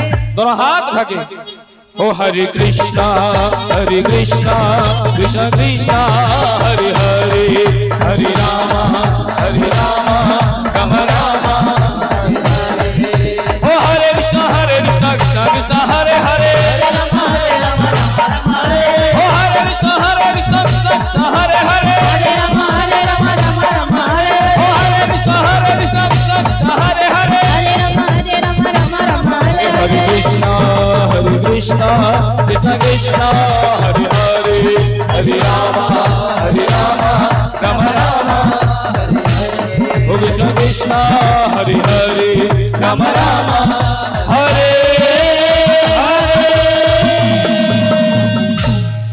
बोली राजा रामचंद्र भगवान की भक्त वत्सल भगवान की श्री बांके बिहारी लाल की धर्म की की अधर्म का प्राणियों में